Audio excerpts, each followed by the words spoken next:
Are we going on a trip?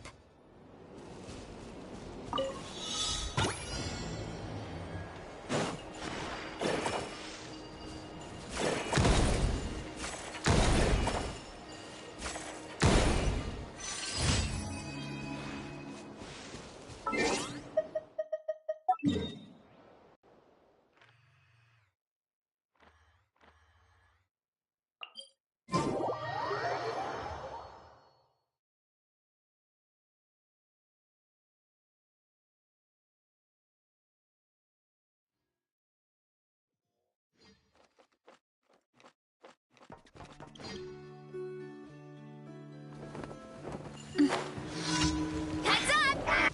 Headbutt! It's justice o'clock! Yeah!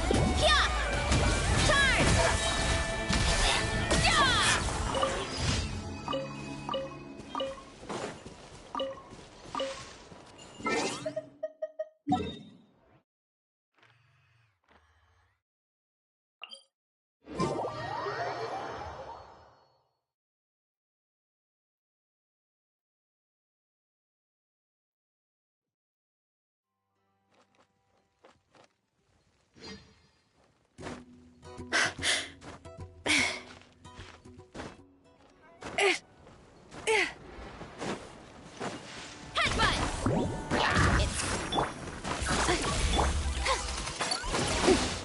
May I present? Time to shine!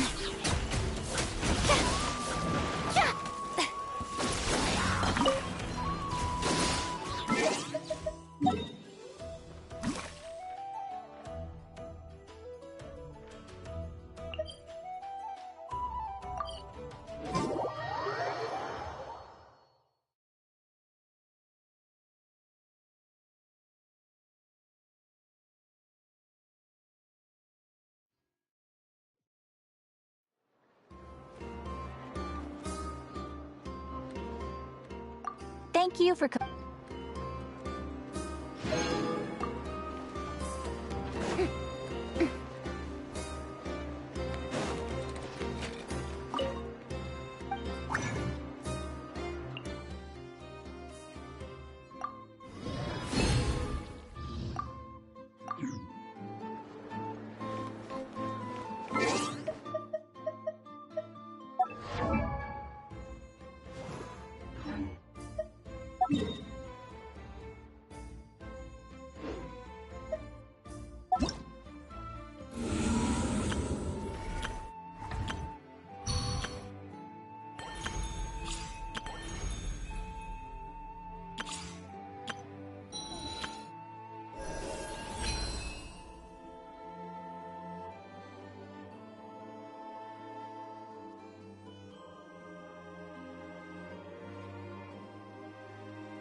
There's still a long road ahead.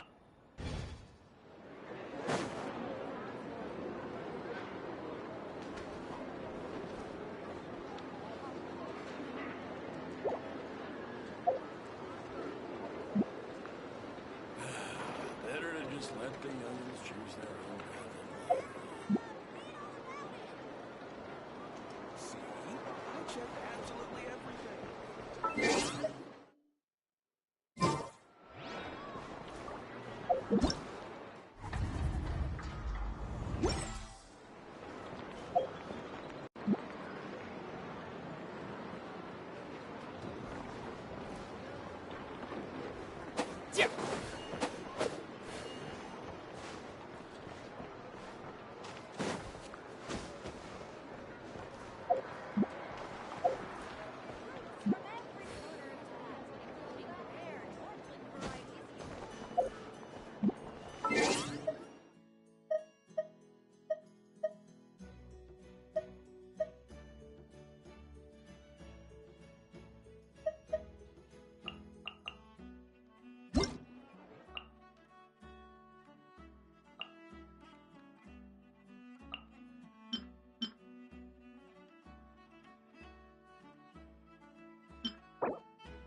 by selling them.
since we said bye to the others in Nasha Town.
Still no news about Rarer, though.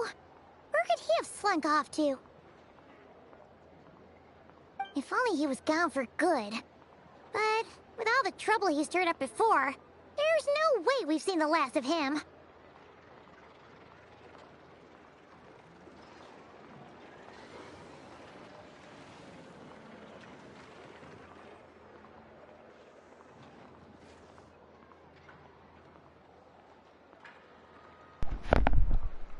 I'm gonna plug in my headphones even though my ear still hurts, so I'm not gonna actually put them on, but I'm holding them from my head. I didn't realize that I left the game running. I forgot that I was streaming, and I was zombied out, and I now apparently started the cutscene without even being where I needed to be. Maybe I need to be here, and that's just why.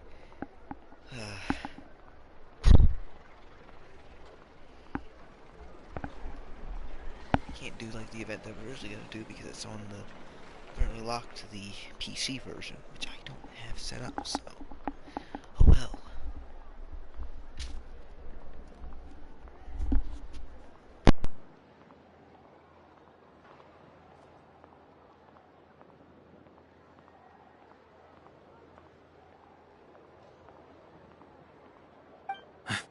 Hello!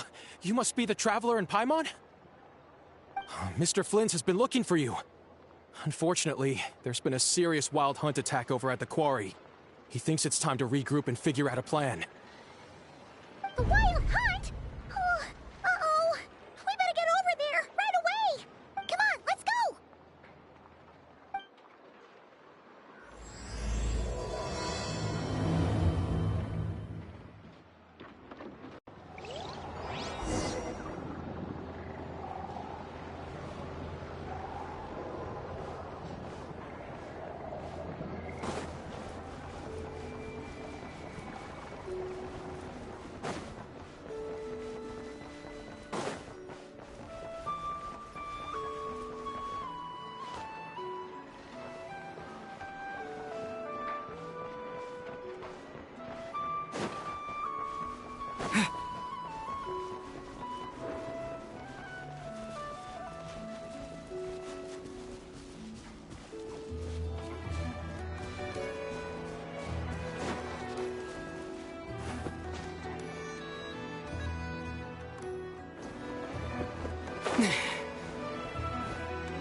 I can barely sense any Kuvaki at all.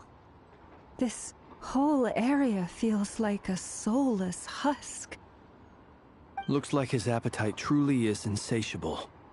As if the power of that energy cannon wasn't enough.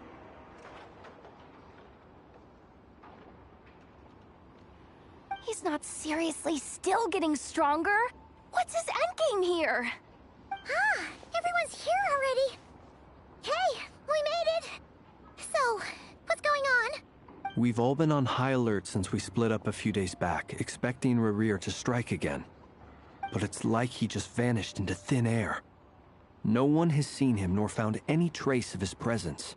That is, until this morning, when a ratnik found signs of wild hunt activity while out here on patrol. As you can see, the Crystonite itself is physically intact, but the Kuvaki it contained is all but completely diminished. And we're sure that Rarir did this. Who else? He's the only one who could pull off a stunt like this. Kuvaki loss has reached critical levels. Reikir of Solnari set to maximum threat level. Warning, unless de-escalation measures are taken soon, he will pose a threat beyond our ability to contain. The consequences could be catastrophic. Traveler, do you remember when we encountered Rarir just after regaining his body? There wasn't a shred of sanity left. Nothing but madness and rage. Yeah, didn't he shout out a bunch of names? Then he started raving about how nothing in this world mattered to him. Oh, Paimon gets chills just thinking about it. Oh, but the thought that he's still out there, lurking somewhere in Notcry, waiting for his chance to strike? Oh, even chillier! Last time we fought, we were already at a disadvantage. If he has such overwhelming strength, why would he suddenly go into hiding? Yeah, if I were him and I wanted more Kuvaki, I'd just take it by force. No point staying in the shadows. Unless something went wrong. His whole resurrection thing didn't exactly go smoothly. The other thing is, how does someone who's completely lost their mind still have the wherewithal to cover their tracks so perfectly? Beats me. According to certain medical studies, insanity does not always entail a complete loss of rationality. It may be that he is simply living in a world of his own. That actually sounds about right. He was ranting away to himself the whole time, like he had zero interest in talking to us. There are many unanswered questions here. He could be right under our noses, and we'd still be in the dark. Besides his name and title, we know little about him. Certainly nothing about his past, or what he might be hoping to achieve. Exactly. And we wouldn't even know where to begin looking. Even Boss hadn't heard of the Rahir of Solnari before all this. I'd be willing to bet that even if we gathered together every scrap of intel in Nodcry, we still wouldn't find more than, like, 3 useful facts about him. So, if we do nothing, he'll just keep getting stronger.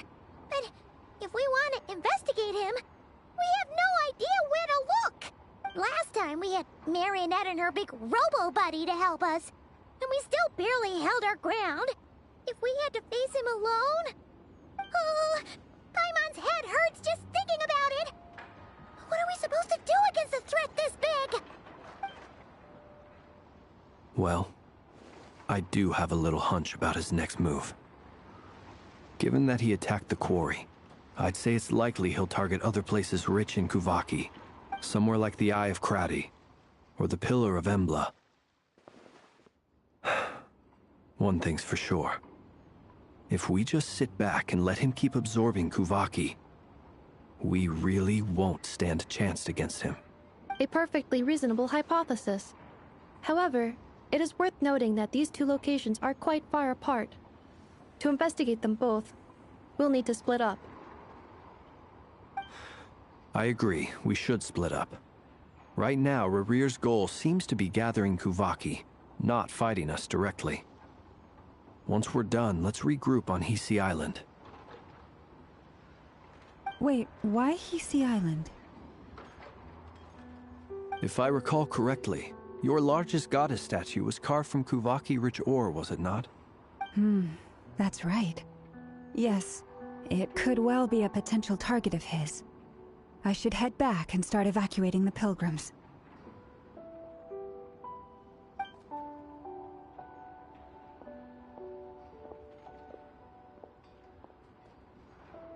Splitting up's always gonna be risky. But I guess we don't have much choice, right? We're in a race against time here. And if we do run into Rarir, what then? That's when you follow the 3rd rule of treasure hunting. Run like the wind. Didn't you say the 3rd rule was go with the flow? I don't know. Did I? Anyway, whatever. In this situation, go with the flow means go find backup. Agreed.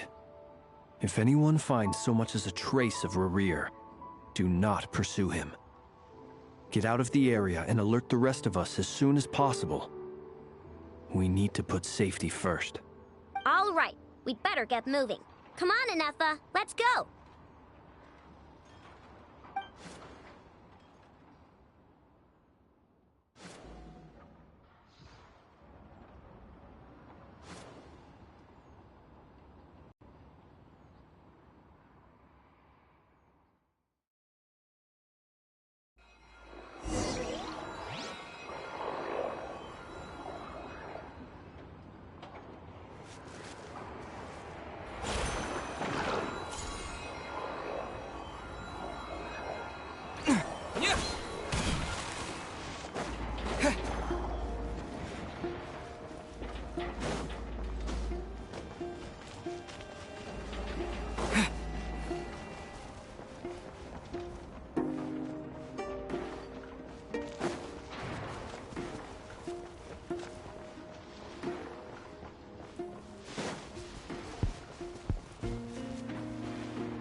Another test subject.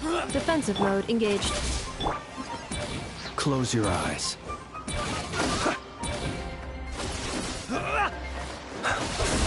Do you fear the dark? Finally, it's done.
Any leads? Nope. Diddly squat. No clues to where he might be hiding. It's like he's a ghost. It feels like we're sitting on a powder keg that could go off at any second. Ugh, I hate this feeling. I'd rather face him head on than be left hanging like this. So, you guys didn't find anything either? Not loving the word either. How about you, Flint's? I questioned a few Ratniki and eventually narrowed my investigation down to one suspicious individual. But by the time I got to his place, he was already gone, almost as if he knew someone was on to him. Either that or he's just extremely cautious and doesn't stay in one place for long. He's been biding his time for a while now. The question is, where or what is his next target? No idea. Since regaining his body, he seems to have lost all interest in the fragment in my possession. If he did still want it, he's had plenty of chances to take it. All we can do now is hope that Ino and Anefa turn up some leads. Darn it, Rarir. If you've got the guts, come face me one-on-one!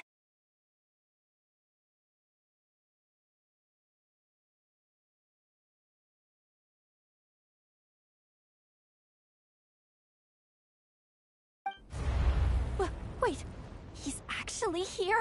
I didn't mean it! I swear! No, it's coming from Silver Moon Hall. The Lady Kutar might be in danger. Let's get over there, quick!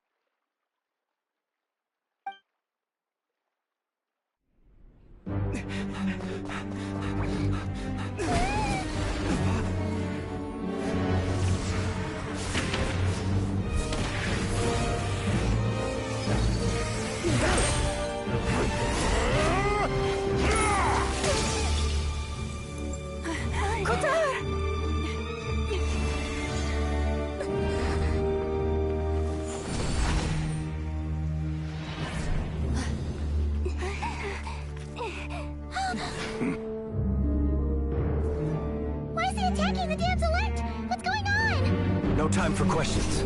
Stop him!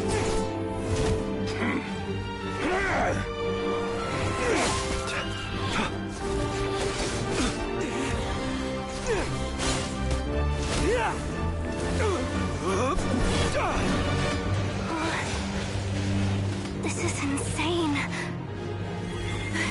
Yehuda, get Kutar out of here! On it.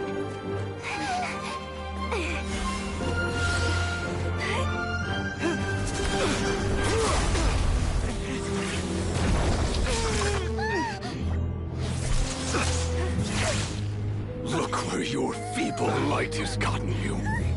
Now, you shall plunge into darkness. Felindus, soon, I will find a way. Watch out!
That was too close! We barely made it out of there alive. What's that guy's deal? How'd he get so crazy strong? He's a threat to this entire nation. I doubt his strength could even be measured by conventional standards. I have a question. When me and Anetha showed up, we saw him chasing after this lady like he wanted her dead. What was that all about? We weren't there for the whole thing either. They were already duking it out by the time we arrived. Yeah, we didn't see how it all started.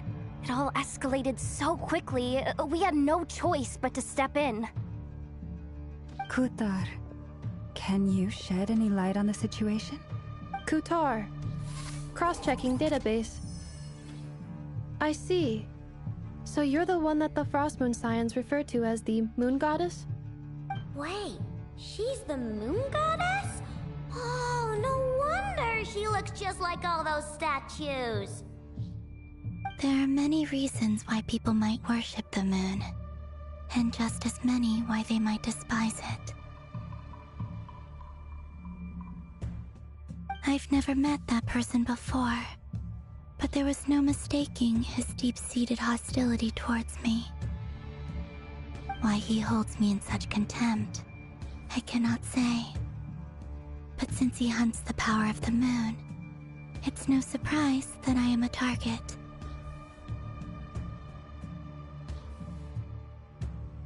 Kutar. There are many potential motives. For instance, you help the traveler escape his grasp. This could be his way of taking revenge. It is also possible that he covets the Kuvaki inside you and seeks to take it for his own. The list goes on. But right now, devising a counter-strategy should be our #1 priority. The likelihood of this location being discovered is close to 100%.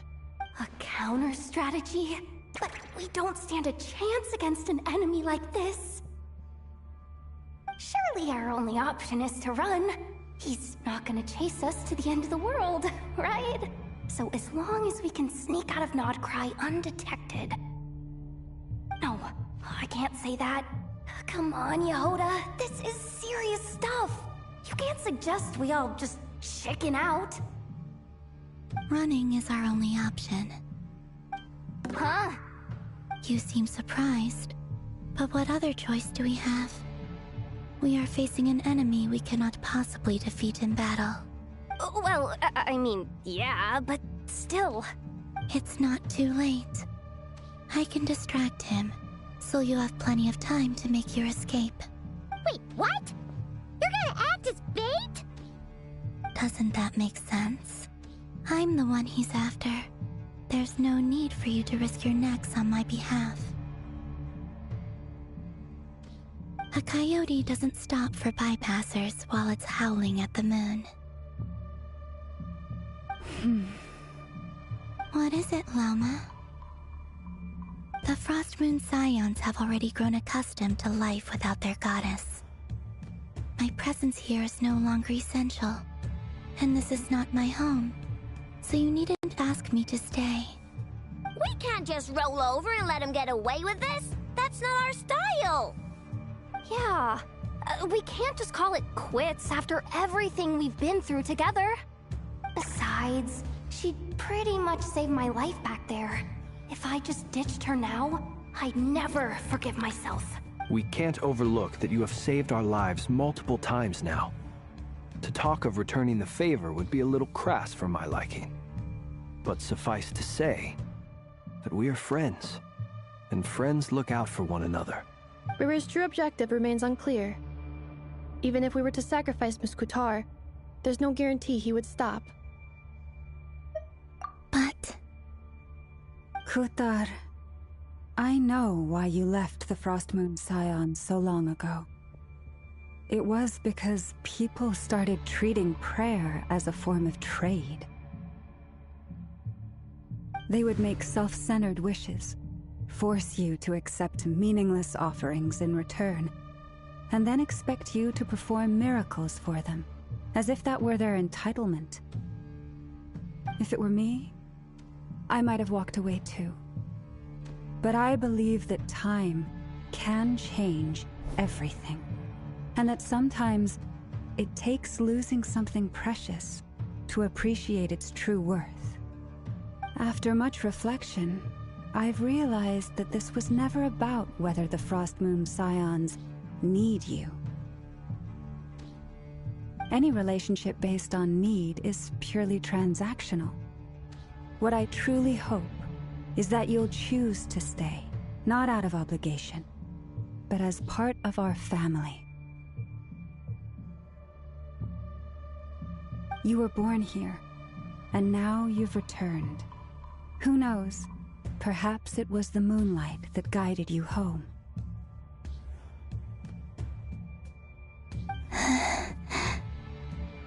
Thank you, Lauma.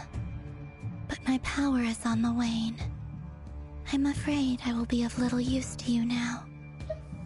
Very well then. I'll do as you say. Both times you saved us, we were transported across great distances in an instant. Is that one of your powers as the Moon Goddess? It is, but I find it very draining. I barely managed to pull it off just now, and it will be some time before I'm strong enough to do so again. Rejected by the world, my power is dwindling. Like a lake cut off from its source, slowly shrinking away. Now, it has almost run dry.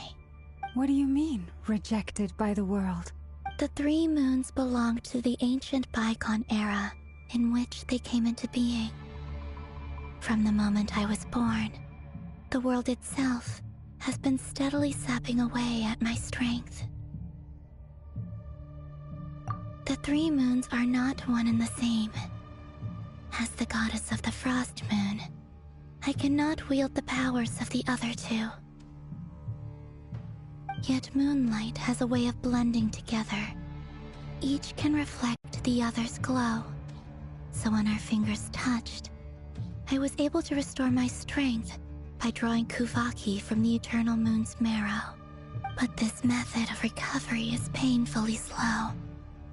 If only we could find the... It's the Wild Hunt! Even faster than we expected. We'll have to finish this conversation later. See how those Wild Hunt creatures are running away from us. They're likely just a scouting party, which means Rerir won't be far behind. Then what are we waiting for? Let's get the heck out of here!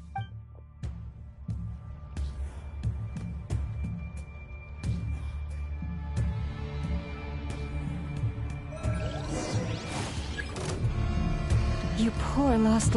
Observe. Close your eyes. Not... They just keep coming! This is driving me nuts!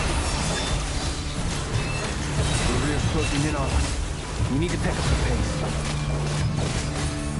There's too many of them! And this time, we can't fall back on Kutar's help to escape.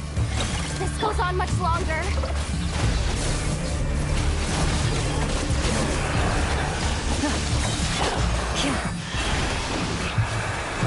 For the everlasting force. Beware the creatures that they left. Be silent. Close your eyes. Night falls. Be silent. To dust. Do you fear the dark? By the Frost Moon ahead. Forest, protect us. Defensive mode engaged. Ultimatum protocol.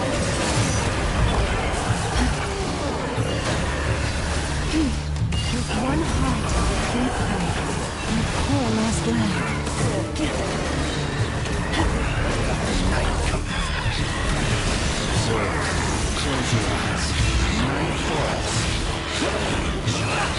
Observe. To dust. To dust.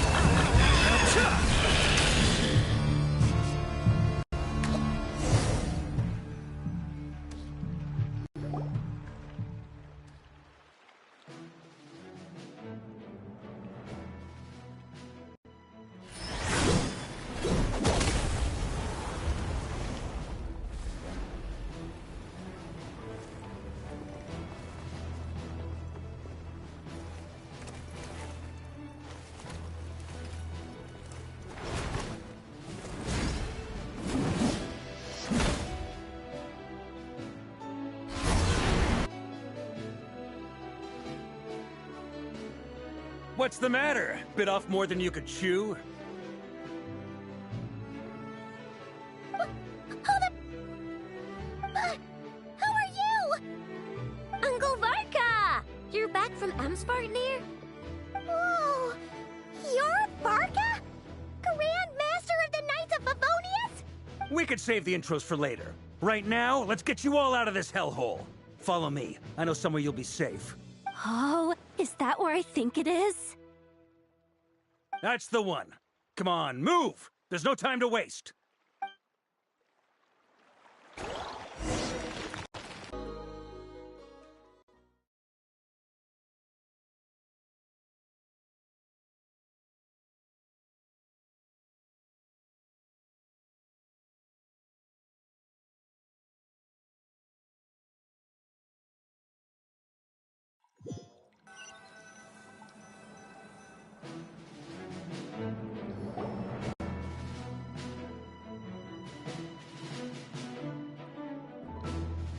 Wow!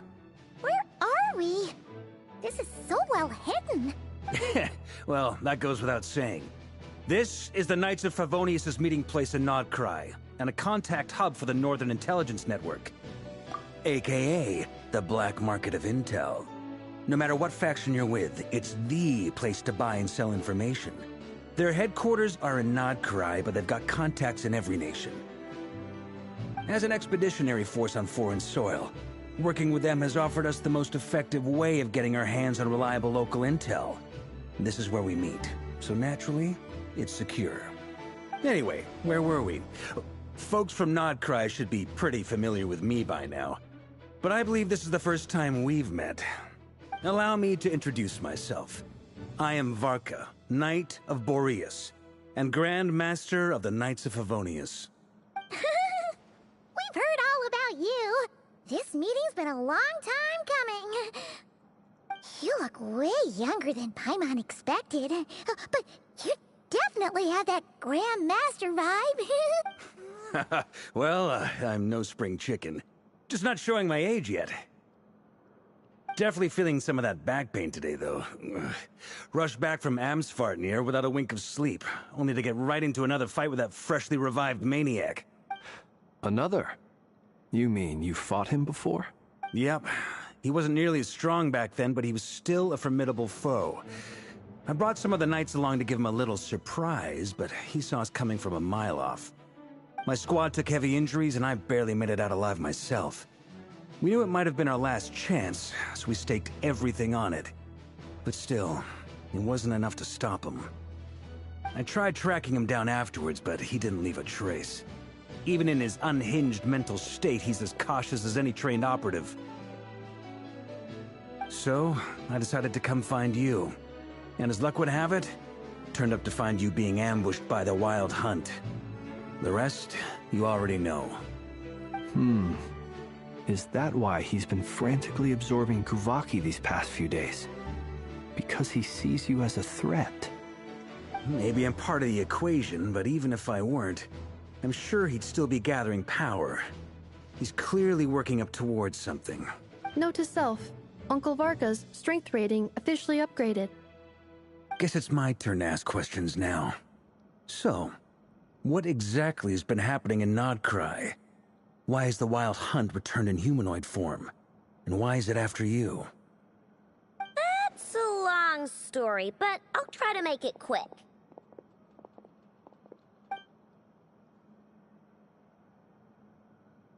Wow, I had no idea so much had happened. Sounds like you guys have really been through it. So, the Kutar is actually a Fatui Harbinger. And all this Wild Hunt activity in Nodcry is the work of the Raker of Solnari, one of the 5 sinners. That's a lot to take in. Need some time to wrap my head around it all. I'm truly sorry, Mr. Varka. You stood with us against the Wild Hunt, and did everything you could to stop it from escalating into a full-blown catastrophe. And then, the one time you're away, it all comes to a head and all your hard work gets undone. You've got nothing to apologize for, Miss Moonchanter. You can plan 100 steps ahead and still slip up. That's just life. No one knows what tomorrow holds. You can't predict which way the wind will blow next. And, to be perfectly honest, I can't say I'm surprised. For all the times we've defeated the Wild Hunt in the past, we've never been able to completely wipe it out. Turns out, we were just delaying the inevitable. But now that a new variable has come into play, fate may well take a different course. A new variable? You mean us? Who else? And in a strange way, I think his resurgence might not be an entirely bad thing. The Wild Hunt is like an unrelenting force of nature, but Rerir is an individual with an agenda. He's gotta have a weak spot somewhere.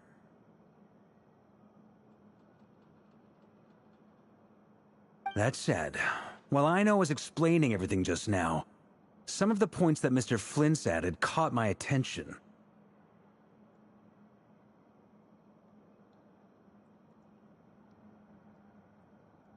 You mean about our mystery ally? That's right. From what you've said, not only did they lead you straight to some key files, they also shielded Hisi Island from a lethal Kuvaki blast. I don't know who or what could pull something like that off. Heck, even Miss Columbina doesn't have a clue. I hadn't heard the story about those files. Would you mind repeating their titles for me? Wild Hunt Phenomena Log, a Nodkryan Ratnik's Field Journal, and Kuvaki Survey Log. Oh. No. Still doesn't ring a bell. Another dead end. Guess all we can do now is hope that our mystery ally keeps showing up when we most need them. Still, it's safest to assume they won't be intervening again. From here on out, we'll have to resolve this crisis by ourselves. Your intel also explains something else I've been wondering about. The reason I led my team to Amsfarnir was because we'd had reports about a possible source of the Wild Hunt showing up there. But once we looked into it, it turned out to be a red herring. I don't know who was behind it, but clearly, it served its purpose. I doubt it's by chance that he happened to make his comeback while my attention was diverted. And from everything you told me, it sounds like his scheming began well before his return. So maybe luring me away was all a part of his plan. But is it even possible that he orchestrated all of this by himself? The Moon Maiden and the Raker of Solnari, Nodcry of all places. The way everything is unfolding, it can't be a coincidence. So, what do we do now? Got any ideas? Right now, we've got at least 3 things to consider. Let's go through them one by one. First, we need to figure out how to take down Rerir. If we can't beat him in a straight-up fight, the rest won't even matter. To my knowledge, the bulk of Nodcry's fighting force is already gathered here. But even with everyone united, we're still no match for Rerir in his current state, let alone with his power still growing. What if there was a way to tap into a new power of our own? How so? Have you thought of something, Columbina? 3 moons once watched over this world. The Eternal Moon was the largest. The Frost Moon was the brightest. And the Iridescent Moon was the most mysterious. They say that back then, the 3 moon goddesses wielded immense power. Enough to shape the workings of the world itself.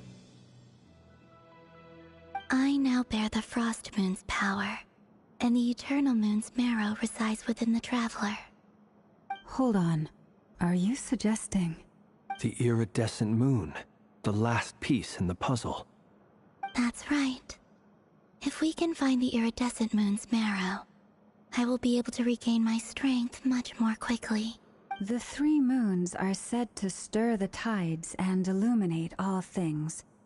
Perhaps they hold further secrets beyond our understanding. According to my analysis, the solution is feasible.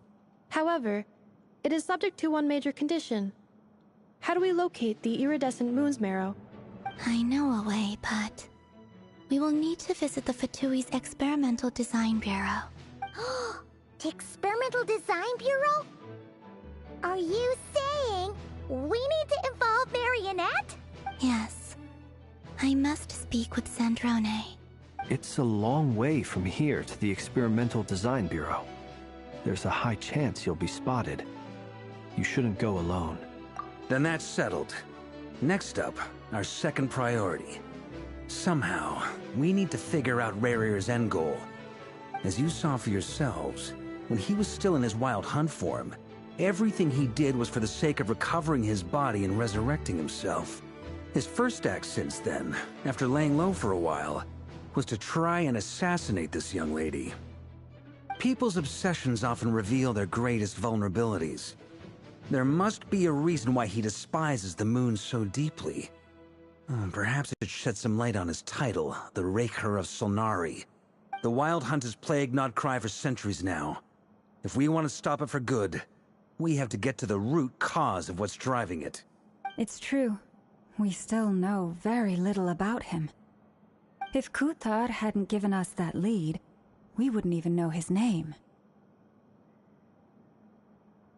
But where would we even start? I doubt even the Intel Queen of Nodcry has a clue, and she has info coming out of her ears. Oh? That's a rather hasty conclusion for someone who's so painstakingly meticulous when it comes to dealing with machines. Ah, she heard me.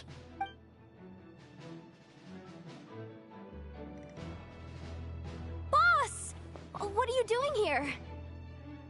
I'm now asking myself the same question. I received a letter from a humble knight of Favonius, requesting a meeting to discuss a major business deal. But it looks like this humble knight had something else in mind. Details, details. Miss Neffer, the important thing is that you've arrived at the perfect time. Since his failed ambush, I've been racking my brains trying to come up with a plan to fight Rerir. Given the severity of the situation, I think it's fair to say that our only chance lies in uniting as one. And I'm talking all the factions in Notcry.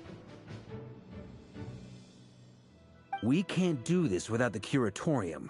But I knew it'd be a tough job to win you over. So, I took the liberty of reaching out for a little chat.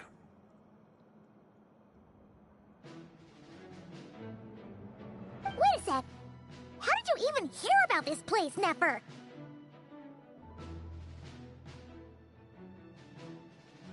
Didn't you say this is meant to be the Knights of Favonius' meeting spot?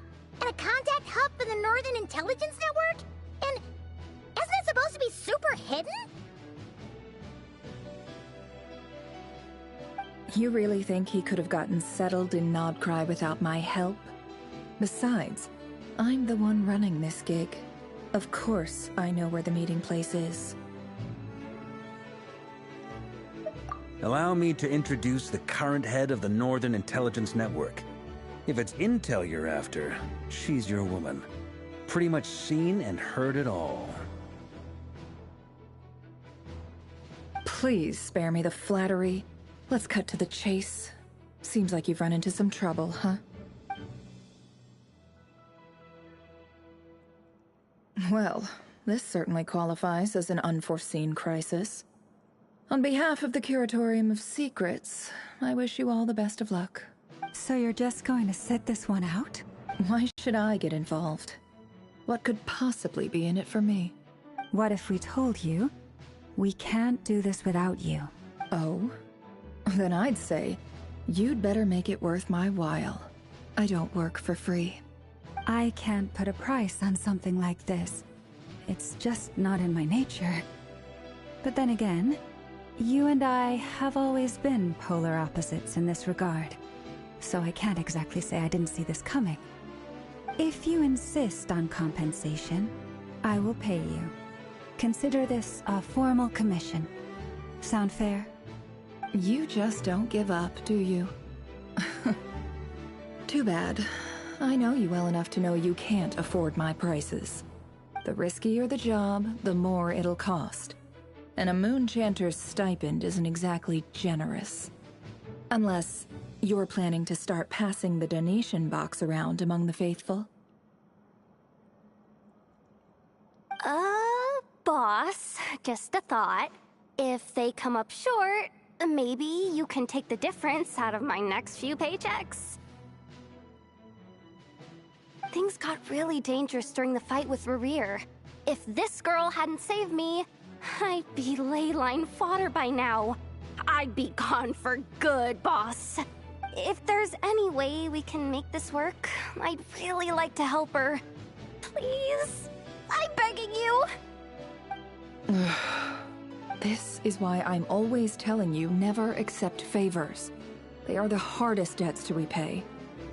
You have to be careful who you get involved with, or you invite all kinds of misfortune. Very well, Yehoda, I will help. But just this once. Don't count on this happening again. Flins, that fragment that Rerir was after, do you still have it on you? Of course. Let me borrow it. I need it to follow up on some leads. Wait, you actually have some leads? Shh. This is top secret information. I get it. We all have things we'd rather keep to ourselves. Plus, I know we can count on you, so we'll leave the intel gathering in your hands. And that brings me to the third and final item. We need to find a way to distract him. We need time to make our move, so someone will have to stall him. I'm in for this part, no matter what. Anyone coming with? Count me in too. Come off it, right, you two. Quit playing heroes. I'm way ahead of you here. Ineffa did a scan of the Moon Goddess's Kuvaki signature, and we're gonna use it to make some decoys over at the Krumkake craft shop. Anyone who's in, follow me. Once they're ready, we'll deploy the decoys across Nodcry. So as long as the rest of you keep moving, he won't catch on to your scent and won't be able to track you down. I like it. Genius idea. No biggie. All right then, we'll split into 3 teams. Once your team has finished their mission, return here and wait for the others. Dismissed!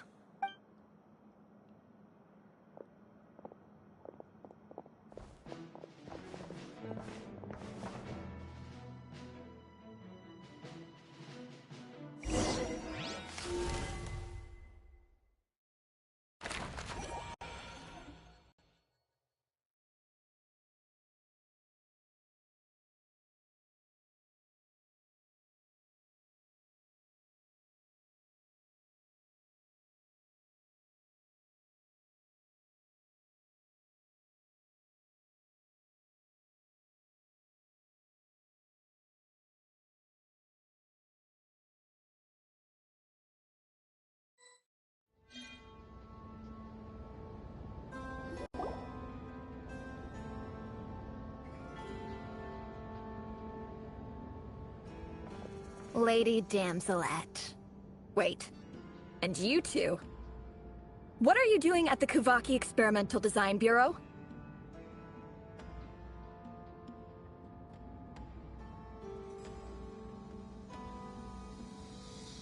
We've been doing our best to mind our own business lately. But if you're just gonna waltz up here like this, you're seriously pressing your luck. Don't blame us for doing what we have to. Huh! You really think that's gonna scare us off? We're not looking for any trouble. I just want to see Zandrone. Do I need to remind you that you're still a wanted fugitive for deserting us? Out of consideration for our former ties and the crisis we're all up against, we'll let you leave in one piece. But don't even think about trying to get inside. Let them in. But... Are you going to make me repeat that? No, my lady. Zandrone seems to be in a good mood. Must be maintenance day.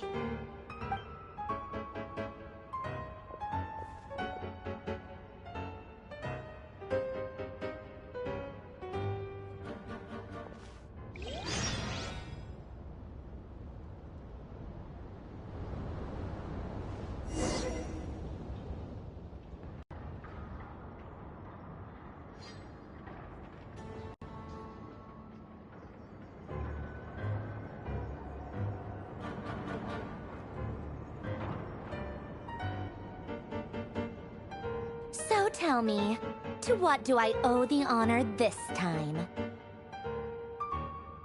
Actually, before you answer that, just so we're clear, we're not colleagues anymore, Columbina. I don't owe you anything. I promise it's nothing big. It seems like you've gotten the wrong idea here. The only reason I let you in was because I was bored. It seemed like a way to kill some time and satisfy my own curiosity.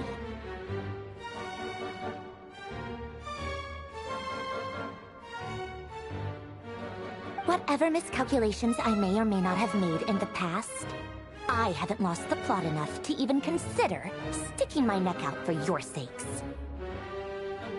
I'd like to speak with Arlecchino. What? Huh? You mean the knave? I'd like to speak with Arlecchino. Is she in Nodcry? No, she's not. Once the work on this facility was completed, she went back with the Rooster and Regrator. The only ones in Nodcry are me and... What is it you need to speak to her about anyway? Rerir is hunting me.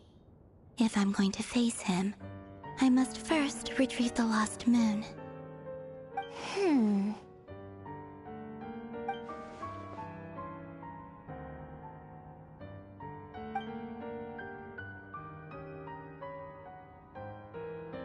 Is that a no, then? As if I need reminding. I was this close to settling things with him before someone decided to whisk me away to their weird little garden.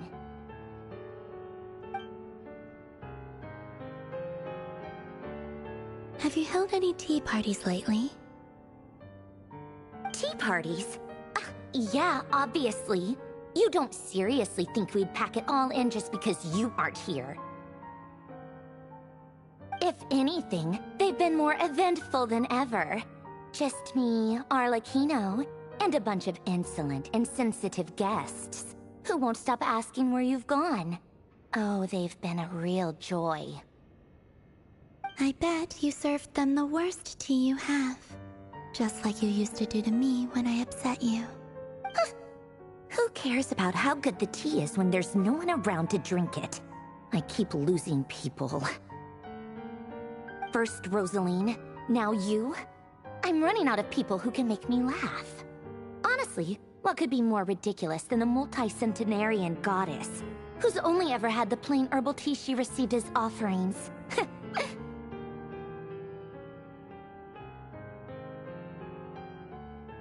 You'd always brew a different type of tea for me each time. Was it really just to see how I'd react?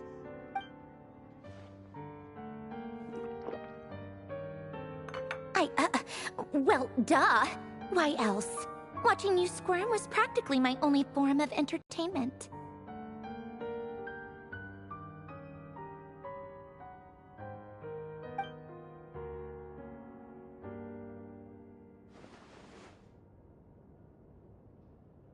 Oh, yeah. And Capitano sometimes used to bring Tartaglia around, too. But I guess we won't be seeing him again.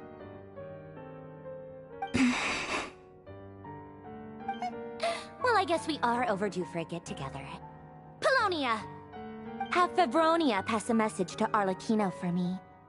It's time for tea. Will suffice. Pass along a message for me, too, if you would. My body cannot contain the marrow of 2 moons, so I'll be leaving one of them in her care. Excuse me?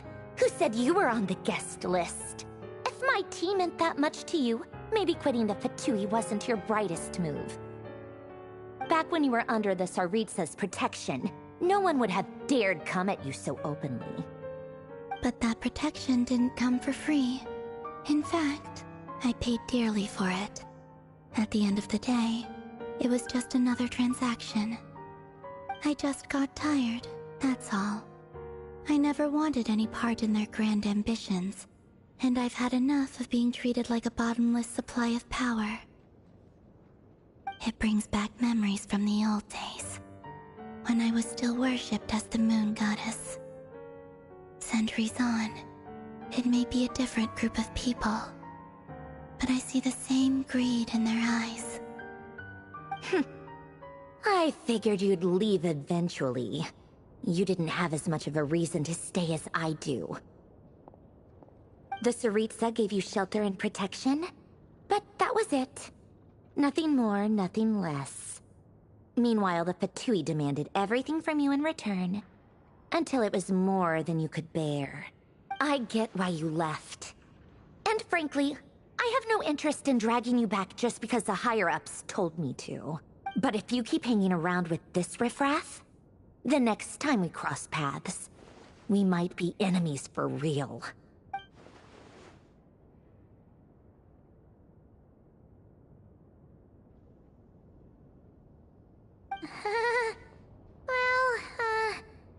Guess that's our cue to leave.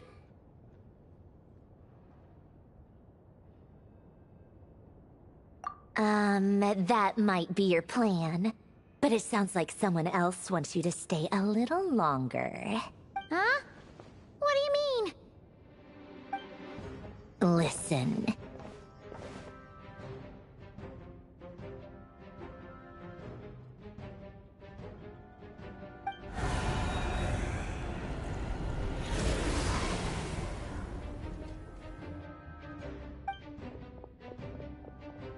My lady, it's the Wild Hunt. A horde of monsters is headed straight for the facility. Another uninvited guest trying to crash my tea party. Clear the area! I'll handle this. Wait, what? You want us to leave you here by yourself? Huh. You'll be lucky to make it out of this alive. You really think you can afford to worry about me? Go on, get out of here! You may have stopped Polonia from crushing him last time, but I've made sure that won't happen again. The entire Experimental Design Bureau is rigged for war.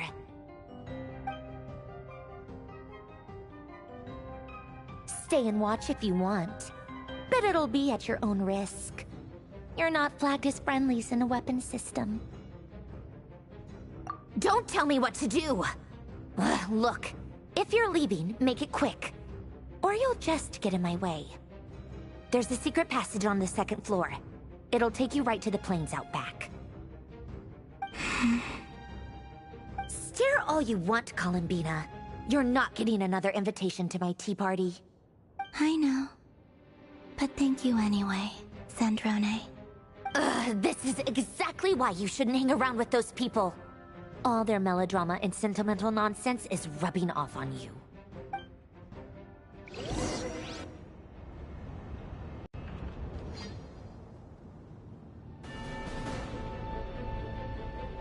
Come on then, Mr. Ray here.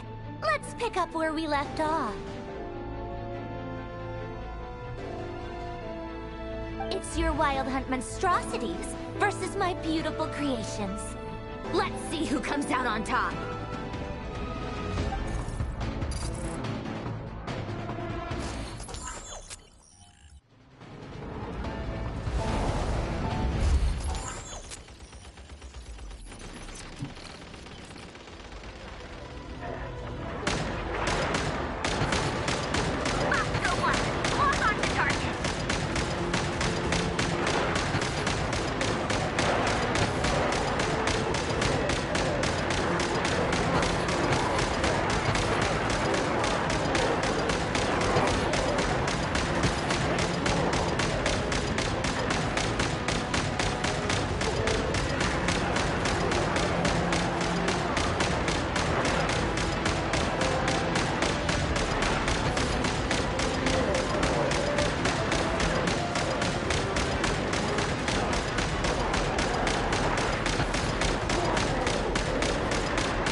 Finally, the Ranger himself. Time to... Huh? Where'd he go? Uh-oh.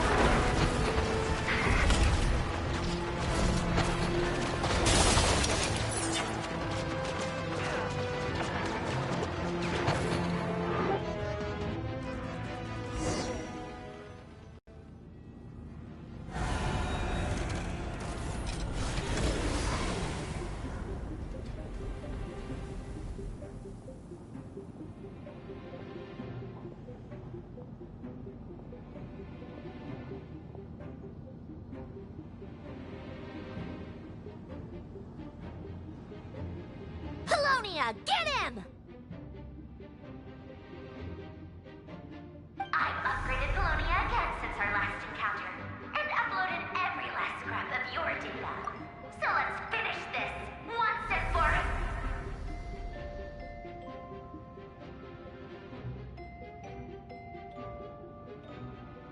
all. She's not here. Where did she go? Over here, you big...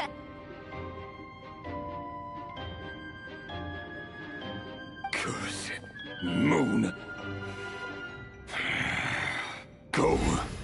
Keep searching. She cannot have gotten far.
So this is your method for investigating Rarir's past?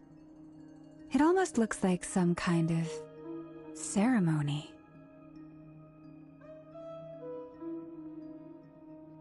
Good deduction. But it's quite a different affair from what you're used to with the Frostmoon Scions. Whoa! First time I've ever been in here. Boss always said it was off limits, so I pictured some kind of creepy dungeon. But it's actually kinda nice. Oh, I guess this must be Sumero decor? That's where Boss is from. And that nice shopkeeper who sold me my treasure compass.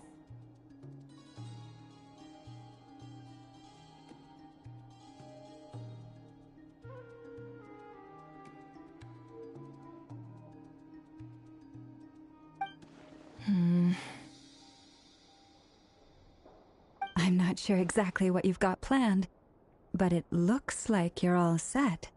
When do we begin? Whenever we wish. But for some reason, I've got a feeling this isn't going to end well.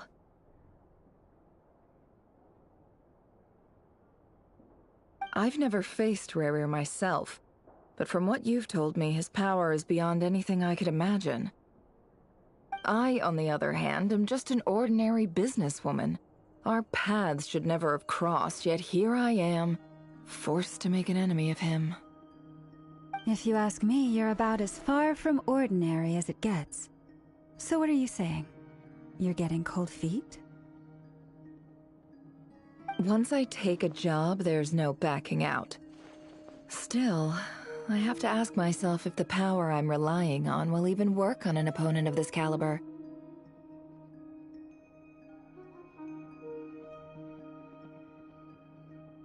And also how to make sure I come out of this alive if things spiral out of control.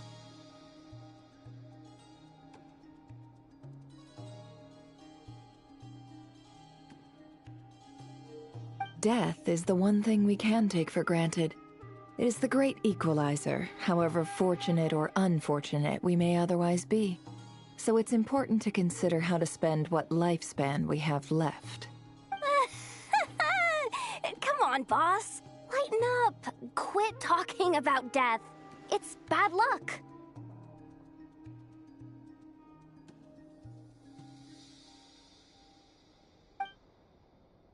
For once, I agree with you. When you're up against a foe like Rerir, there's no such thing as being too prepared. Is there anything I can do to help? That won't be necessary. I've already made up my mind. Time to cash in a precious favor I've been saving for a rainy day. Yehoda, I need you to find someone for me. The sooner the better. Find who? That shady merchant who sold you an overpriced treasure compass the other day. Come on, boss. You're pulling my leg again. In what way is she shady? She showed up when I was completely lost and sold me a neat little gadget that was exactly what I needed. Trust me, she's a good person. Anyway, I know who you're talking about. Don't go anywhere. I'll be right back.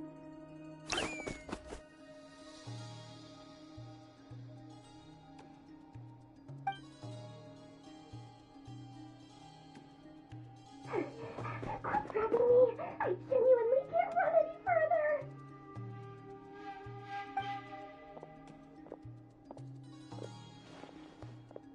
Hey, aren't you... What is it? What's the big rush?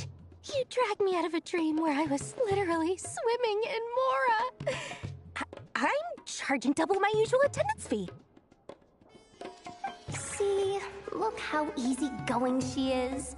After that rude awakening, she could have completely snapped at us. But instead, she kept it together and just asked for an extra fee. Dori Sangama Bay? I never would have pictured you two doing business together.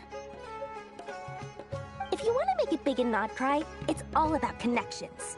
Lady Nefer just so happens to have a lot of intel that interests me. And she also did me a big favor in the past. It was back when I first arrived in Not Cry.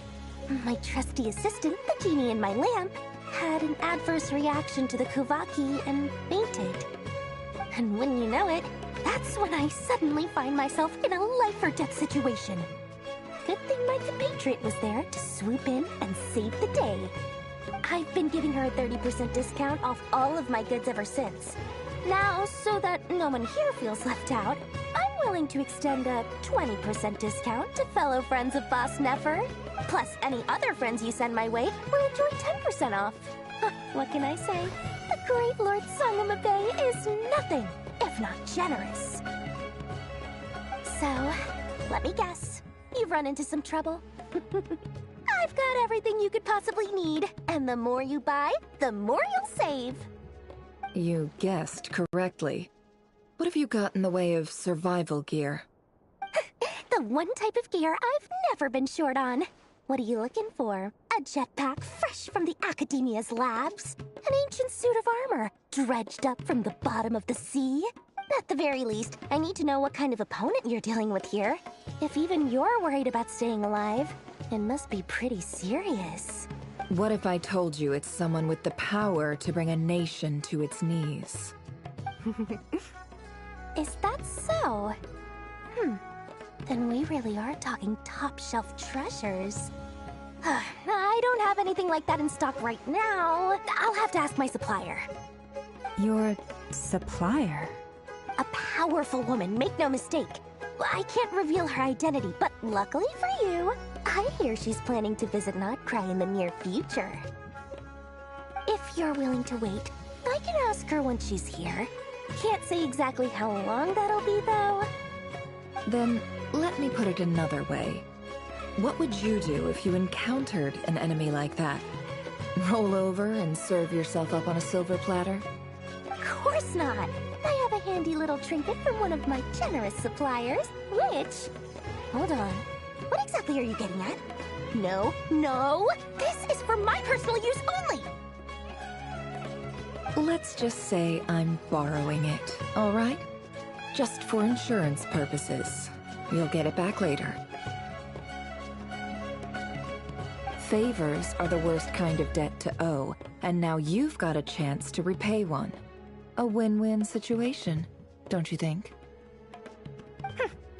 Fine. You can borrow it for 5 days. No, make that 3. And for every extra hour after that, I'm charging you 1,000,000 mora. Deal? Deal.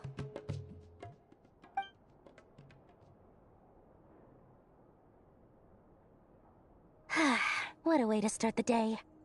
Now, was there anything else you wanted? Or can I go back to bed now?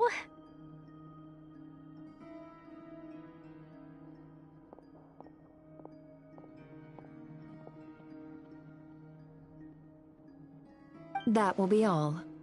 Take care now. Don't trip up on your way back, friend. See you later! You're my favorite shopkeeper.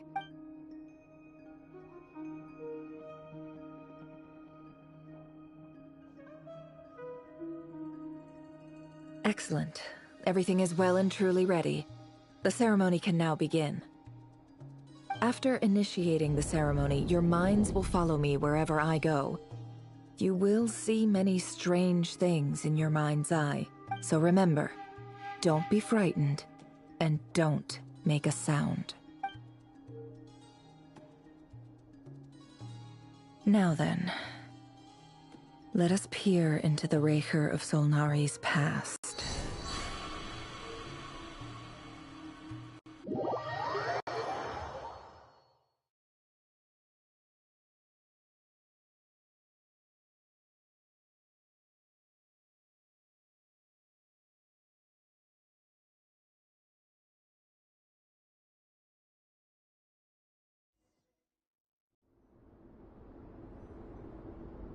I made it.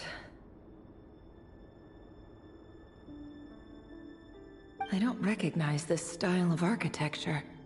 Must be Conrian. Simple furnishings, table and chairs. It's a more ordinary house than I might have expected. Looks like the fearsome Raker of Solnari came from surprisingly humble beginnings. Unless this passed for luxury in Conria. Unlikely. It was said to be a very prosperous nation in its heyday. Anyway, I'll keep exploring.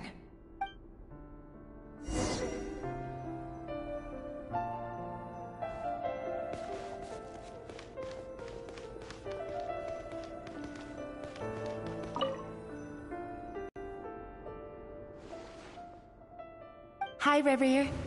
Since you're working extra hours tonight, I thought I'd keep myself busy by checking out that new kebab shop. I've heard good things about their menu. I'll test it out, and if it's as good as everyone's saying, let's go back together sometime. P.S. New stash from the Universitas Magistrorum. I brought some goodies home. A few teacups and a pin rack. Hope you like them. They didn't sign their name. But they must have been close. Sounds like they were living together.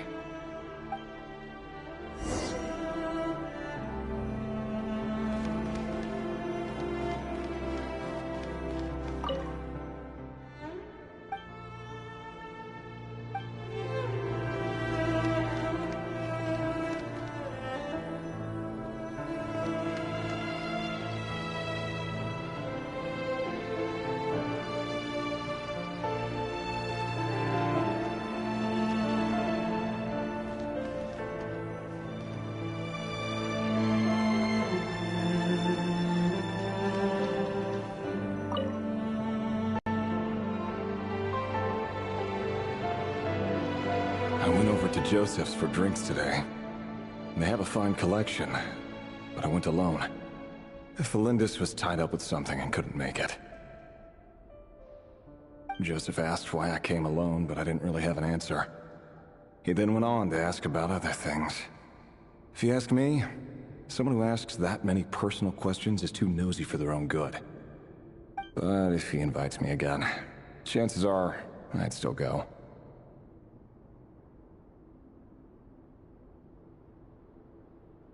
The Lindis. That's the same name Rerir mentioned.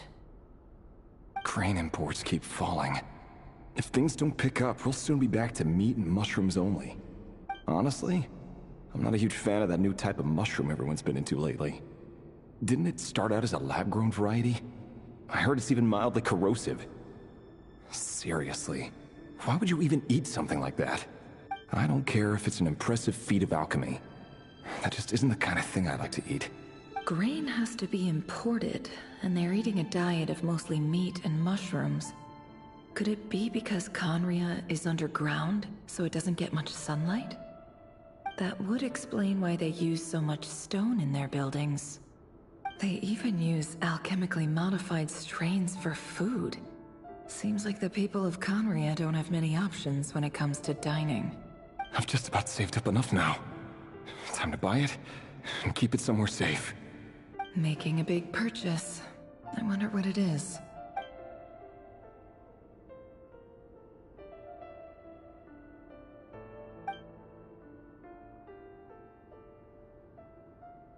He really is a professional. No wonder he's so good at covering his tracks. Despite what he's become, it seems like he's retained certain habits, at least in this regard.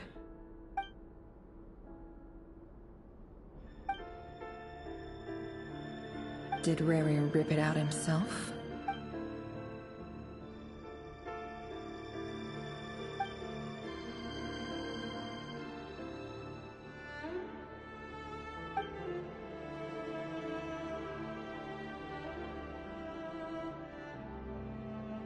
Before I met you, I was convinced that my heart was nothing more than a stagnant pool. The burial place of a fallen moon. A withered, windless grove where the waters rested forever unrippled. It was you who helped me see that my heart hadn't entirely withered away. That it could still beat to the rhythm of love. This is just trivial sentimentality from the looks of it. Why would he go to the trouble of hiding that? The burial place of a fallen moon.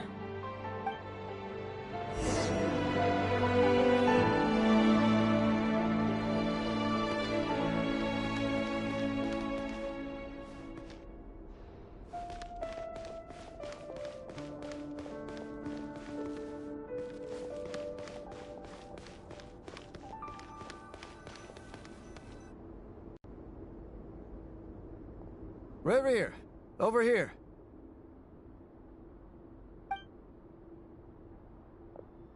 Dane! Oh, and, Vedaflin here? What a surprise to see you here, sir.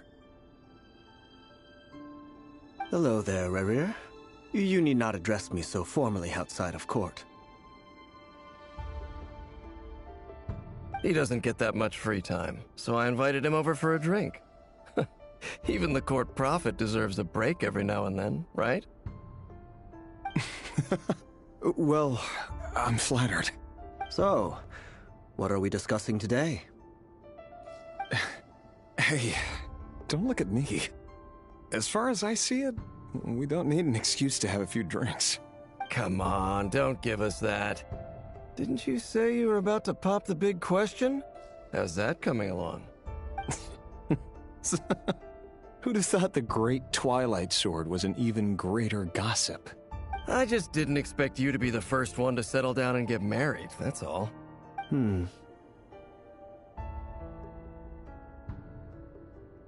Yeah. If you told me that a few years ago, I wouldn't have believed you either. So, are you planning to come clean about your job then? I'm guessing you still haven't told her. Sure, I'll have to tell her at some point. But I'll need to pick the right time and place. To be honest, I have no idea how she'll take it. Come on, stop being such a pessimist. For all you know, she could be thrilled. I bet she'll be much more impressed by your actual job than the one she thinks you're doing now. A member of the King's Guard. Quite the cover story. Does the king himself even know? Of course he does. Anyway, enough about me. How have you been? Me? Same old, same old. Nothing much to... Huh? What's up, Ved? It's nothing. Vedifulnir, Dainslif's elder brother. Renowned throughout the court of Conria as the Visionary, and said to possess a wisdom far beyond the reach of any ordinary man. And yet, despite the gulf between us, he seems to have something to say about me. Does he even know me? Does he see me as a friend of his brother, or just another of the Vinster King's blades? Why did he react so strongly? Was it really to do with what we were talking about? Brown, curly hair and brooding blue eyes. So this is what Rerir looked like back in the day. Perfectly normal. No different from anyone else. As frightening as this monster is in the present, there's something even more unsettling about seeing the human he used to be.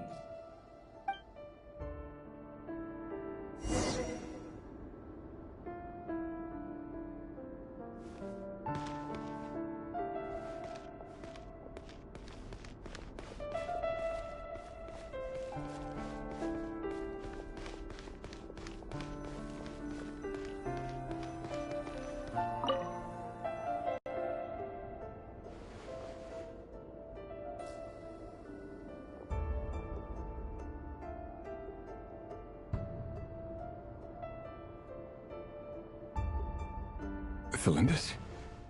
You're back early? Our equipment's being serviced today, so I got off earlier than usual. How's your day been? Aw, why the long face? Is something the matter? Has your boss been giving you a hard time again? Went for a drink with Dane and the others after work. Isn't that a good thing?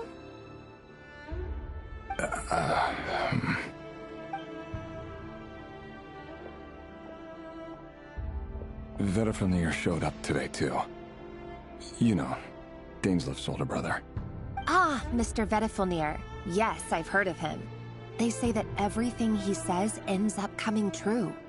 He overheard Dainslif mention that I'd recently proposed, and seemed to have an issue with it. But when I asked what it was, he kept it to himself. So, you're worried? You could be such a child sometimes, Revier. We're nobodies. Why would the Visionary be concerned about us? I'm sure someone in his position has much bigger fish to fry. Maybe you're right. You worry too much, Revier. We've been together for ages now, and everything's been going so well, has it not? You've even proposed to me. So, you do remember. Tell me then. What's your answer? Like I said, I need some time to decide. You can't just rush into things like this. We may be nobodies in the grand scheme of things, but if we want things to work out, we've still got to plan ahead. All right. Take your time. Just don't keep me waiting forever. Nobodies. Sounds about right. In the eyes of people like Vedifulnir and Dainslif, what do we matter? Can someone whose gaze is so fixed on a far-flung future even see the present clearly? Besides, the dynasty's fate rests with the king and his inner circle. Whatever I do, it won't make much difference. Meanwhile, every idea they come up with and every decision they make, it affects everything. These days, the king is lost in his research, and the purge of the Crimson Moon bloodline grows ever more intense. The opposition tried to speak out, but nothing came of it. And I'm under no illusions as to why. Because we eliminated them and got rid of their bodies. A man can have 1,000 reasons to carry a sword, but there are few good excuses to use it. Yet the king has never even considered a gentler approach, and he never will. What becomes of someone who kills on another's behalf? Can he ever find true peace?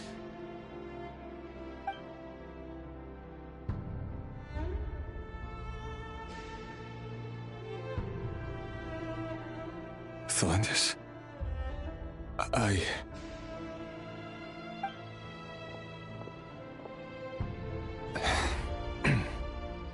It's nothing. You were right. Fate has never smiled upon nobodies like us. But by the same token, it's unlikely to bear a grudge against us either. There's no reason we can't keep living happily together, cherishing the simple joys of each day as they come. See? You just need to stay positive, Revere. I can feel your warmth, your breath. You're right there, right by my side. Just seeing you makes me happy in a way I can't explain. And that's something that no one could ever take away from me. So smile, my love. Let go of that frown.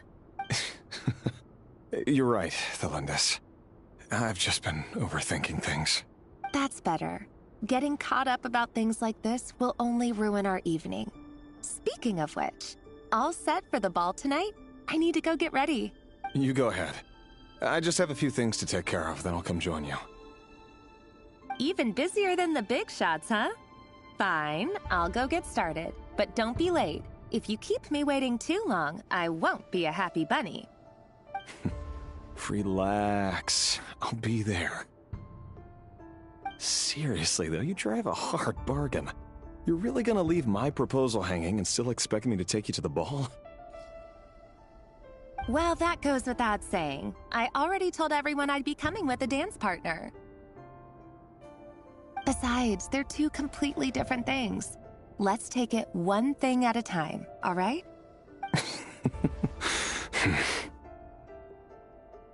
All right. White outfit it is. It seems like Rerir was deliberately hiding his ties to the intelligence services by giving the impression that he was just an ordinary member of the Venster King's Guard. He clearly doesn't want his would-be fiancée to know about his other life. Then again, that's hardly surprising. People in the intelligence trade rarely do. Who'd have thought we were in the same line of work? Let's dig a little deeper.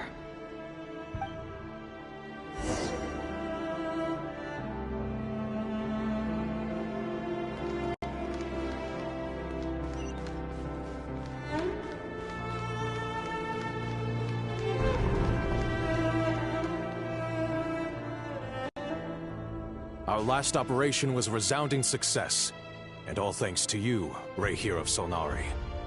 In total, we apprehended 32 dregs of the Crimson Moon, and 67 accomplices. After all these years since the dynasty's fall, so many of them still linger on. Indeed, it cannot be denied.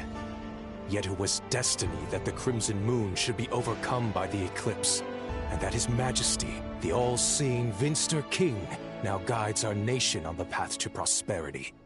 Conria has no further need for a dead moon. But alas, there will always be those who refuse to see the truth, choosing instead to romanticize the past. That's not entirely true. Much about the Crimson Moon era was worthy of remembrance. And that's exactly why they keep trying to see it restored. Many of its secrets remain unsolved to this day. As it happens, that's precisely the field of study my partner is devoted to. You still haven't told her what you really do for a living. Where would I even start? How do you tell someone that you're one of the king's hand-picked executioners? That your hands are steeped in blood? You didn't choose this life, any more than I did. Orphans like us don't get a say. But I'll sure as heck be the one to pay for it. Speaking of which, we need to be more rigorous in the way we identify direct descendants of the Crimson Moon. Someone, it seems, has strong opinions about my future plans. Most likely my marriage in particular. I have a feeling that we may soon become targets of the Crimson Moon's retribution. Your concerns are not unfounded. They've taken out many of our colleagues these past few years, and for that very reason. These are no helpless lambs we're leading to the slaughter. They're wolves in sheep's clothing. Take care, Rahere of Solnari. I look forward to toasting you at your wedding. Thanks, Thorkel. You look after yourself, too.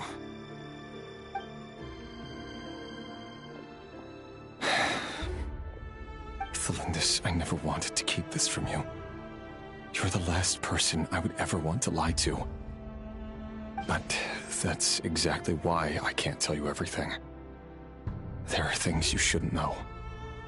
Things you cannot know. The Moonlit Dynasties are a thing of the past. Yet even now, with the sun shining high in the sky, there are those who would call forth a dead moon's ghost. Could that be why Vedalfnir held back? Or was it because of some court secret he's not at liberty to share? I have to get a clear answer from him. No matter what happens, I will protect Thelindis. Rarir seems to be very concerned by Vedalfnir's reaction. Vedalfnir and Dainsleif, the Visionary and Twilight Sword. So that's what they were really like. I've investigated this whole area now. There doesn't seem to be any other memories here. Should I try somewhere else? Wait a second. What's this black smoke?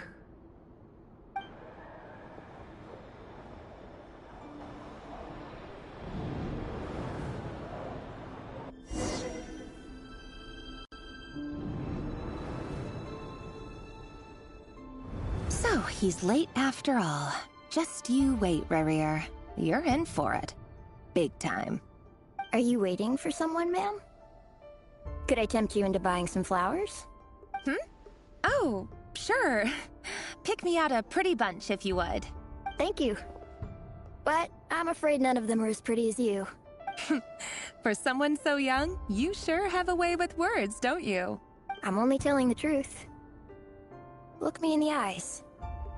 You'll see I'm not lying. You're... May we have a word in private? Who are you? And what do you want? It doesn't matter who I am.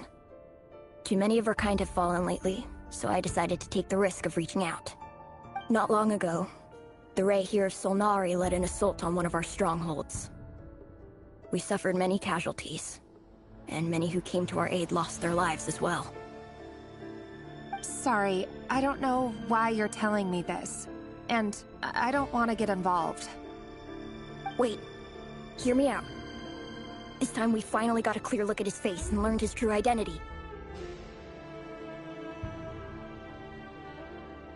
His name is Rarir, and he claims to be one of the King's Guards.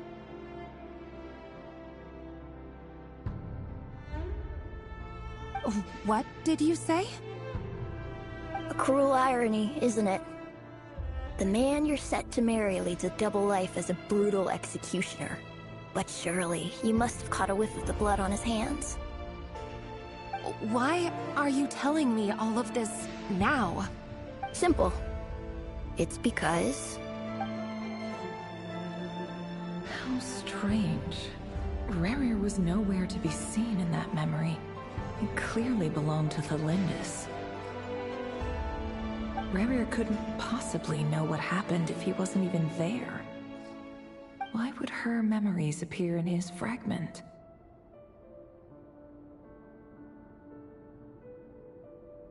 The ceremony won't last much longer. I think it's time to call it a day.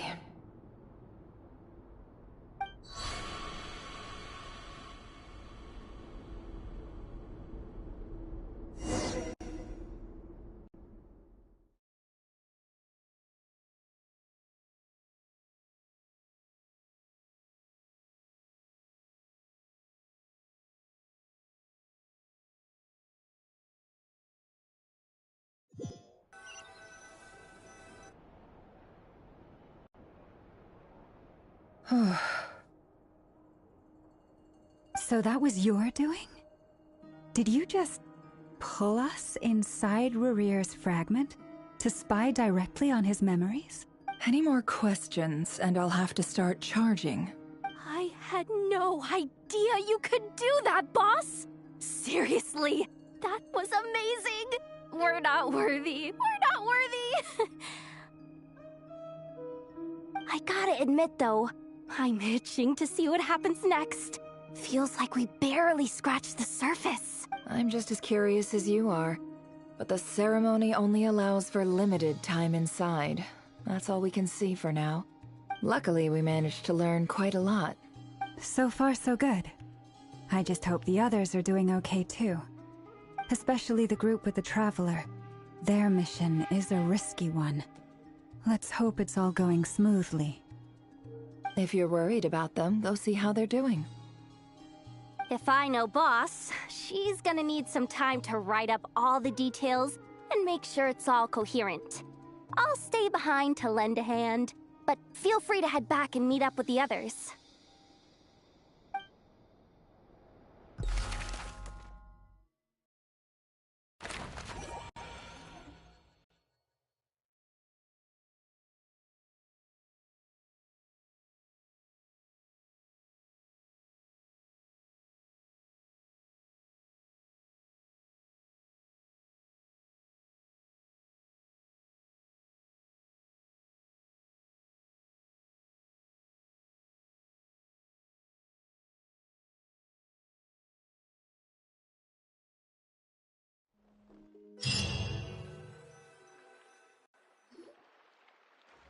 Oh, they've been prowling around for nearly 2 days now.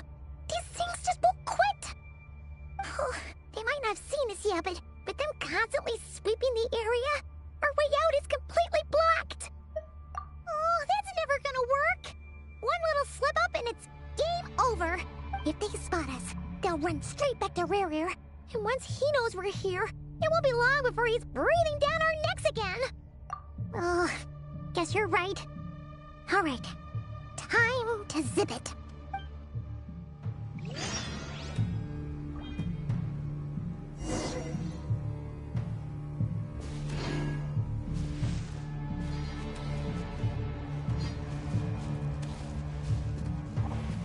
Quick, hide! We almost got spotted!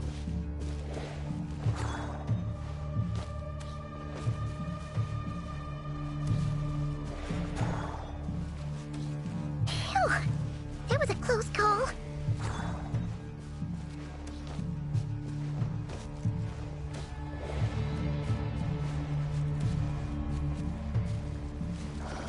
Watch out! It's coming this way!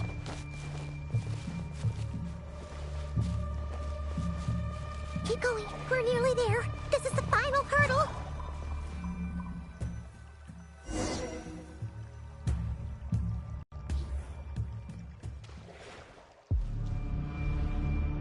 Oh, there's no end to these things.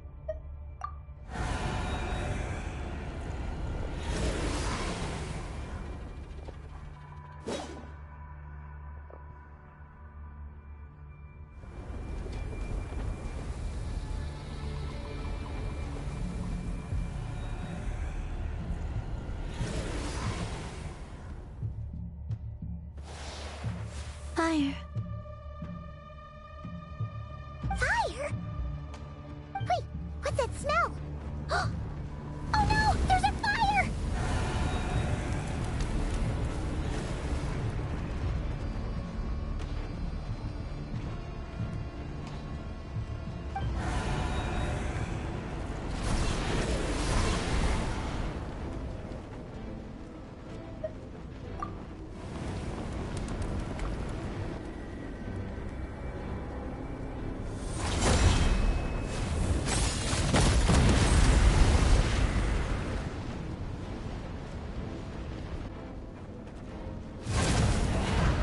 Sandrone was right.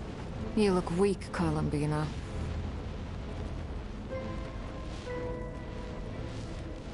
The old you would never have let such lowly creatures bar your way. Word has it that you did something for the Tsaritsa, and that's why you've lost most of your power. Freedom comes at a heavy price, doesn't it? It's Arlecchino! You came! Hello again, Columbina. And greetings, guests of the House of the Hearth. It's been a while, Harlequino.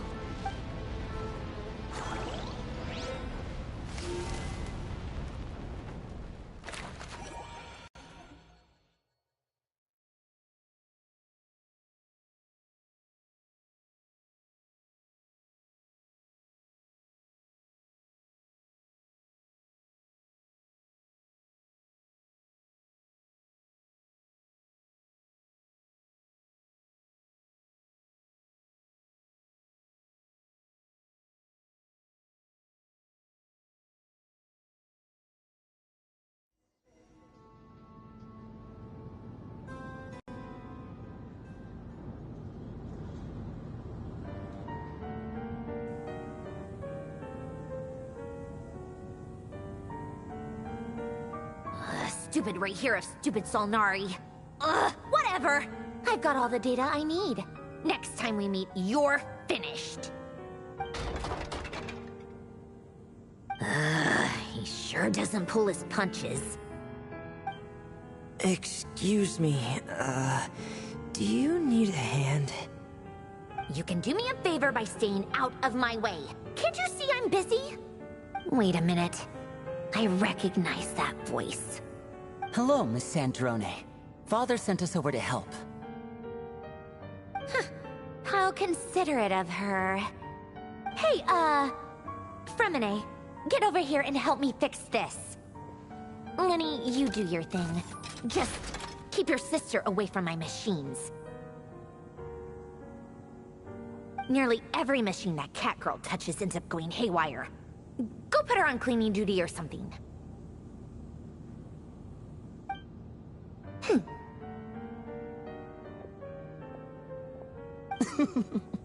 Then let's start downstairs. Fremine, we'll leave this place to you. You've got it. Wait a second. Pretty sure there's still some tea in the cupboard. If you want some, you'll have to make it yourselves.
Save me.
It's a relief to see you all made it back in one piece. Huh? thing. Where's Flint's and the others? And what about Niffer? I returned ahead of them. Flint is helping Ino and Anefa to set up the decoys and buy some time. As for Miss Niffer... Boss is still wrapping things up on her end. She sent us back to fill you all in on the top secret intel we've been gathering. I see. Then let's get right into it. But first, who do we have here? You brought someone else in to help? Greetings. I was invited here to help as a longtime Tea Party companion of Columbina's. You may call me Arlecchino. Surely it can't be. Those eyes. Oh, where have I seen them before? Wait, of course. In those memories we just saw. The only Arlecchino I know is the fourth of the Fatui Harbingers. So either you share a pretty uncommon name, or you're more than just a Tea Party buddy. You are well informed, Grandmaster. A man from Mondstadt living all the way out here in Nodcry, and yet the people and affairs of Snezhnaya seem to hold a special place in your heart. Oh, the feeling's mutual. Sounds like you know all about who I am, too. A Fatui Harbinger.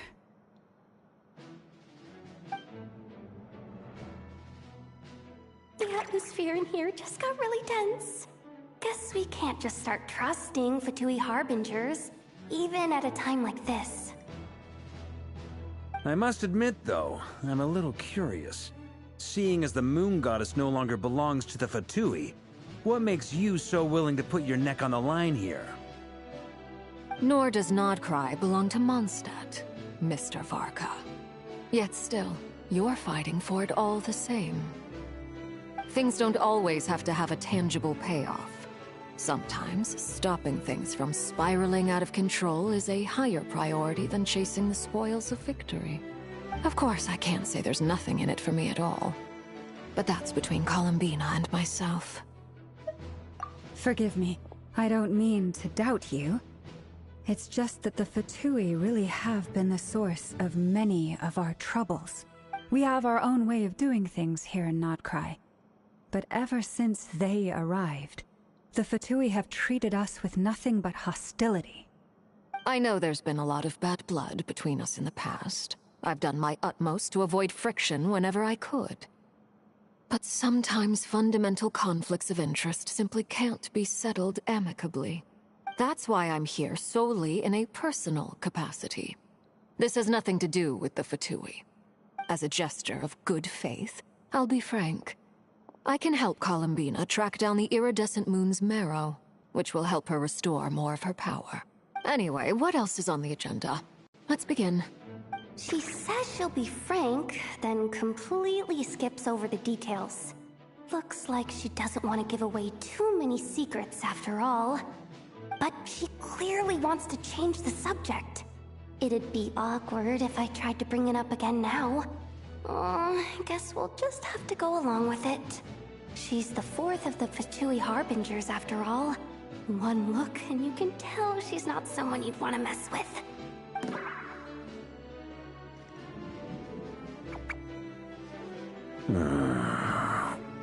Well, since Miss Arlecchino sounds confident in her ability to handle that, we'll proceed to the next topic. Yehoda, time to share that top secret intel. All right, listen up everyone. First, we now know that Rerir was originally a Conrian secret agent whose primary mission was to hunt down and assassinate the so-called Dregs of the Crimson Moon. The Dregs of the Crimson Moon? In the memories, there was a lot of talk about the Crimson Moon and Eclipse, and a whole bunch of other stuff from the time of Conria.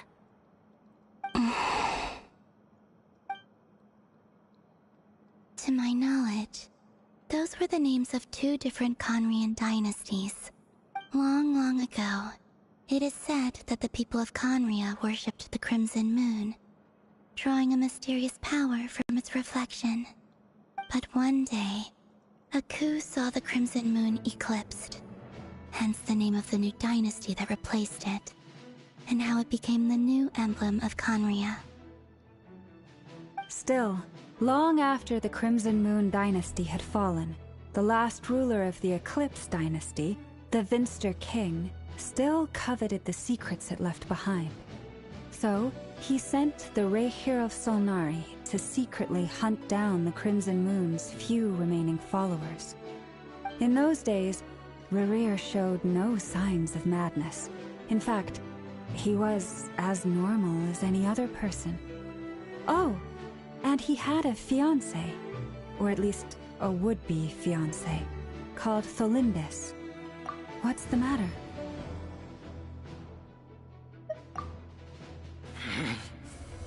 Verfnir, Rheindaughter,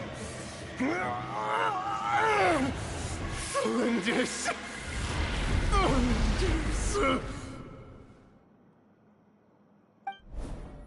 Interesting. Anything else? What about this would-be fiancé of his? Do we know anything about her?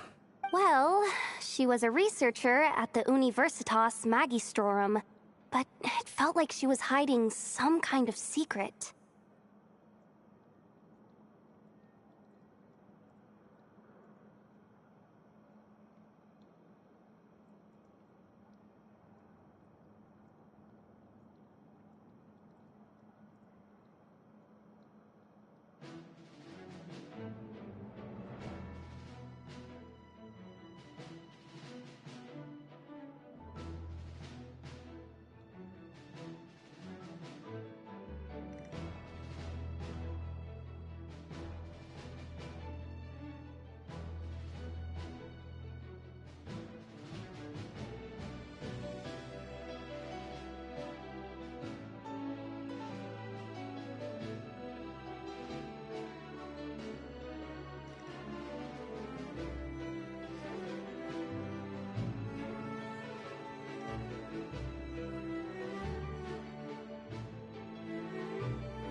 Oh, and one more thing.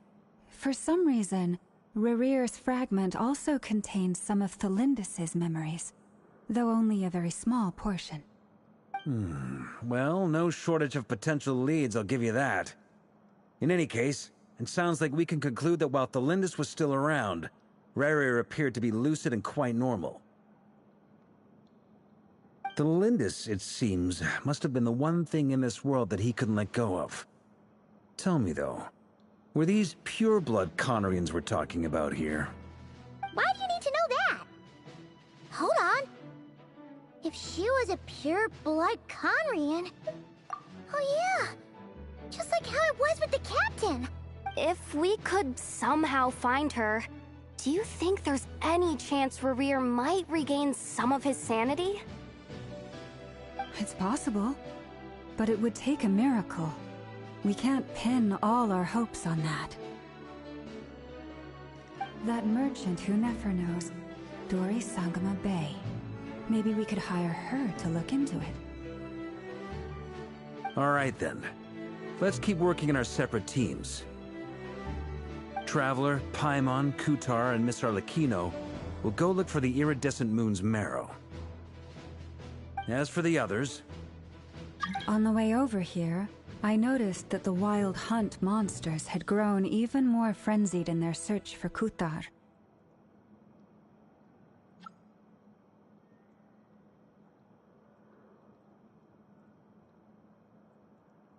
At this rate, the people living here will be in grave danger too. So I'm thinking of gathering together some of our followers to go wipe them out. I'll head back to the curatorium and meet up with the boss. Feels good knowing we've all got something to be getting on with. Given that the Wild Hunt has been a lot more active lately, the Lightkeepers have likely begun their own operations too. If that is the case, someone will need to pass the news on to Flint's. I'll hold the fort for now, then discuss our next move with Flint's, Aino, and Anefa when they get back.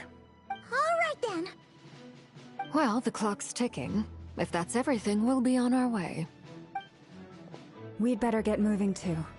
We'll try to buy you as much time as we can. Relax. Just do your thing. Now, I decided to call in some backup since things are getting so hairy. Our reinforcements should be here any minute now. Stay safe, everyone. Dismissed.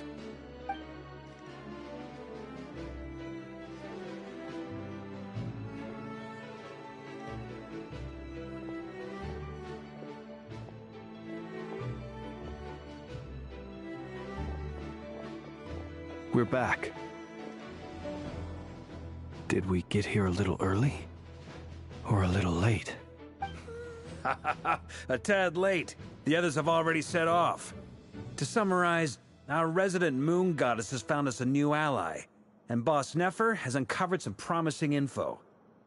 Everything going smoothly on your end? Not great. I don't know how long we can stall them for. The decoys are getting taken out way faster than we imagined.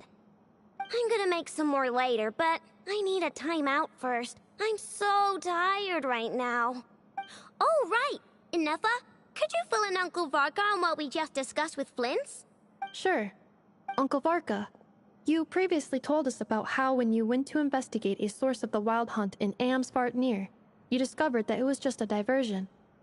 But according to Flint's intel, several outbreaks of the Wild Hunt had already occurred in Nodcry in the period leading up to that. That was before Rerear had regained his body, when he was far from regaining his full strength. In other words, in theory at least, he still lacked the means to act in two places at once. Flint's, with everything that's been happening, the Lightkeepers across Nodcry are rallying to fight back against the Wild Hunt. They're gonna need your help. I know, I'm sure you're capable of coming up with something far more effective than decoys. But for now, you should stay here and get some rest. Inefa and I will head back over to Amsvartnir to see if there's anything I missed. I told you Uncle Varka would say that, didn't I? A deal's a deal. Not a word about my snack intake for the next week. Database updated. Reliability of Aino's predictions increased. What does that mean? They were betting on how you'd respond after hearing their intel. Ugh, it's the obvious choice, isn't it? That's hardly worth betting on. We already decided that Anefa should go investigate the situation over at Amsfartnir on her own. You might as well stay here and keep watch. Someone needs to hang back and oversee our strategy meetings. And besides, you still haven't fully recovered from ambushing Rerir. So I've ended up with the easiest assignment. Well, I appreciate it, everyone. See you when you get back.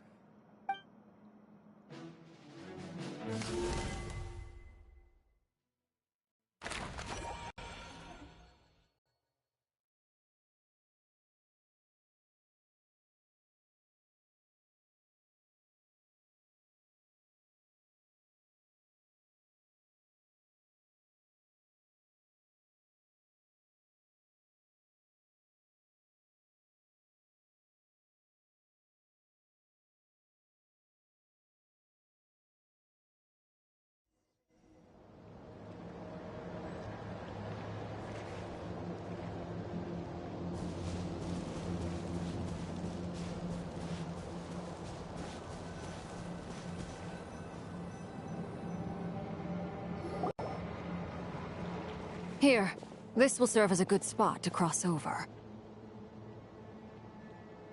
Arlecchino, hold up a second. Since you brought us all this way, would you mind telling us what you've got planned? We still haven't got the slightest idea what's going on here. And if even Columbina doesn't know where the iridescent moon's marrow is, how do you? Simple. Because I am an inheritor of the royal bloodline of the Crimson Moon. And one of the last surviving embers of the Two Worlds' flames. Huh? Are you serious? As in, you're a descendant of that Crimson Moon dynasty we were just talking about? The one from ancient Conria? Your surprise is understandable. I was also taken aback when I first learned of it. But the more I thought about it, the more I realized the signs had been there all along. When I was young, I discovered I could wield a very special kind of fire. It coursed like blood through my veins and smoldered away inside my nerves. What's more, whenever I experienced strong bursts of emotion or drew too deeply on this power, it was like some kind of presence within the fire would begin to gnaw away at me, consuming me from the inside out. Exactly. That is why my hands are like this, too. At first, I saw it only as a curse, but once I became a harbinger, the Jester apprised me of the truth. Together with my own investigations, over the past few years, there are several things that I have gradually come to understand. For instance, take the so-called Crimson Moon. In truth, it is nothing more than the shattered remnants of the iridescent moon, fused with the Abyss to prolong its lifespan. Since this blood flame was bestowed upon me by the Crimson Moon, it is a fusion of the iridescent moon's former power and the corruption of the Abyss. You all understand the nature of the Abyss well enough.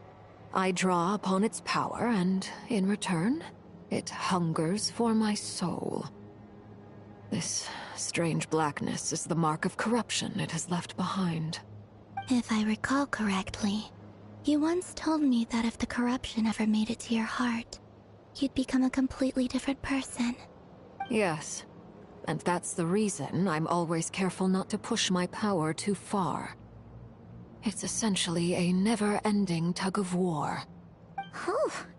Sounds intense. Anyway, the rest of my story can wait. Is there anything else about the Crimson Moon or the Iridescent Moon that you're unclear about? Paimon has a question. So, the Crimson Moon that the Carians used to worship was actually the Iridescent Moon, right? Which was one of the three Moon Sisters. Does that mean that the Carians were to the Crimson Moon as the Frost Moon Scions are to the Frost Moon? So much of that history has been lost. We have no way of knowing exactly what they were like. But I would suspect that the Conrians weren't as devout in their moon worship as it might appear. The iridescent moon's remains simply served as their link to the Abyss. Later on, perhaps someone discovered a way to make direct contact with the Abyss. Or maybe there was some kind of ideological divide.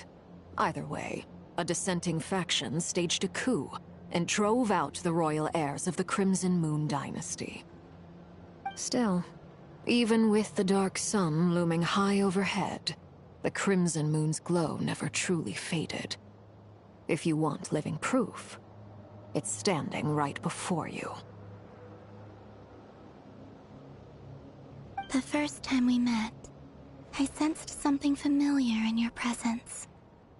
When I looked at you, I felt I could see that mysterious red moon in the corner of my eye. In your flames, I saw its broken image, surrounded by a strange black aura. Well, I appreciate that you kept it to yourself. Much about the Crimson Moon is still a mystery, and I'd prefer not to end up as the object of an insane research project. Anyway, time is against us here, so if there's any other questions, they'll have to wait. I just want to make sure I've got one thing straight. In her letters, Sandrone mentioned that since you are unable to contain the iridescent moon's marrow yourself, you intend to leave it in my custody, correct? That's right. For now, it's the only way I can pay you back for your help. The iridescent moon is already part of who you are, so with its marrow in your possession, you'll be even more powerful than before. Deal. Then let's get started. Get what started? What does this place have to do with the Crimson Moon? When I first became a Harbinger, the Jester gave me a book called Parenheri, also known as Leobranto Inamorato. You should be able to buy a copy next time you're in Fontaine. It's a love story set in the Crimson Moon era, but setting aside the tangled romances of its characters, it also records a few interesting details. In the Crimson Moon era, or so the story goes, there was an orphanage that received children from beyond the bounds of this world, and subjected them to a peculiar induction ceremony. Beyond the bounds of this world? For real? And what kind of induction ceremony? The Crimson Moon sages looked beyond this world for beings with powers that surpassed the gods. But fearing they might lose control, they subjected these children to a process of refinement. They made these children crawl up a fireplace and kept asking them, "Have you died? Did you see it?" Until they finally admitted to having died and seen a crimson moon. The adults embraced the children who passed the ritual, telling them, "Within the fireplace, you have traversed the flames between two worlds. Here and now, you are born anew." The book leaves much unsaid, but I suspect that this was their way of branding the children they had enrolled, leaving an indelible mark upon them so that they would forever live in the Crimson Moon's light. That explains why I can't sense the Crimson Moon's marrow in this world. It makes sense that it would be sealed in a special space that can only be accessed temporarily through some kind of ritual. But there's no fireplace here. Do you see a chimney anywhere? Oh, are we supposed to build it ourselves? Okay, fine. Paimon will go find some bricks. That won't be necessary. The fireplace is purely symbolic. The key to the ritual is crossing the flames between two worlds. In other words, the flames that burn within me. Those burned away by such flames leave behind a kind of ghostly afterimage in the world. In the days of Conria, people believed they could be used to bridge the gap between the two worlds of life and death. In short, I can open a passage to that space for you. That's the easy part. The catch is I'll need to stay on this side to keep the passage open, so I won't be able to come with you. Once you're inside, you'll have to find your own way. Very well. Then I'll open it up. Traveler, spare me a little more moonlight if you would. I may need it.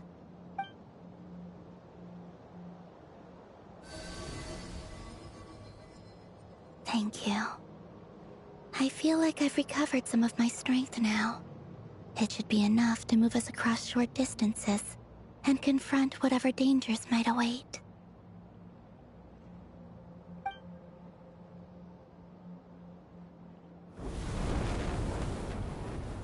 Mistress of the seven hues of ages past, great mother of the present, crimson-clad sovereign of the two realms, by fire severed, by fire renewed, I offer myself now and beseech your descent.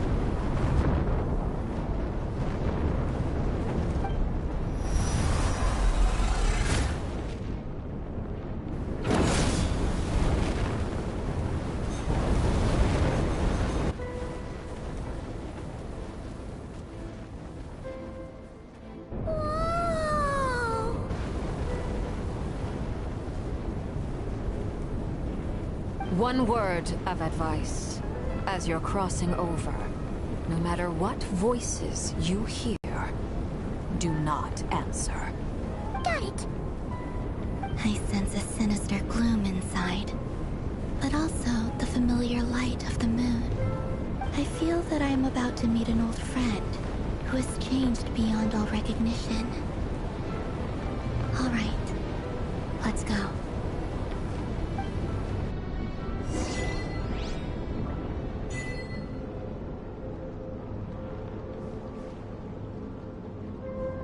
Seismic changes often begin with small windows of opportunity.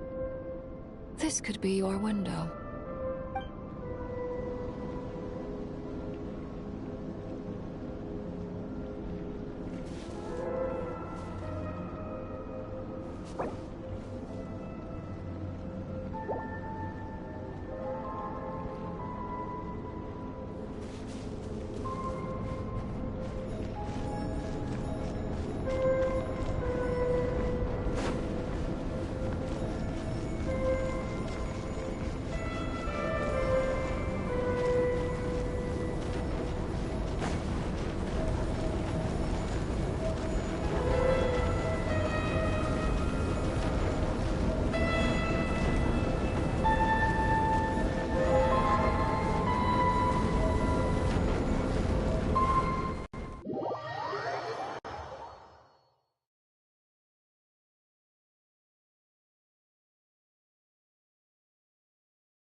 The abyss?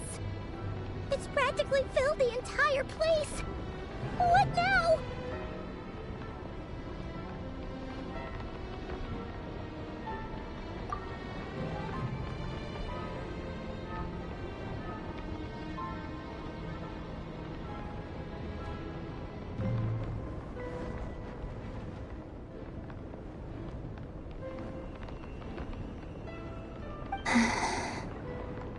What a tragic sight. Fragments of your broken body, seized by the abyss and hung up aloft like mummified remains. Iridescent moon, was this truly what you wished for? Careful! There's something spooky about this place.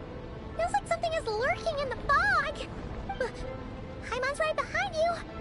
Whatever you do, don't run off without her.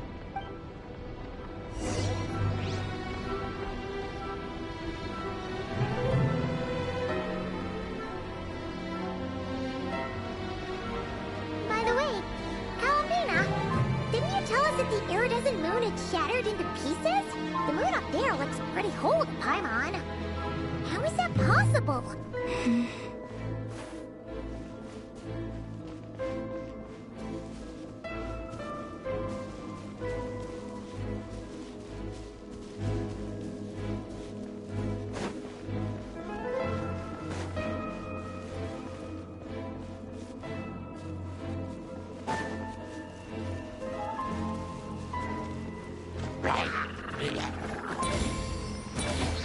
Cleanup sequence initiated.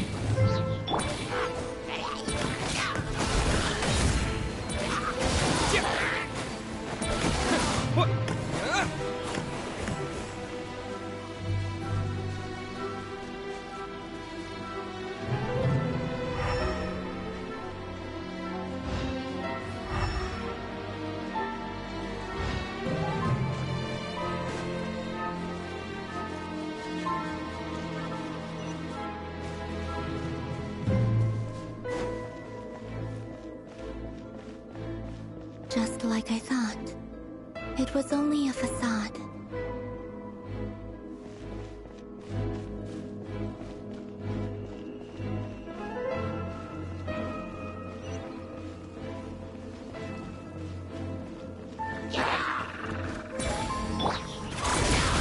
Annihilation mode.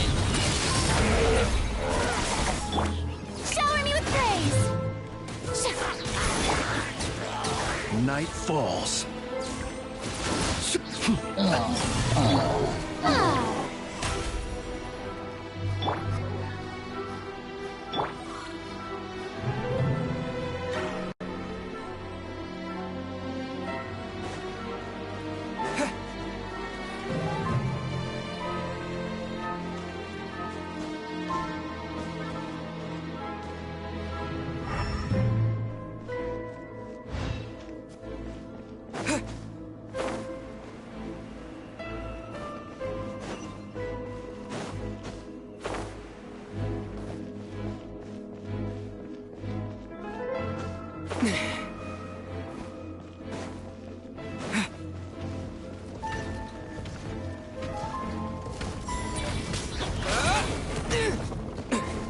Defensive mode engaged.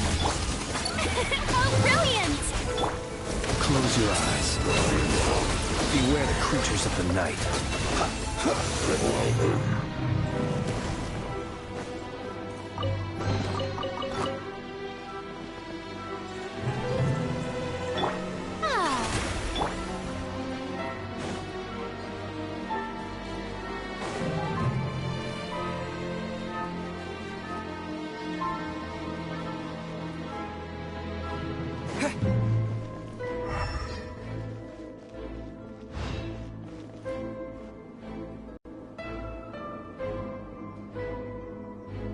Huh?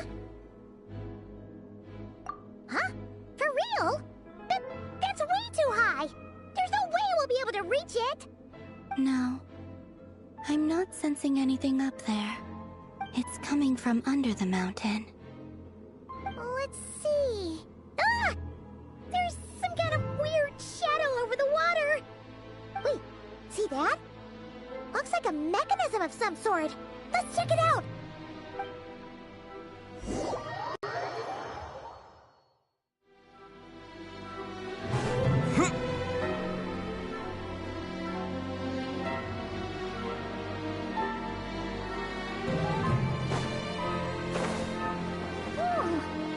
Looks like a device from the time of Karia.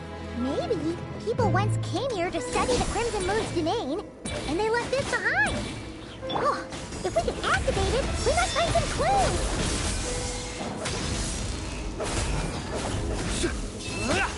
Observe.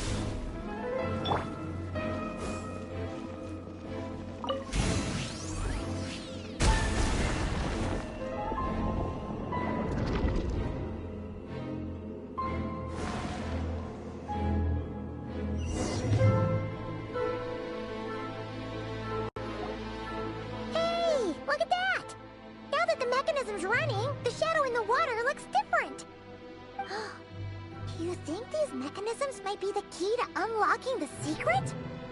Let's try to find more of them! Thalindis, we'll leave the rest of the research in your hands. We'll be heading back now. I hope this isn't ruining date night. Ugh. Mind your own business. Just leave me some snacks on the table. Thalindis? Is that Rear's girlfriend? How come we're hearing her voice here? Oh yeah!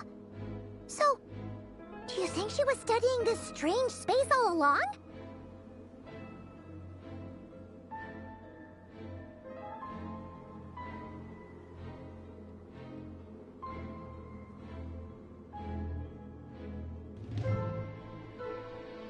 The Abyss has made this space extremely unstable.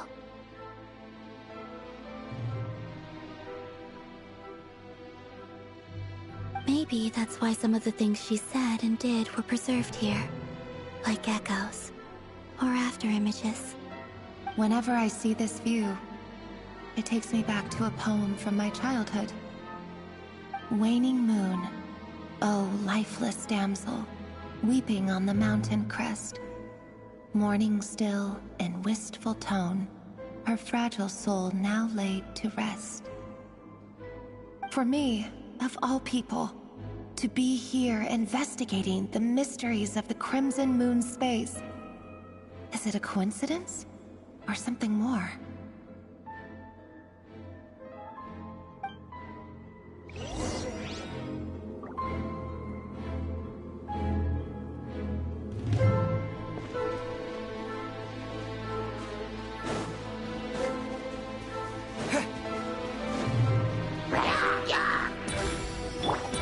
Close your eyes.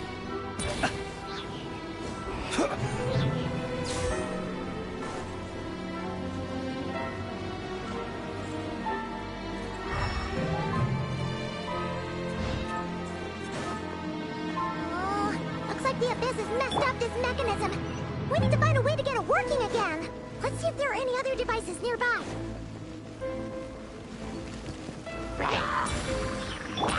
Observe. To dust. Cleanup sequence initiated.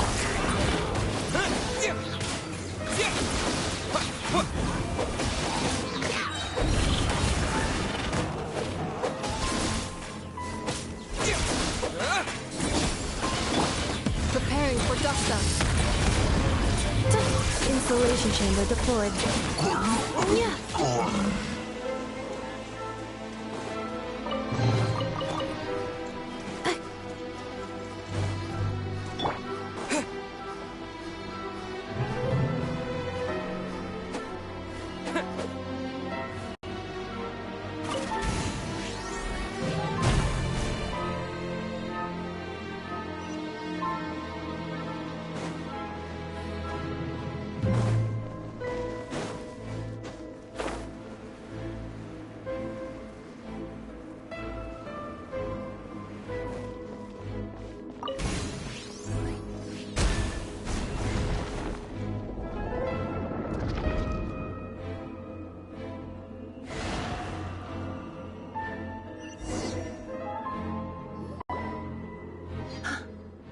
See.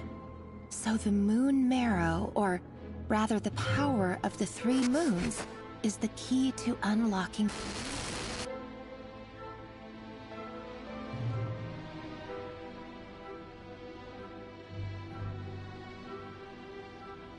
If it really does exist, then maybe this madness can finally be put to an end.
With the Abyss inhibitors in place, I should be able to access the chamber with the Moon Marrow. Oh, Rerir, with every step you take, you're drifting further from what you truly desire. But you're not the root of the problem. Ever since that outsider set foot in Conria, the Vinster King has sunken deeper into madness. If only I could get my hands on that outsider.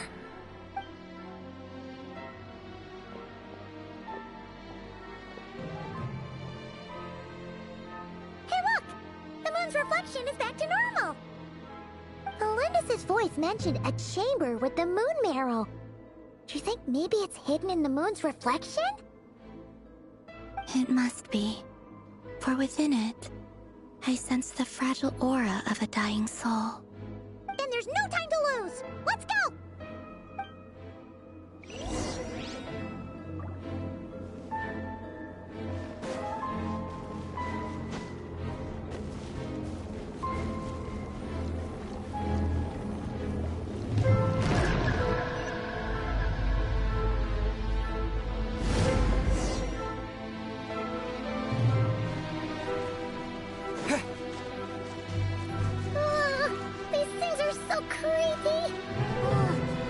Looks like we'll have to destroy them if we want to get to the iridescent moon's marrow.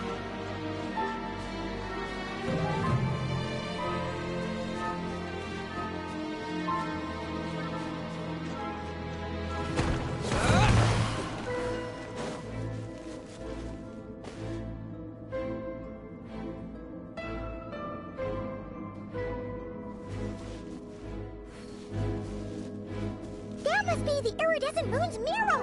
Oh, we'll need to destroy these things before we can reach it!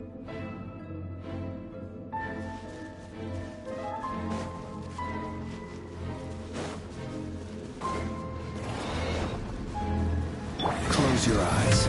Night falls. Strike a pose!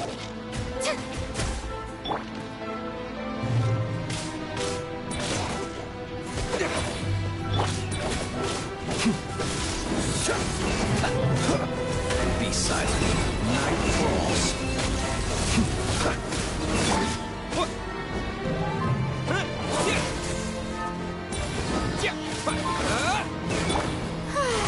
Let the world come alive!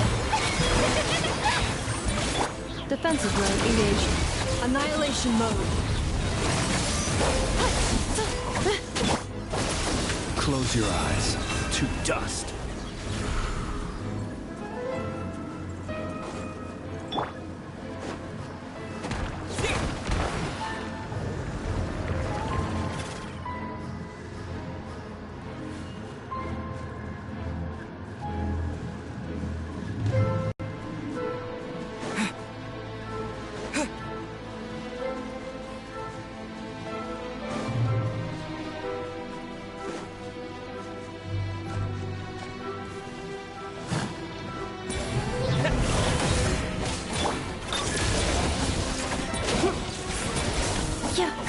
Be silent. Close your eyes.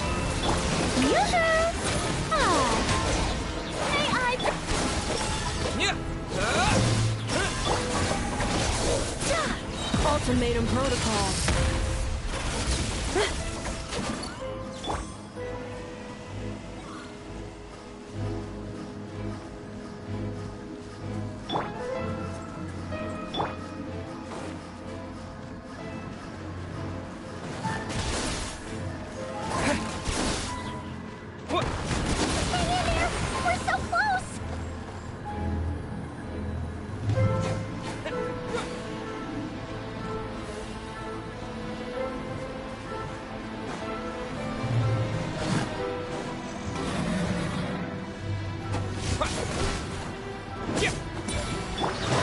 The long sleep beckons.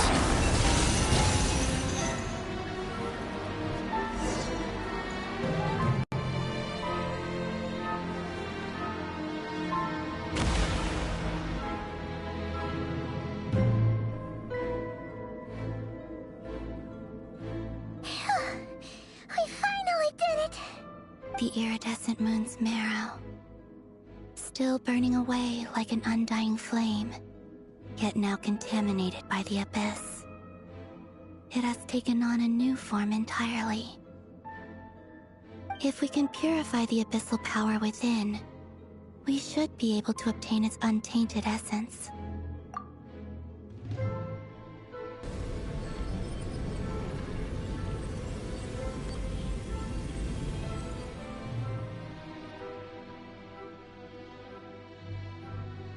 It's so cold.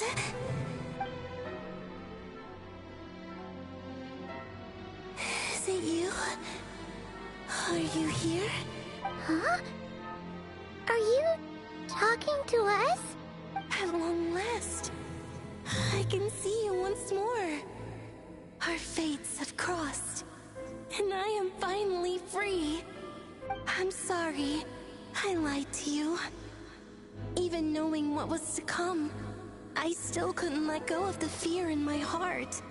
As death drew near, the moment the moon shattered, my body began to split apart piece by piece. Like I was being cut into pieces by 1,000 blunt blades. My thoughts scattered as the cold crept in. But I could not bear to fade away like that. Tell me, what was it that brought you to us all that time ago? If only I had possessed your courage, then I might have been spared this torment more painful than death. You look so puzzled. That's how I felt too when I first saw you. But trust me when I say that everything happens for a reason. Farewell, Hypo.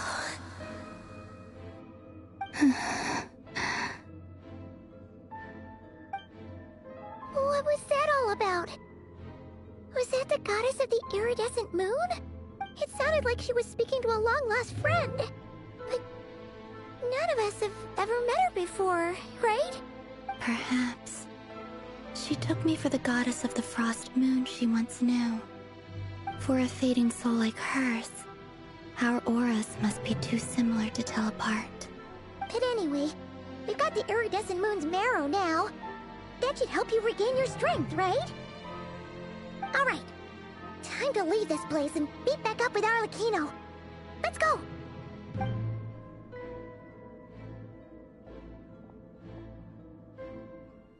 That's odd. This place looks different than when we came in.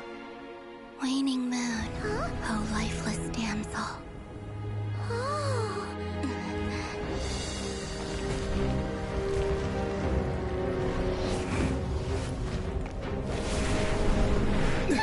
Hurry! The place is collapsing! It wants to trap us here. Who's it? The abyss? Now we've taken the moon marrow. All that's left here is a dark will. It will show us no mercy.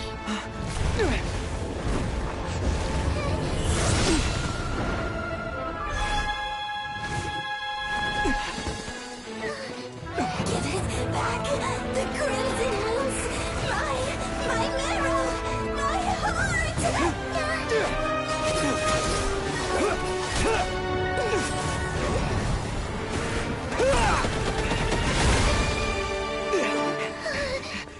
Finally! Huh? Oh no! The exit's blocked! They're back! Now what do we do? This is where you fall. Witness my rise. Hey, What are you waiting for?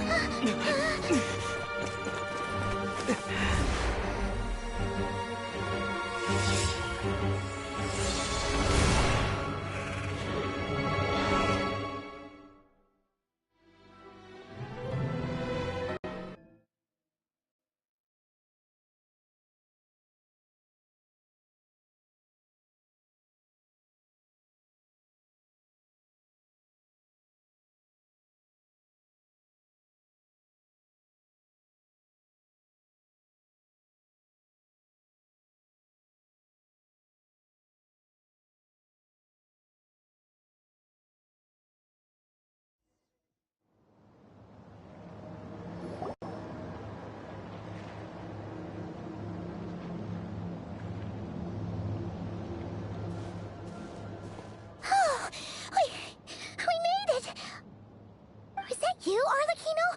Did you save us? Wait, your hands! They're... Oh, this? Don't worry. It's a small price to pay.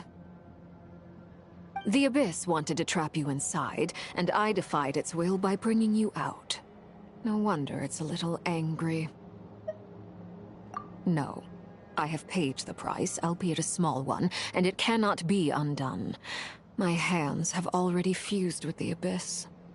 Purification would simply destroy whatever's left of them. But surely... Oh... We're so sorry, Arlecchino. Paimon can't believe you'd make a sacrifice like this for us. As much as I'd like to call it a favor, the truth is I was simply holding up my end of the deal. Well, Columbina. Yes, you did your part. And as promised, I will leave the iridescent moon's marrow in your care. From this day forth, may the two worlds' flames burn ever more brightly.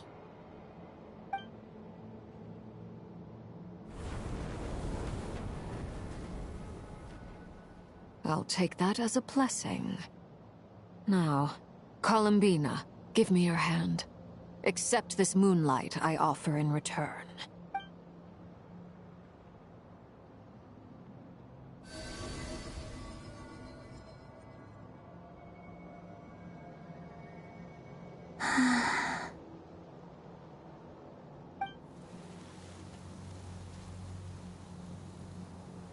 Feeling stronger? Hey,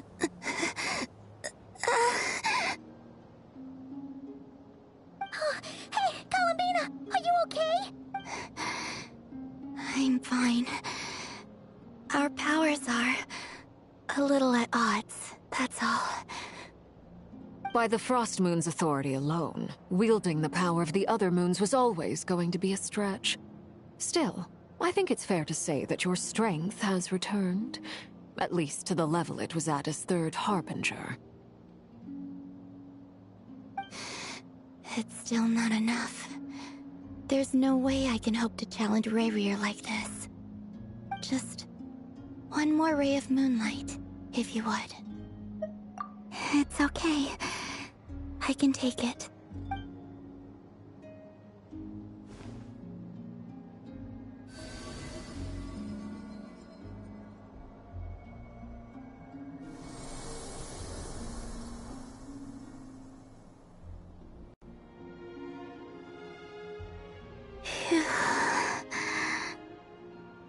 How about now?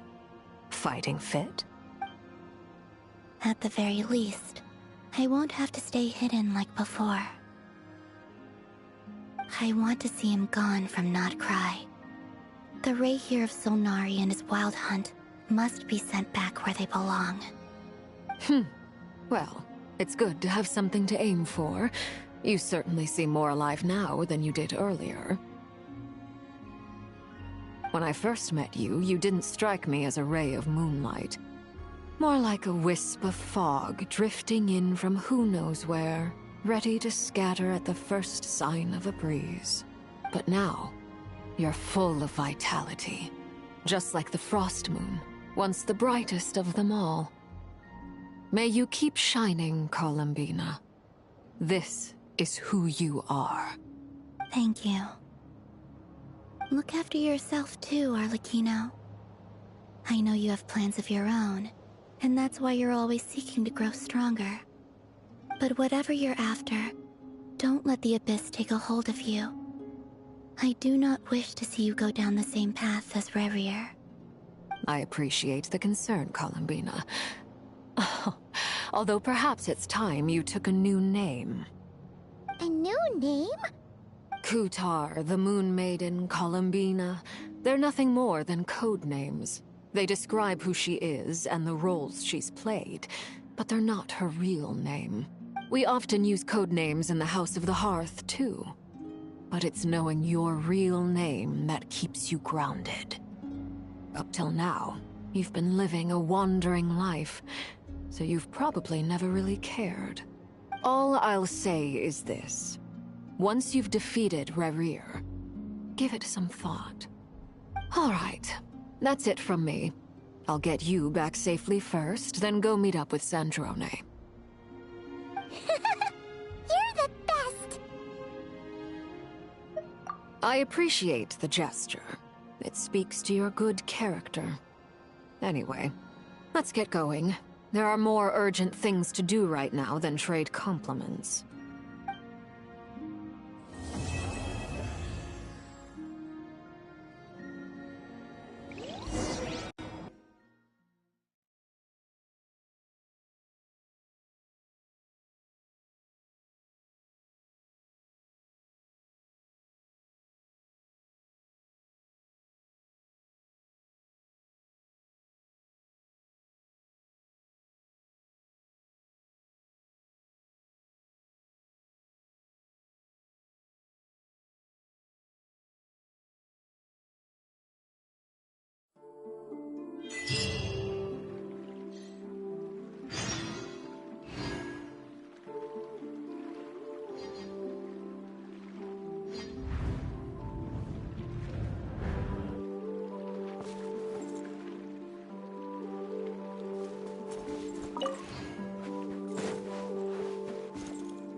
A little to the left.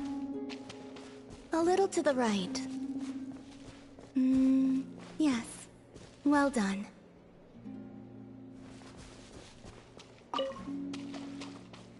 A little to the left. A little to the right. Yes. Well done.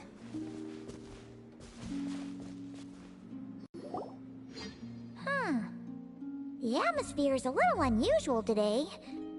Are you decorating this flower field, Columbina? That wasn't me. It was them. You mean the Kuhenki? Yes. These stones emit a faint light upon absorbing Kuvaki. The Kuhenki are quite fond of them. So they just put them on the ground and play with them? Not exactly. Come over here and look. Huh? Ooh, it forms a picture when you look at it from above. That's right.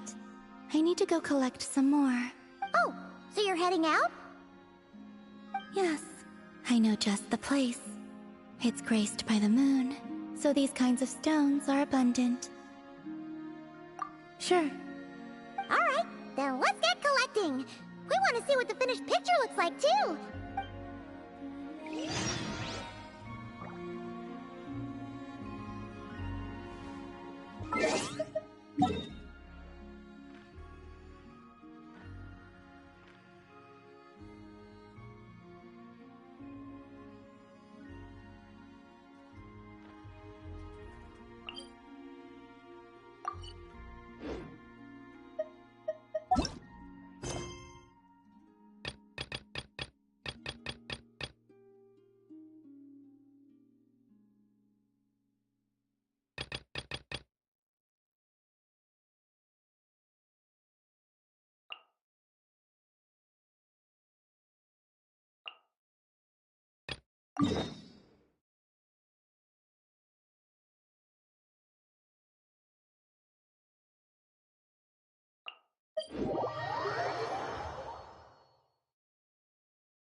Do you think the others are making good progress?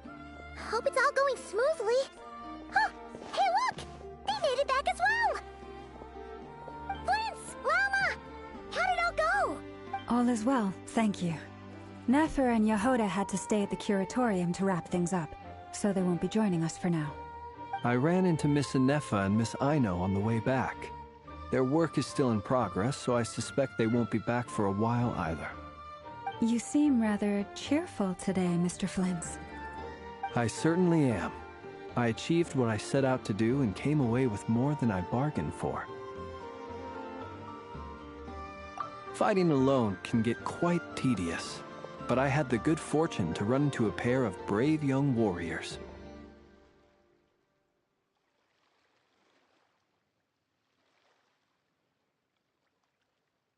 We meet again. How have you been? Albedo! What are you doing here? That would be a natural assumption to make. It's also the correct one. These two courageously lent me a hand while I was fighting the Wild Hunt. When they told me they were Servarka's colleagues, it all made sense. And given how people of outstanding talent tend to cross paths, it's no wonder you're already acquainted. So, who's your travel buddy, Albedo? Why don't you come and introduce yourself?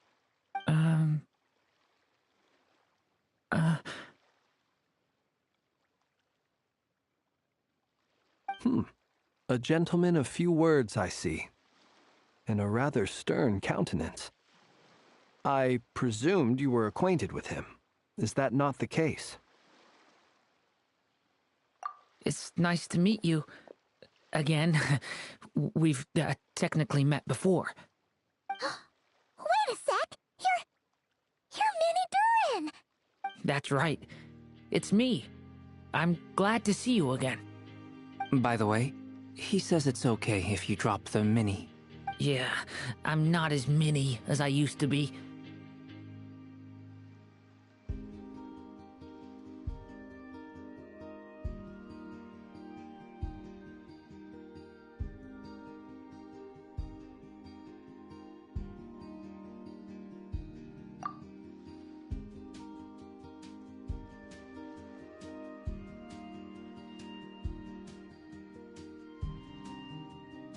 Interesting, isn't it? The first step towards blending into human society appears to be reflecting on whether one's name really reflects who they are. Wow! You look so different! In a good way, of course. It's great to see you looking so healthy. Thank you, Paimon. And although you're as mini as ever, I understand that diminutives don't always convey endearment. I'll be sure to simply call you Paimon, as a sign of my great respect for you. Wow! You're such a smooth talker now. Paimon could get used to this. From now on, you may refer to her as your esteemed guide, Paimon. Personally, I think our little Paimon is the perfect size. When people call her Little Paimon, it's just because she's so adorable that they can't help themselves. If that's not a sign of endearment, what is? You're absolutely right, Miss Lauma. My brother still has a long road ahead of him when it comes to understanding human relationships. Anyway, speaking of long journeys, didn't Columbina leave with you. How come she isn't back yet? She's been catching up with old friends. Wouldn't be surprised if she stopped for a cup of tea, or 10, on the way back. Uh-oh. People are talking about me. Hope it's nothing negative. Judging from your expressions, I'm guessing it all went well? It's getting crowded here. I'll go grab some chairs. No need. This is a job for an alchemist. I'll whip some up momentarily. Thank you for your hospitality, ladies and gentlemen, but I was merely escorting my friends back. I'll be meeting Sandrone shortly, as we still have some things to discuss. It's been a pleasure, everyone. But this is where I'll say goodbye. We really appreciate your help.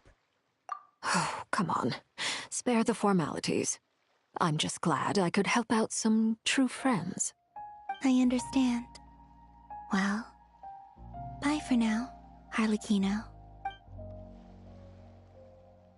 Oh, this place is hopping. It's probably a good thing one of us left. Otherwise, we might not fit all these people in. Are you saying we're about to run out of chairs? As a matter of fact, I am. Come on in and see for yourself.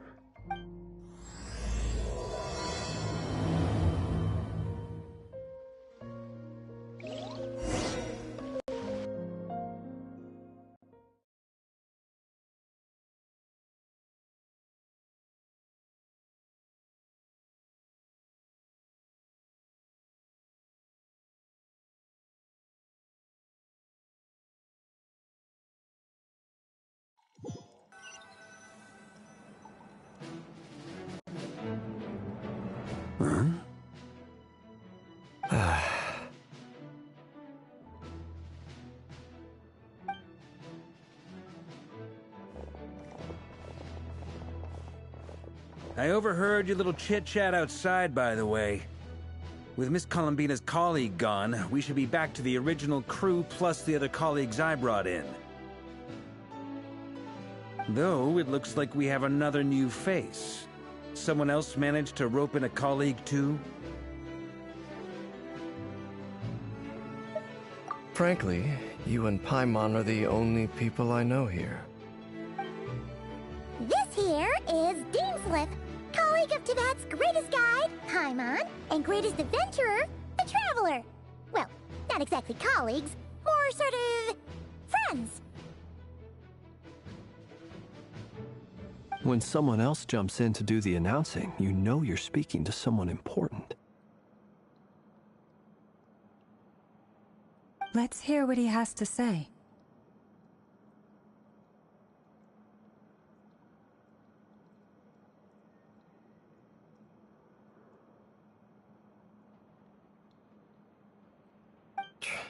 Note to self.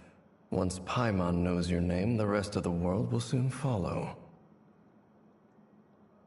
When he comes looking for us, it's usually something important. Paimon's guessing you've heard about the Wild Hunt, then. From the looks of it, you're about to hold a meeting. If I were to say that the Wild Hunt is our mutual enemy, would that earn me a seat at the table? As the saying goes, the enemy of my enemy is my friend. Mr. Dainsliff, there's a seat with your name on it. Though, I can't promise the same for everyone else. Hey, Albedo, think you can rustle up a couple more chairs? After all this time apart, Grandmaster Varka's first order is to rustle up a couple more chairs. I've missed this. Is he being sarcastic? Hey, he's your brother. Why are you asking us? I've still got a lot to learn about the nuances of human conversation. Trying to decipher Albedo's way of speaking has been like jumping in at the deep end. Oh, good point. Paimon gets you now. Don't sweat it. There are people who go their whole lives without getting the hang of it. You're ahead of the game already. I wonder what's taking Nefer so long. Perhaps you should go and check in with her. If anyone can hurry her along, it's you. I just got back from the curatorium. Besides, aren't you curious to see what's taking her so long? Miss Nefer doesn't strike me as the type to share secrets. And since gathering intel is her specialty, I'm guessing she'd prefer to keep her methods confidential. Under such circumstances, would it not be tactless for me to impose? Oh, but it's fine for me to impose. What can I say? You have an unrivaled ability to garner people's affection, Miss Moonchanter. Besides, you have far more in common with her than I do. All right, then. Impressive. She barely fought back at all. I admire your powers of persuasion, my friend. As I'm sure Miss Lauma will realize soon enough, the trick in life is to always pitch in with other people's responsibilities so that you can be selective with your own. Another trick is to simply hide in the background. Spoken like a true sage. Anyway, looks like we've got some time to kill before the meeting. Let's take a little breather, folks. And feel free to chat amongst yourselves. We'll get down to business once the other two arrive.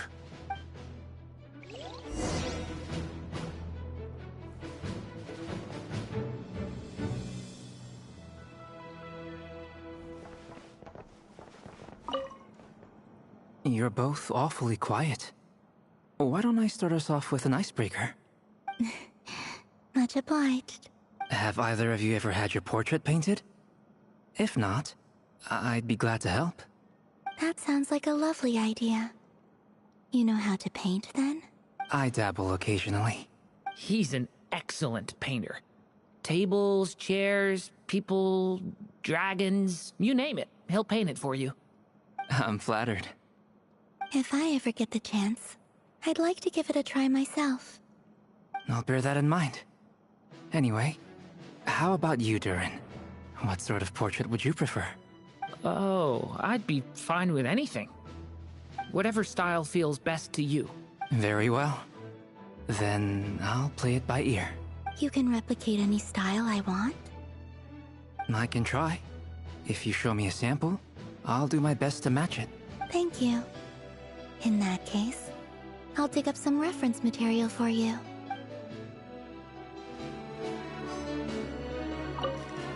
You're both awfully quiet. Have either of... That sounds like a I dabble, okay? I'm flattered. If I ever get... I'll bear that in mind. Oh, whatever style... Very well. You can replicate... I can try. Thank you.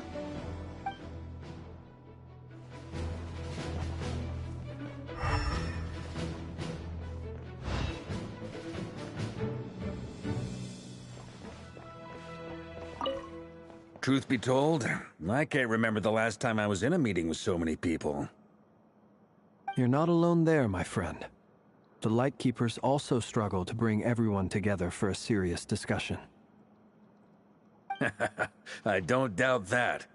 I've only ever met two Ratniki, one being you, and the other being that young guy, Itlua. Itlua's a good apple. I'll give him that. He's kind, honest, and regularly delivers supplies to my lighthouse. A true Ratnik to the core. In that sense, he puts me to shame. So you're what? A fake Ratnik? That's what it sounds like you're saying. But I get the feeling that's not quite what you meant.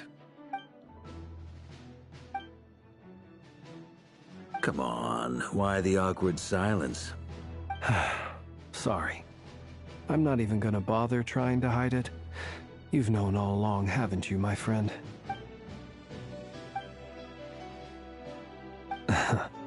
Now that was an awkward silence. Let's just keep this between ourselves. Probably best if Itlua doesn't know, huh? That goes without saying. Gotta be careful what you share with youngsters, after all. Anyone else in the know? Let me guess. The Traveler and Paimon? It's dangerous being too sharp for one's own good, you know. Then, in the name of the Animo Archon Barbados himself, I swear, your secret's safe with me. When we went for drinks, you said that you and Barbados were practically best buds. In the light of that claim, do you really expect me to take your oath seriously? Of course. Just as long as you don't go spreading around the fact that I'm close with Barbados, all right? Fair enough, then. Nothing like a bit of mutual leverage to seal the bonds of friendship.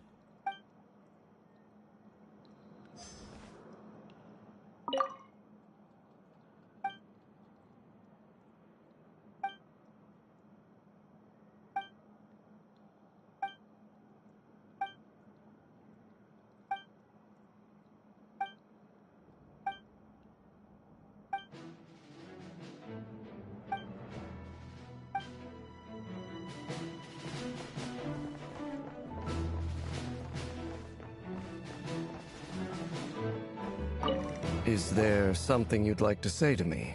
Yeah! For starters, why'd you just show up here without even giving us a heads up? If you think back to our previous interactions, you may recall that that's hardly out of character for me. You do have a point there. Oh yeah!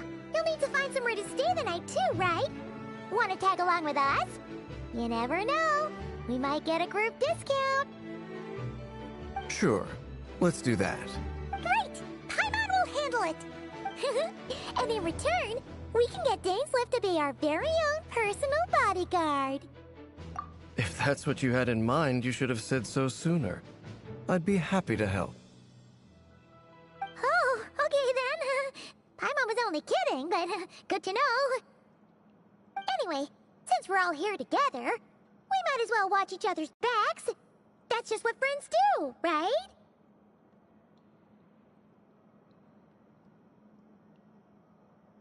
Indeed. Thank you.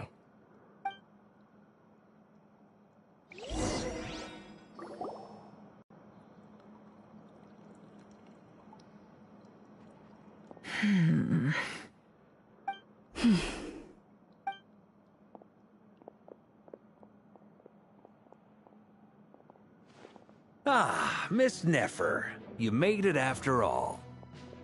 But what about Yehoda? I'm here to give you an update on how things are going on our end.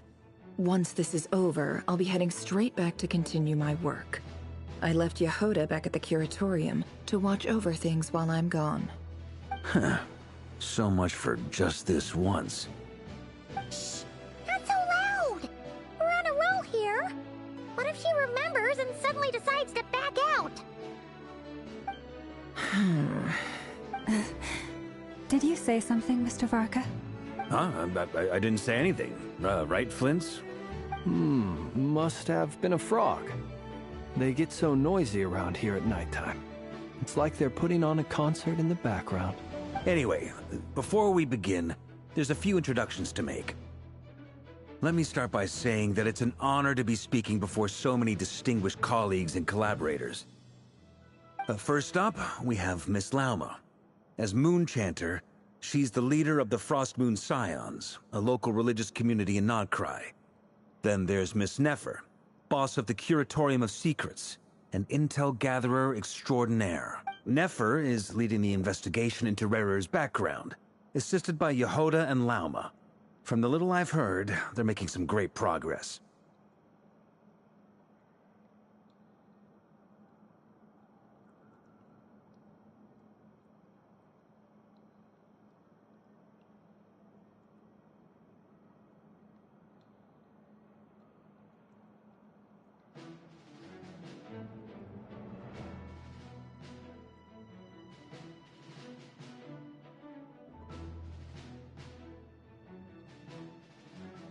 Over here, we have Mr. Flint's, a ratnik and guardian of the abandoned lighthouse.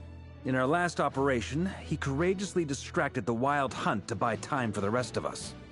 For those of you who've never met, this is Mr. Albedo, a renowned alchemist and captain of the Knights of Favonius investigation team. By his side is a new face for us all, myself included, Mr. Durin, who has come to lend his aid. Next up, we have the Moon Maiden and former Fatui Harbinger, Miss Columbina.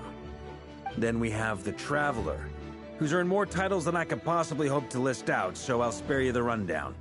And Paimon, the ultimate travel companion and quite possibly the best guide in all of Tevat. Wow! That's a lot of people! Great turnout! Miss Nefer, it looks like you might have another job coming your way, so, congratulations on the booming business, I guess.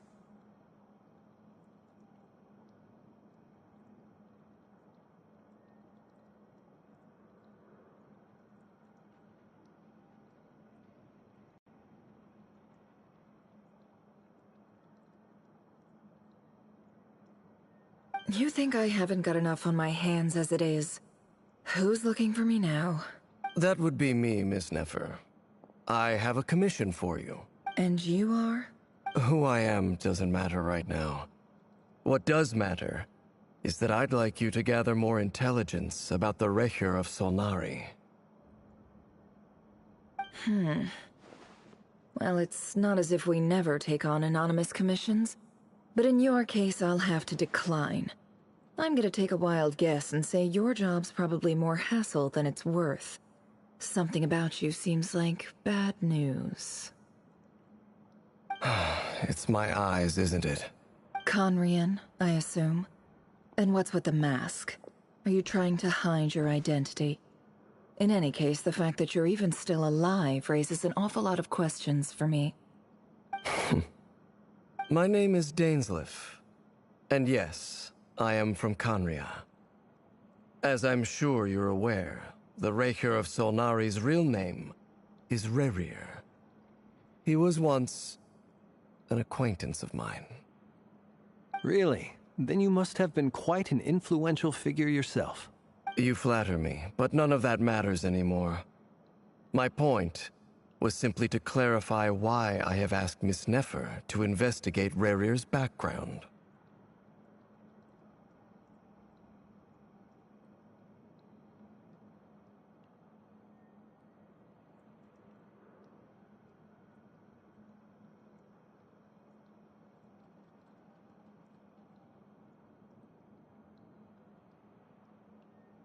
So you're both from Conria, and it sounds like you used to be friends? What am I missing here? Surely you already know how he became one of the Five Sinners. I'll tell you everything I know. The history of Conria, the names and identities of the Five Sinners. I remember it all like it was yesterday. I have never spoken openly of this before. But the truth was exactly as people say. The Five Sinners were each driven by their own desires, and it was by playing upon these that the Abyss tempted them to their fall, tearing Conria apart in the process. The visionary, Vedifenir, who wished to foretell the future. The wise, Haroptatir, who sought limitless knowledge. Gold, Rheindotter, who desired to create life. The foul, Surtologi, who pursued supreme strength. And last, but not least, Recher of Solnari, Rerir, Ravager of the Moon.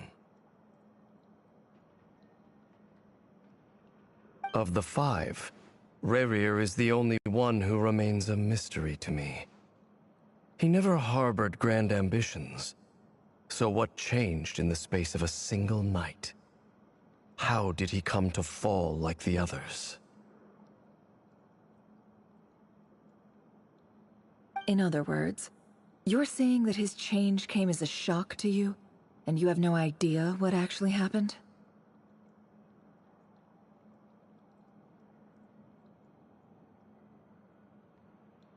That's right.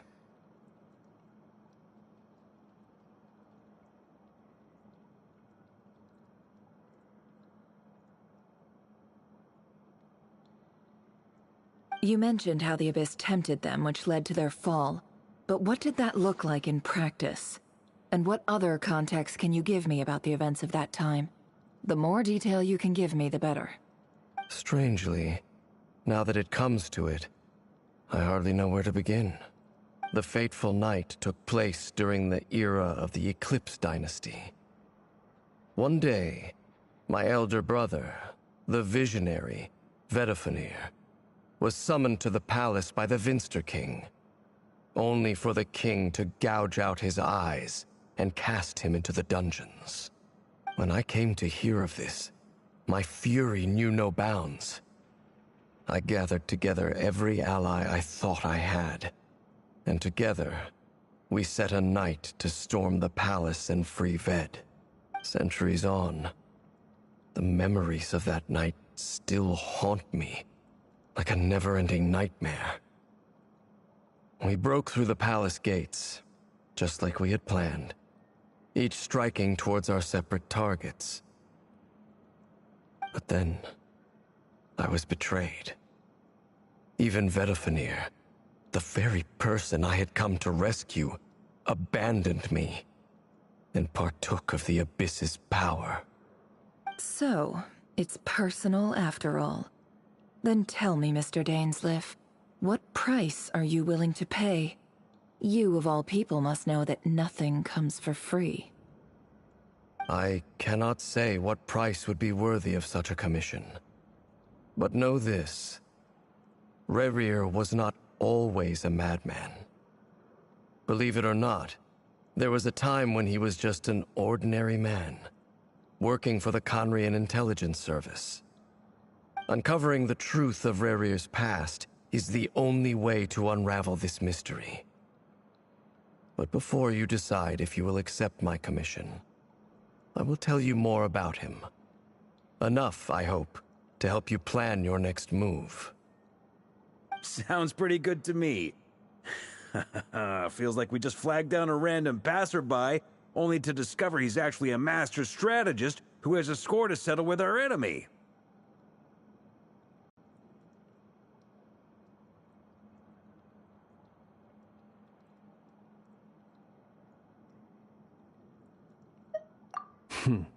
Can I borrow your halo? It could be useful in the lighthouse. Hey, enough with the wisecracks! Besides, isn't that lamp of yours bright enough already? Relax. It was meant to be a compliment. If that was a little over the top for your liking, I'll make sure to tone it down next time. I'll give your proposal some serious thought, Mr. Dainsleif. Let's speak in private once the meeting is over. Before that, there's a few things I'd like to share.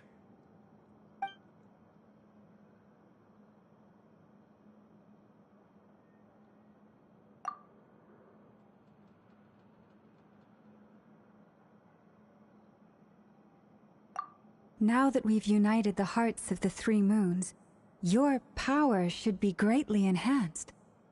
But it seems like that hasn't happened yet? I believe it will take a little longer. You've done so much for me, so I want to be completely honest with you all. Even though I'm doing a lot better now, the truth is, my recovery will likely be an ongoing process. From the moment I was born, my power has been slowly ebbing away. And that is because Tevat has never accepted me. Even with the moons united as one, it seems my rejection cannot be undone. So far, I have yet to find a solution. It may turn out to be a problem that will plague me until the day I finally leave this place behind. Even so, I will do everything in my power to help you drive out the Reihir of Solnari. As Arlecchino put it, this is not about chasing the spoils of victory. It's just a gesture of heartfelt gratitude. Kutar. Defeating the Reihir of Solnari will be no easy task. While my strength slowly recovers, we'll also need to gather more intel. Naturally. We should take all the help we can get if we hope to defeat him. We've considered several viable plans now, but our choice hinges on the answers to a few key questions. Is it even possible to kill Rerir? What experiences shaped the person or monster he became? And what's he really after? Given Albedo's expertise in alchemy, I think we should leave him to try and answer the first of these questions. Understood. As for the other two, I'm afraid we'll have to count on you again, Miss Nefer. Believe me when I say it's not my wish to burden you. But right now, relying on your skills is our only option. So you're placing all your hopes on me, huh? We can't thank you enough for agreeing to help us. Honestly, I can hardly believe how lucky we are. You sure have a talent for changing your tune, Miss Moonjanter. Timid like Yehoda one moment, then flinches insincere flattery the next. Ladies, please. I must object to your portrayal of me. That's all. I almost don't want to leave this room. I'm curious to see how this plays out.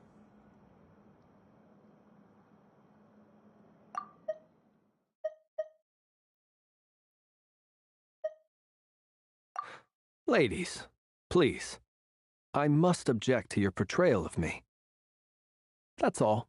Feel free to keep bickering. Just pretend I'm not here. I have faith in you, Miss Nefer. Something tells me you'll stand by us until the very end.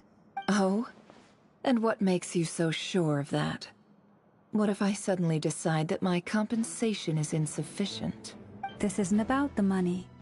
I can sense that you've got a deep-seated distaste for Rerir. And knowing you, that alone is motive enough. Look at them getting along so well. Like two peas in a pod. And I'm the one they accuse of insincere flattery. There is no justice.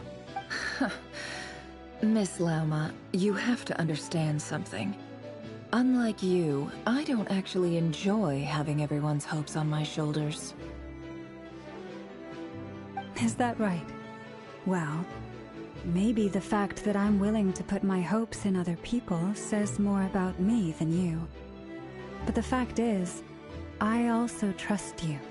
And that's because I know that you're someone we can count on.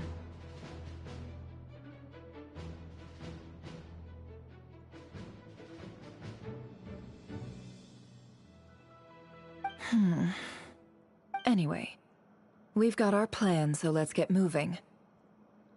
Mr. Dainsleif, let's talk. And Traveler, once we're finished, if you've nothing else planned, I'd like you to come with me. This whole experience is teaching me a lot. For instance, I now know that when other issues come up in the future, I'll have far more luck getting Lauma to convince Miss Nefer than trying to do it myself. Hate to say it, friend, but that's one of the funniest things I've heard in a while. Why? You think I've got it wrong? Quite the opposite. But what makes it so hilarious is how long it's taken you to realize.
Thank you for waiting.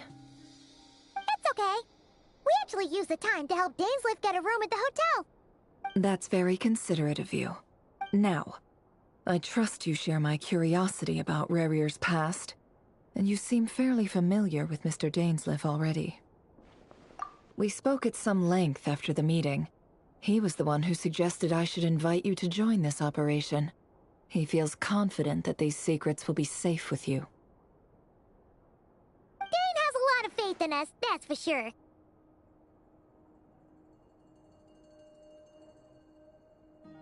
Likewise. I appreciate that you got right on board without interrogating me about why I invited you.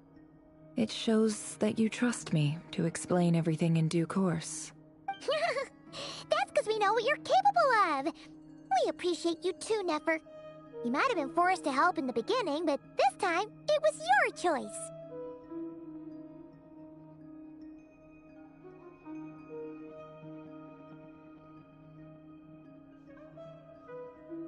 That's one way to put it.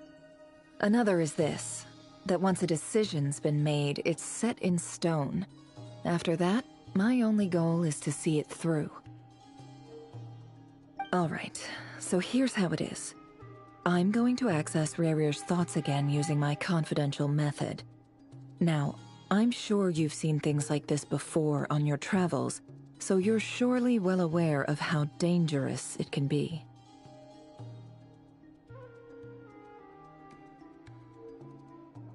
The reason I've gathered you all here is to ensure my safety during the proceedings.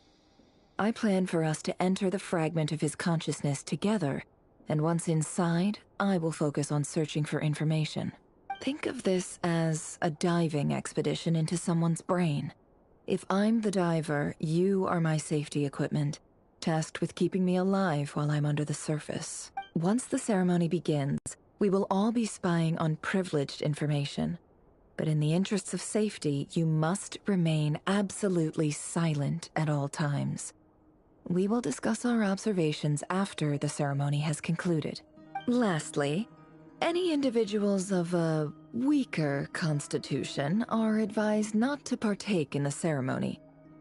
In any case, Paimon has her own job to do, which requires staying in the room but not joining the ceremony.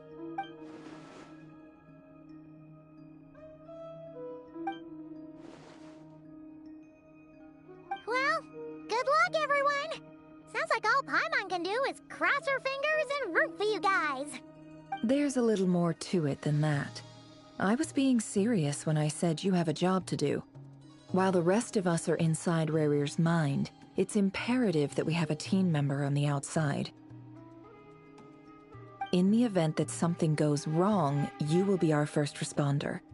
I don't anticipate any issues, but the extra level of safety will be greatly appreciated. I second that. This is a dangerous operation here, and you're our whole rescue team. That's pretty much the most important job in the crew. So, Paimon's like the lifeguard? Yeah, that makes sense. All right, got it. Good. Please, take a seat. We'll get started momentarily.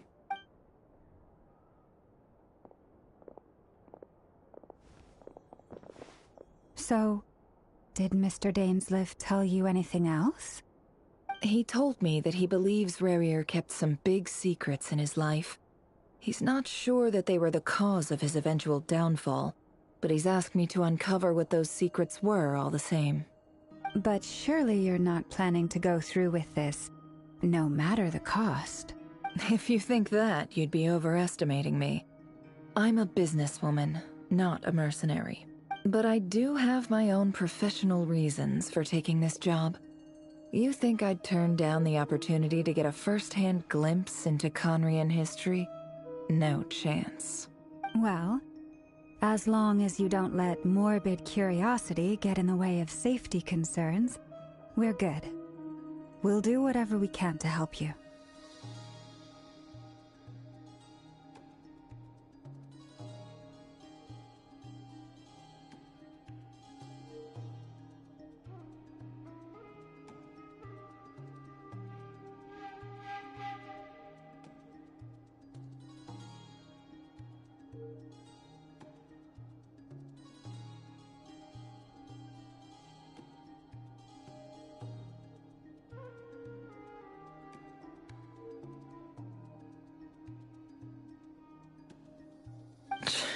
You're such a killjoy.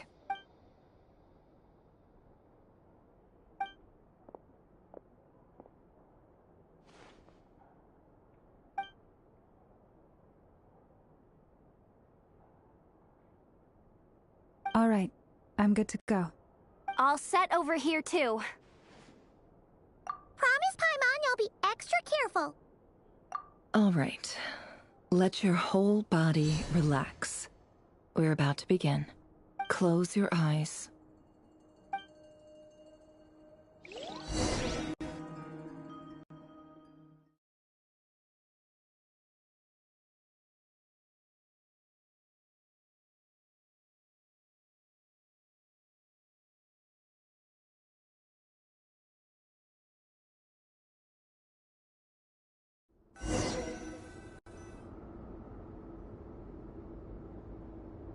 Phew.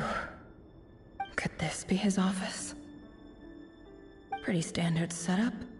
Bookshelves, paperwork, files. According to Dainsliff, Rarier used to be an intelligence operative. Chances are there's plenty of top-secret intel stashed away in this room. Is this where you keep your secrets, Rarier? Can't say I'm not looking forward to this.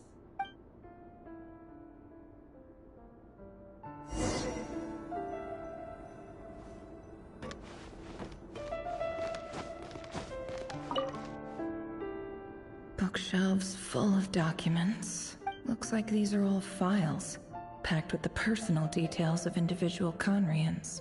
The Crimson Moon dynasty preceded the eclipse.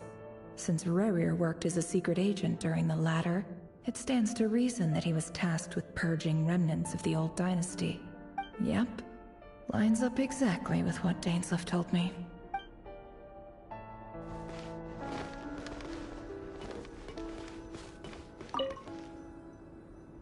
A file tucked inside a folder. The title reads, Dear Breakfast Shop Owner. It's a list of names, but at this stage I have no idea who any of them even are.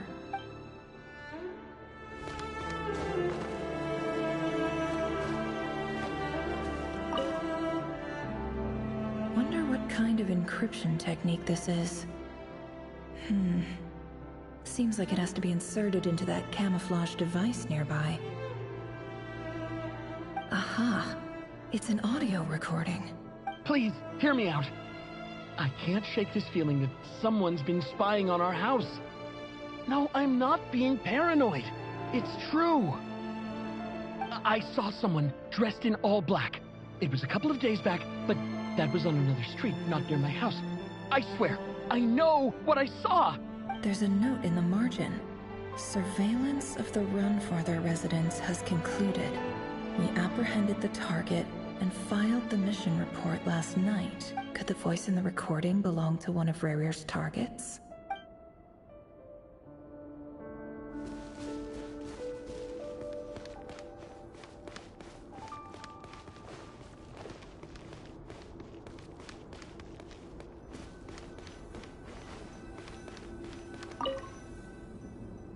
A box containing a ring inlaid with a precious gem. Must be for his girlfriend.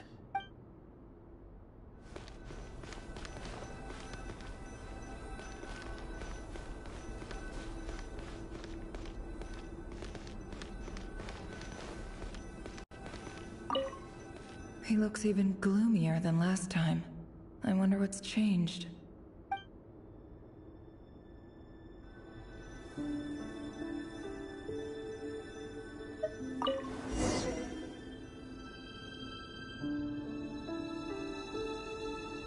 Today's files are in.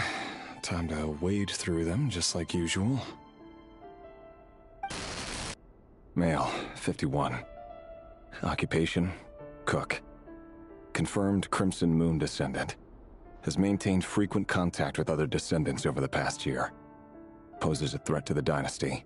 Neutralized.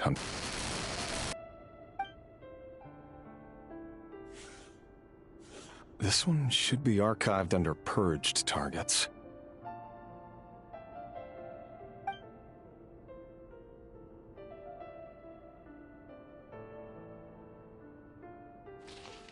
Female, 23. Occupation, office clerk. Confirmed Crimson Moon descendant. Has maintained frequent contact with other descendants over the past year. Poses a threat to the dynasty. Neutralized.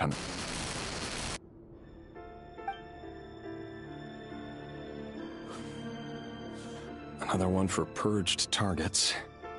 Sounds like she was that other man's daughter. Never mind. What's it got to do with me?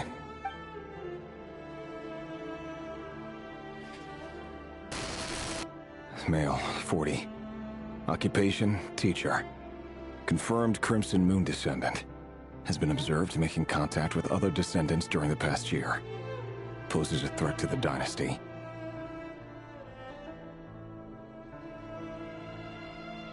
Neutralized on...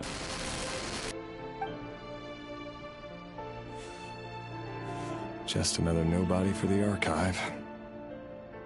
Come to think of it, I remember surveilling this man. A case like his never would have been considered a priority in the past. Huh. He barely even interacted with other Crimson Moon descendants.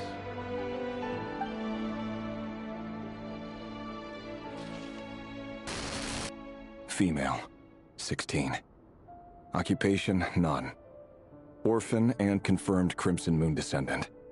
Has been observed making contact with other descendants during the past year. Poses a threat to the dynasty. Neutralized on...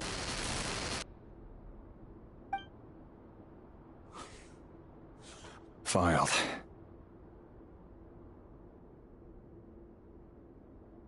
I have no recollection of this girl. None whatsoever. She doesn't seem to be anyone important, but then again, how many of them really are?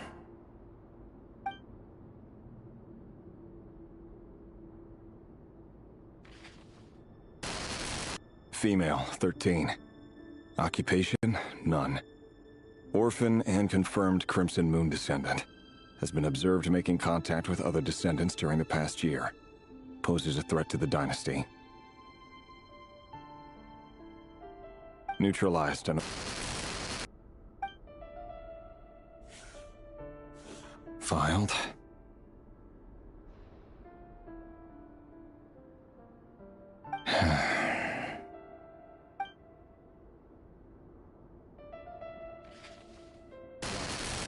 Male, 11. Occupation, none. Orphan and confirmed Crimson Moon descendant. Has not been observed making any contact with other descendants during the past year. Poses a threat to the dynasty. Neutralized and...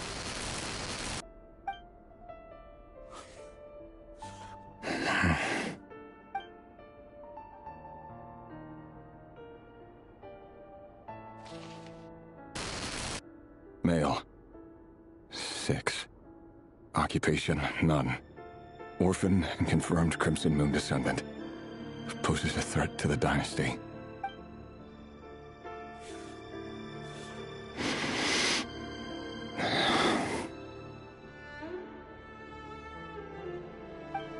It's funny, isn't it?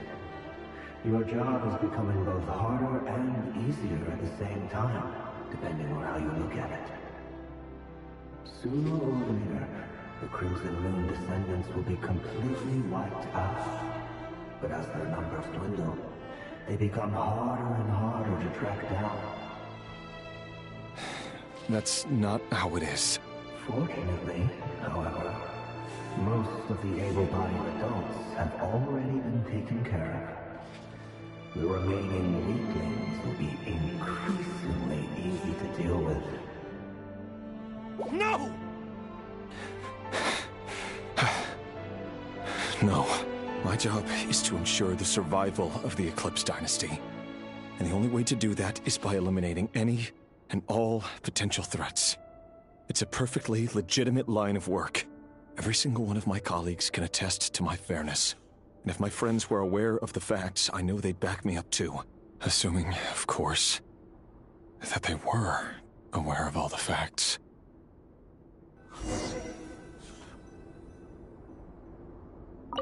He looks even gloomier than last time.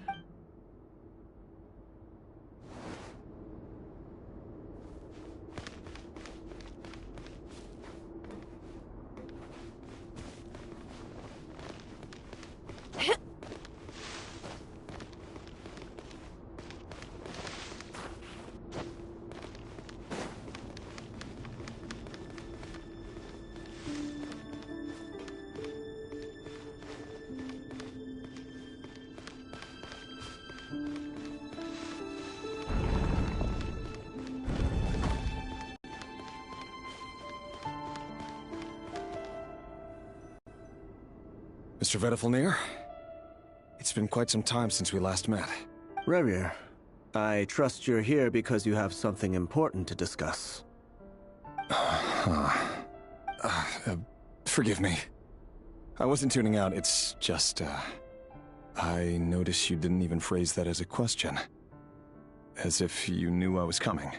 Tell me, does someone in your position ever feel the need to ask questions at all? It is indeed within my power to foresee certain things. Things like your arrival. I was just thinking. It won't be long before I'll be inviting both you and Dane to my wedding. That isn't a lie, but nor is it a fact as such. It's a wish, isn't it?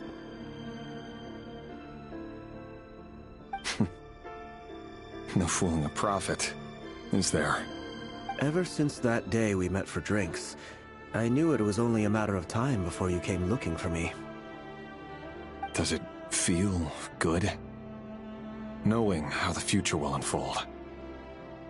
I'm afraid the notions of good and bad fail to capture the complexity of what such a power entails.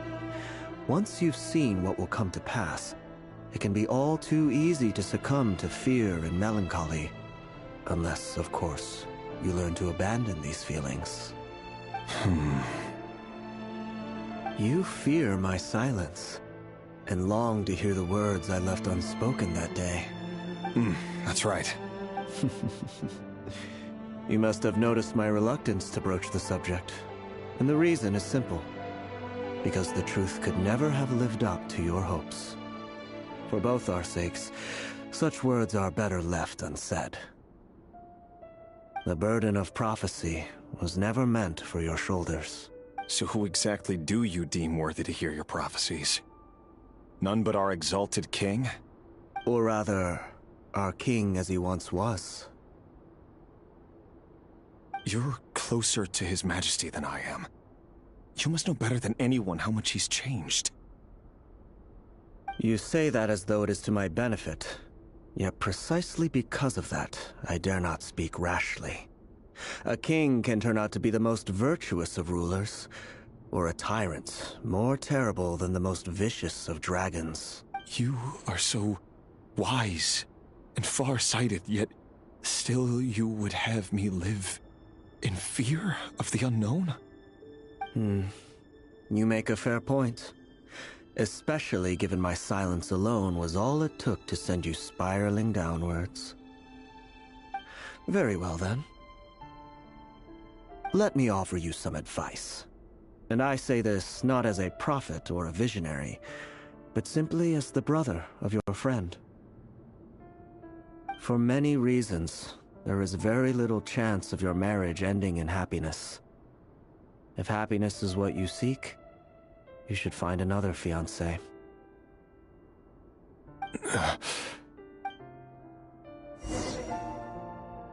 Hold on. There's that same black fog again. Could this memory belong to Thelindis?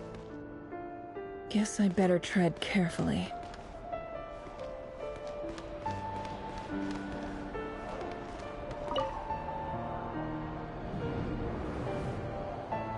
Wait. Hear me out. This time we finally got a clear look at his face and learned his true identity. His name is Rerir, and he claims to be one of the king's guards. What did you say? A cruel irony, isn't it? The man you're set to marry leads a double life as a brutal executioner. Why are you telling me all of this now? Simple. It's because I want you to kill him. You are the only person he would never suspect. No, absolutely not. I would never dream of doing such a despicable thing. So you'll just stand by and watch him slaughter us to the last? Do not forget that the blood of the Crimson Moon flows in your veins too. The blood of the Crimson Moon? What does that matter now? The dynasty has long been dead and gone. You think that alone is reason enough for me to throw away everything I have? Why wouldn't it be? You too were once a child of the Crimson Moon, just like me. Don't tell me you've never felt so much as a flicker of fury for the way we were trampled into the dust. As long as you promise to abandon this pipe dream of restoring your dynasty, I can try to persuade him. Or have him persuade the Vinster King. Persuade the Vinster King? Do you even know why he's so obsessed with hunting us down? Why he keeps trying to force us to hand over our secrets over and over again? Or why we refuse to give up on restoring the dynasty? The Vinster King. A blind fool. His eyes clouded by powers from beyond this world. A petty little man with a miser's heart. And he dares to sit upon the throne? Mark my words. Sooner or later, Conria will fall. And it will be his doing. If you can't bring yourself to do it, so be it. Just you watch. It won't be long before calamity descends upon us all. The Rehir of Solnari. That really is quite a secret you've been keeping from me, Rerir. But who am I to talk? Am I really any better? I've kept my own past a secret this whole time, too. Love should be built on honesty. But ours was born from lies. And yet, is it really so wrong to hide things that would only make life harder? If we don't cover up the parts that no one else should see, how can we go on pretending to be normal? Vedifulnir must have known all this. And that's why he made his prophecy. In the end, nothing stays hidden forever. But I won't just sit by and watch this disaster unfold. I'll do everything in my power to protect what I cannot afford to lose, no matter who I have to face.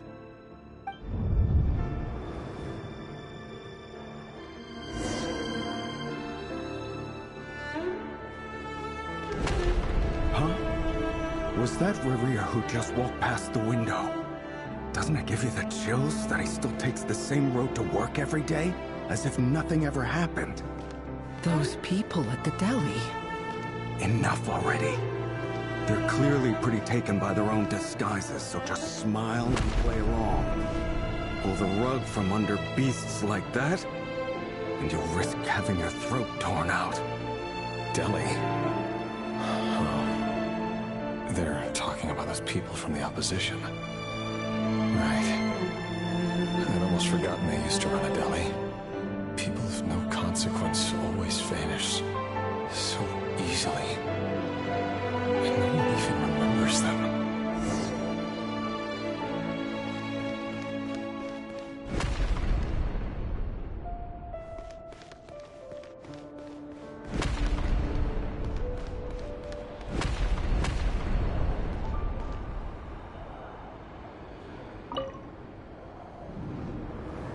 But surely you can see he's not the man he pretends to be! So many have died already, and they say that the king's madness grows with each passing day. We're not going to survive this, are we? But why does it have to be this way? Do we really deserve to die just because of the blood that runs through our veins? Felindis, are you even listening? Sorry, Freether. My mind was off wandering. I heard you, though. You're talking about what Rerir said. He's just following the king's orders. He's a secret agent, and it's his job to hunt down rebels and dissidents. By the time you first met him, he'd already taken lives. Maybe he was using you from the very beginning. No.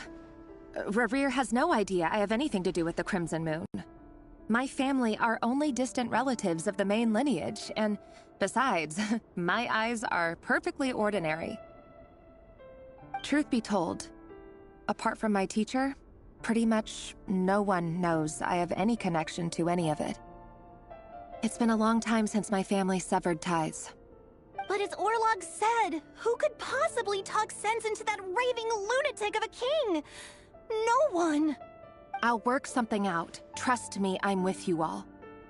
But for now, you need to keep yourselves hidden. Don't let anyone find you, anyone at all.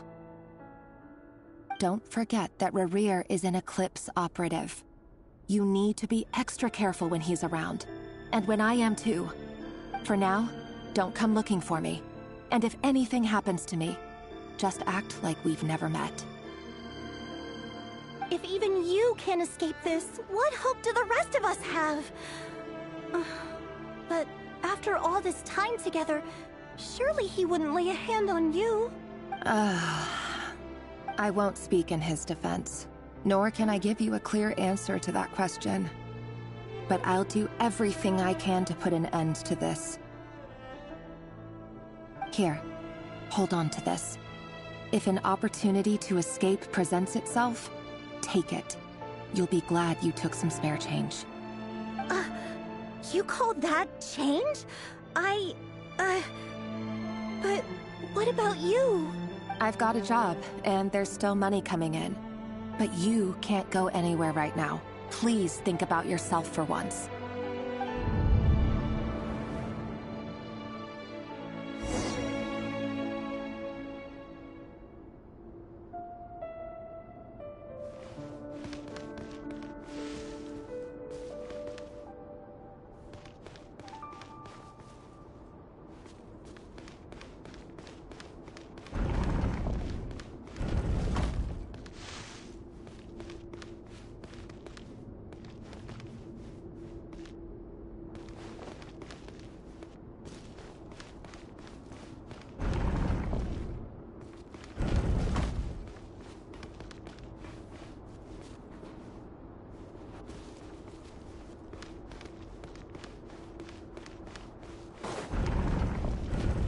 Another day, another round of assassination training.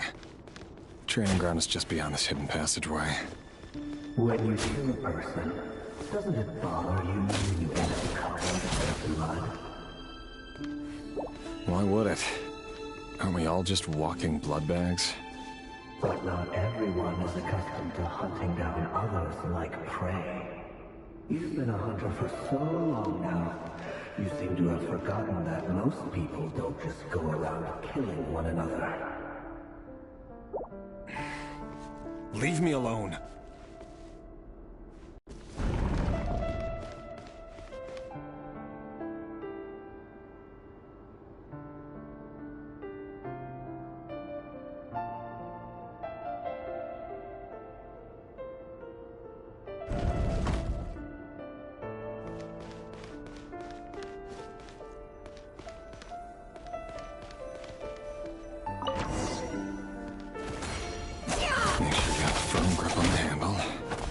Choose your angle well. Keep your movements light and brisk. And the prey won't sense a thing. I doubt that. But no one ever tried a quiet death at your hands. I work clean. No traces.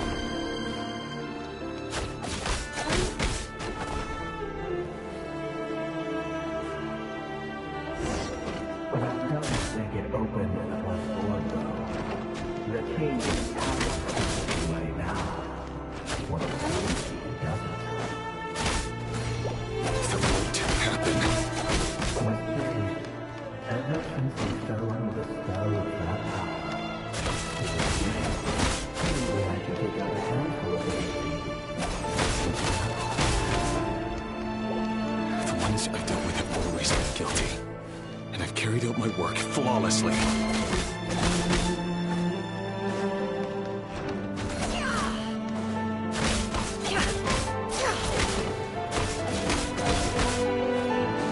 Can't hide the truth. No more lies.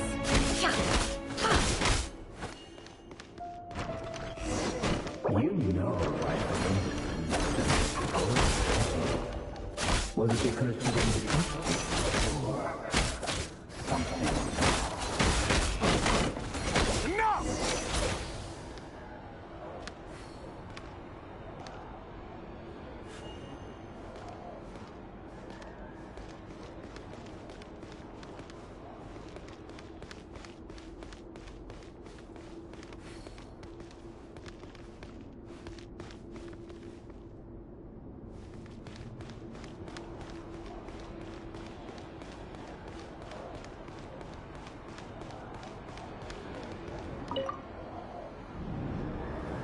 Thelindis, do you still remember Orlog?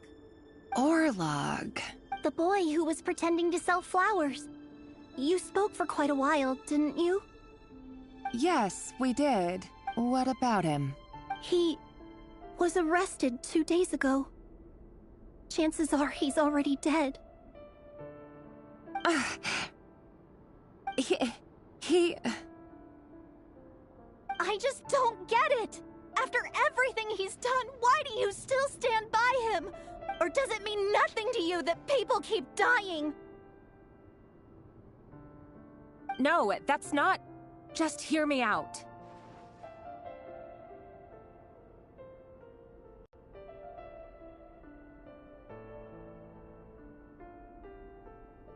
I need to go now, Thelindis. They're looking for us. You take care too.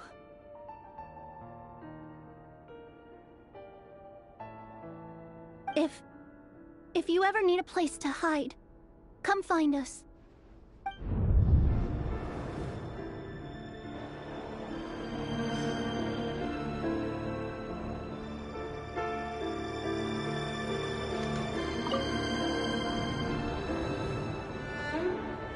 Author Thelindis. Over the course of this week, the research object was subjected to interference for a total of 47 hours for experimental purposes. The results are as follows. All subjects of observation that were sent inside have now... The situation within is proving more problematic than anticipated. No progress whatsoever. What now? Won't you give me even a glimmer of hope? Things are getting worse by the day. I have to find a way or we'll all be in danger. But I... If all this research comes to nothing, what then? Sooner or later it'll be my neck on the line. But could he really bring himself to kill me? No. Surely he wouldn't have the heart.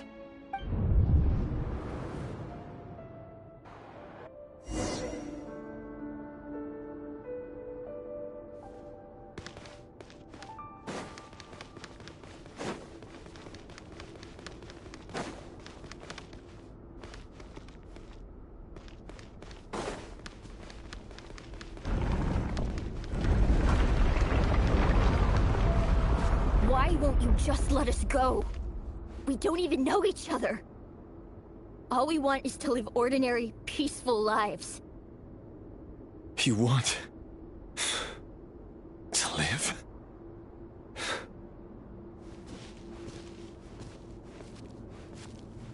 Yes. I just want to go on living. Is that really such an unforgivable crime?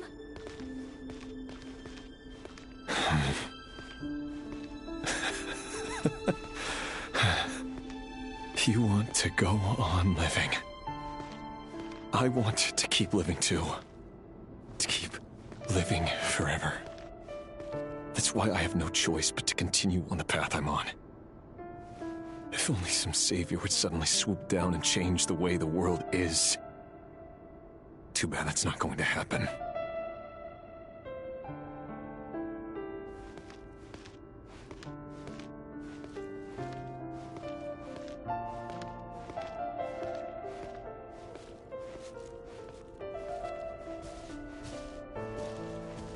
Imagine that. If there really were such a person, you and I wouldn't be standing here like this, would we?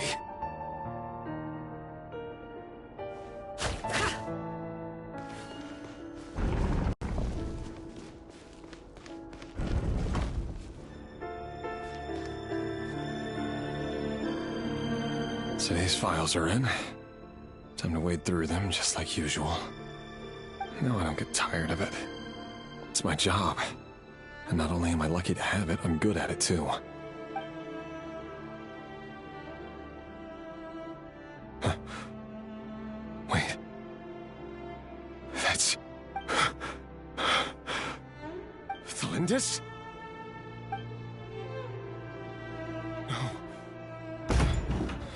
No. No! Why? But you bear no mark of the Crimson Moon. could you possibly have anything to do with them? It cannot be! A diluted bloodline. Carefully concealed. I see it now. You've been living in the shadows just like me. What a fool I've been. Numbing myself with talk of justice. Even imagining my friends would back me up. But in the end, Irminsul. Finster King! How far are you going to take this? From the direct bloodline to secondary offshoots? And then what? Today it's the descendants of the Crimson Moon. Who will it be tomorrow? Will you not rest until everyone down here is dead? No. This cannot go on. This is where it ends.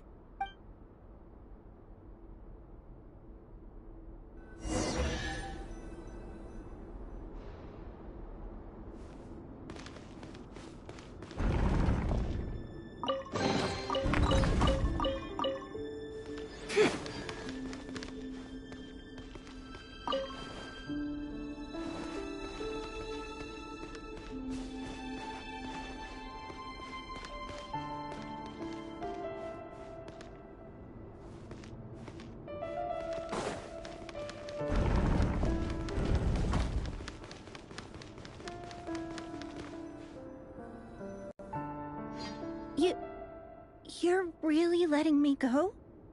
I am. As long as you can guarantee that no one will find you. Don't worry, I'll be extra careful. No one will know I was here. But... what about you? Me? If you let me go, you won't be able to complete your mission, will you? Good point. In that case, maybe you should stay. No, please! I just want to see the outside world again. To... Go on living? Yes. I know you're a man of your word. So please, just let me go. If I let you leave, what will become of me? Just kidding. Go, now. But remember, don't let anyone know you were caught. We'll be seeing each other again very soon if you do.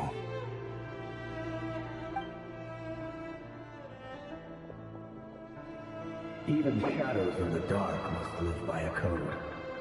But you can't save everyone. You've been whispering in my ear for days now, Vedifalnir. What are you trying to do? Break me down? I only say this because you long for an answer to your problems. Let her go, Rerir, and you risk losing everything. I will not abandon Thelindis. Then you'll need a little more vigilance and a lot more power. The world is changing, Rerir. Keep your eyes peeled for your moment of opportunity. That voice used to be so unclear. But now I know exactly whose it is. It's Vedifalnir. He won't tell me how to actually resolve any of this, but he keeps trying to manipulate me like a puppet. What's his game here? Tell me then. What will this moment of opportunity look like? And... no answer. He's like a ghost. Always disturbing me when I'm on edge, but never answering when I need him most. So, the Eclipse Dynasty was purging, well, massacring the descendants of the Crimson Moon. And it seems like it was all connected to the Vinster King's research. The King's obsession with abyssal power left the future of Khaenri'ah hanging in the balance. No wonder every aspect of Rerir's life was so unstable. And it looks like this Thelindis, Rerir's would-be fiancée, herself belonged to a sub-branch of the Crimson Moon Dynasty's descendants. It almost defies belief that a couple like them could hide the truth from each other for so long. If the Vinster King hadn't intervened in such a drastic way, They might have gone on deceiving each other for the rest of their lives. And why does Vedderfanir, Daneslif's older brother, keep talking in Rerir's head? This guy kept more secrets than I ever imagined. The human mind is like a vast desert of shifting sands. When you follow the flow of someone's memories, you only ever see the parts they're willing to let surface. Time for something a bit more creative. We've been inside Rerir's mind this whole time, building up a picture of his psyche. There's already enough clues on the board to start reading between the lines and mapping out the rest. Now, we can finally begin to put the pieces together. Sure, it'll only be a reconstruction, part simulation, part reasoning, but it's usually pretty accurate.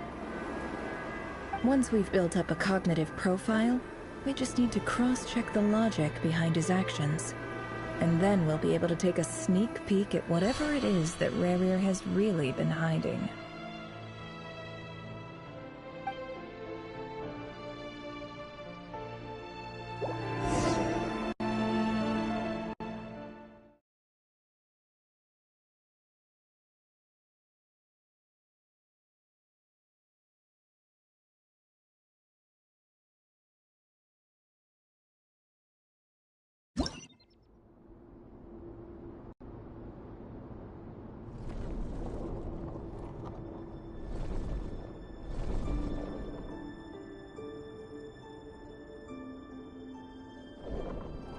Rerir, are you there?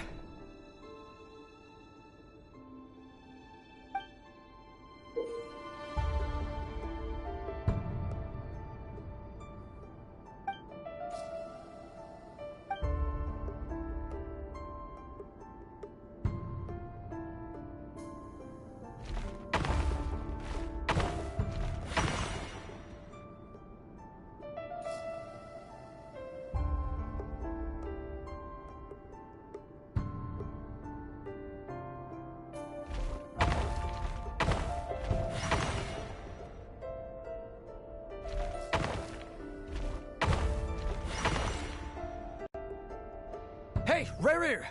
Come out, it's urgent! Dane? What's wrong? Quick, come with me. I'll explain everything once we've met up with the others. Okay. I'll come. But the Lindis is still over at the Universitas. I'll need to leave her a note. All right then, but make it quick. I've never seen Dane so worked up before. Whatever this is, it must be big trouble.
Well, this is a nice change, meeting you all at this hour.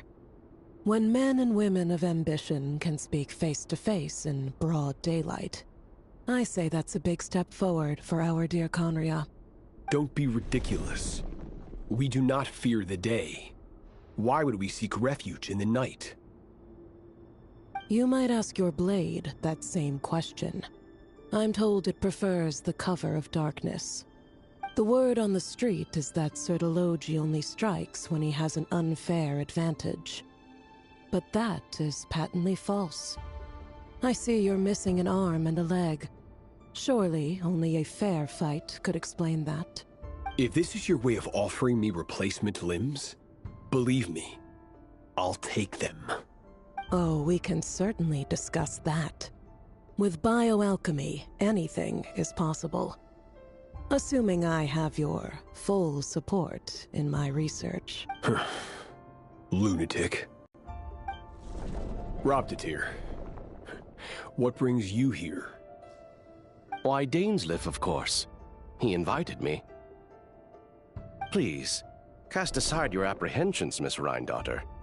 Whatever the rumors may say, I am but a humble servant of the king, and I can assure you he affords me no greater convenience than he does you.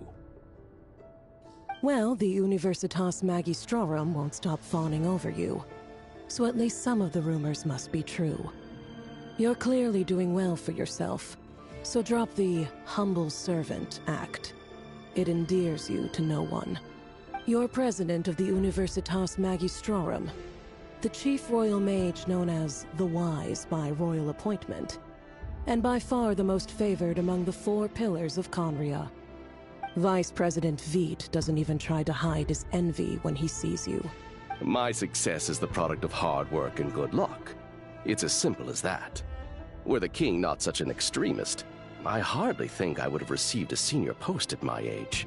Of course, no job is without its gripes. Serving a king like ours can be a challenging task, as I'm sure you can imagine.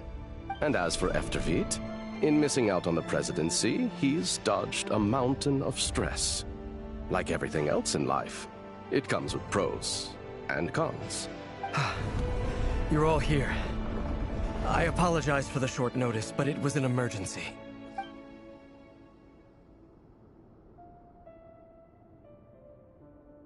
You must be Rarir. Mr. Sertologi. Yes, I handled your case file during your sentencing. Nothing personal, of course. I'm pleasantly surprised that you remember me.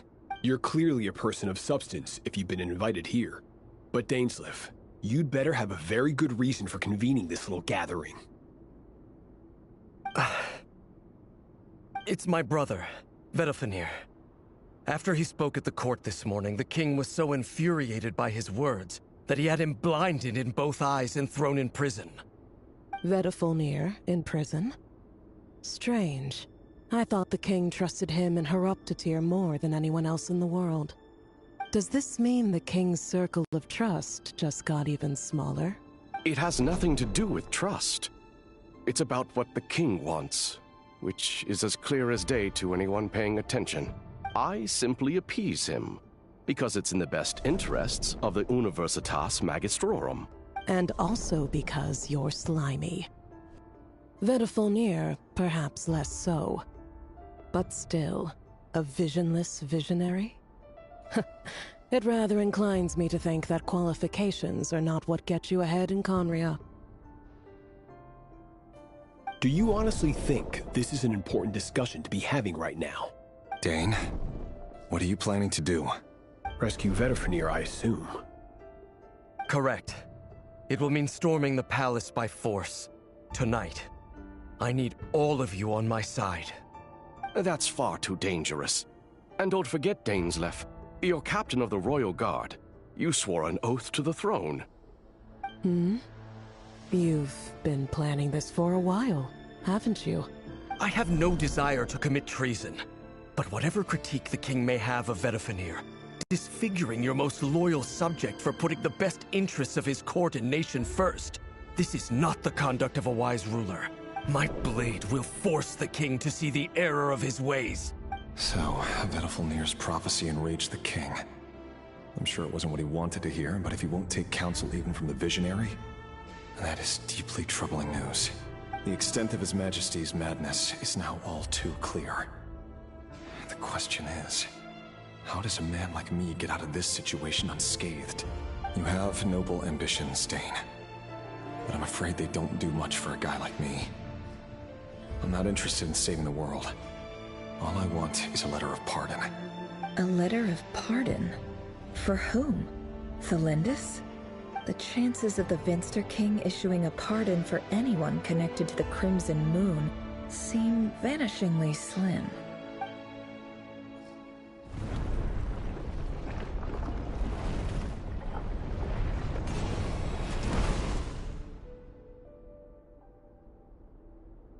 This black fog over the board must have some connection to Thelindis. But why is it taking this form? Does it have something to do with Rarir's past? Another mystery I'll need to unravel.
Author Thelindis. Over the course of this week, the research object was subjected to interference for a total of 60 hours for experimental purposes. The results are as follows. Research dating back to the Crimson Moon Dynasty has established 2 points regarding moon marrow. Firstly, its origins have something to do with a god's power. Secondly, it serves as a portal to an as-yet indeterminate location. Moon marrow can thus be defined as a spatial gateway. However, there are a number of hurdles to overcome before we can answer the question of where it leads to. To start with, opening the gateway requires a specific power source, which the relevant literature indicates. An enormous amount of power is then required to keep the gate open. Currently, the total power output of our instruments remains in the single digits. To make matters worse, I am now the only staff member remaining in the Moon Marrow lab. The Universitas Magistrorum recently decided to move most of its personnel into abyssal energy research, which has stymied all Crimson Moon-related projects. This is not a wise move. I have always maintained that placing all our hopes in a single source of power is risky, especially one as poorly understood as this. As well as making ourselves overly reliant on a single resource, we are neglecting other promising technologies. I apologize if this comes across as disrespectful, but as a Moon Marrow researcher, I desperately want to see the world beyond the gateway. If we really made it there one day, what would we find? And how would we go about taming the unknown? My imagination is endlessly fueled by questions such as these.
This is for you. I heard you're gonna leave the city with your parents. Valindis, did you hear about what happened? I've heard nothing. Rerir got back very late last Friday, and he was acting a little unusual, but he slept pretty well, so I'm guessing whatever he did was a good deed. You never saw him, and I don't know what he did. And this conversation never happened. You understand? What if he finds out that you pried into his secrets? Don't be silly. I don't know what secrets he does or doesn't have. All I know is he's just a normal guy who happens to run some errands for the king. Are you scared of him? I don't know. The Rerir I know doesn't match the person you all describe. Logically, I should be scared of him. And yet, I don't want to lose him. But enough about that. You should get going, and be careful with the package I gave you. Keep it secret. Keep it safe.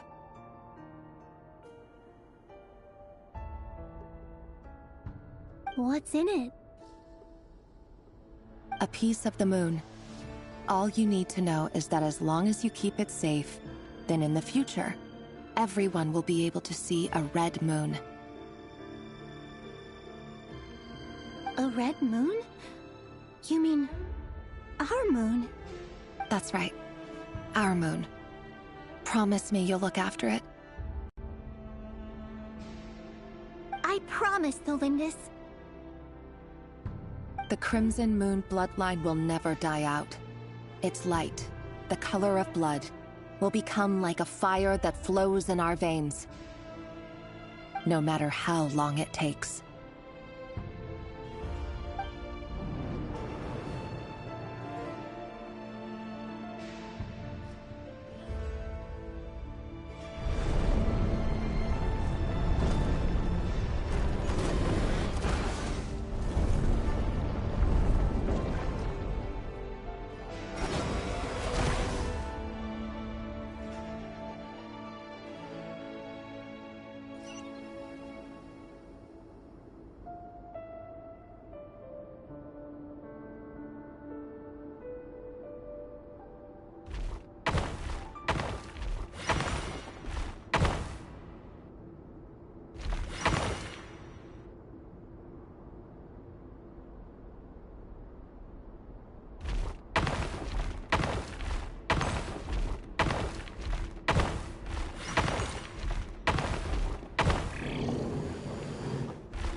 Hurry, everyone, and stick to the plan. Sir Dainsleif, what are you? Is this treason? You know what happens to those who betray the throne. Please, don't do this! It is the king himself who has betrayed the throne. He has betrayed all of Conria. If you have any love left for justice in your heart, you should join me. It's showtime. Dane and his group will handle the troops in the palace. Then Hraptatyr and Rheindater will disarm the security measures. My job is to enter the prison and rescue Vedifalnir. Stay safe. Wish me luck. Look after my brother. Draw your blade. It is time for justice to prevail.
This place is filthy.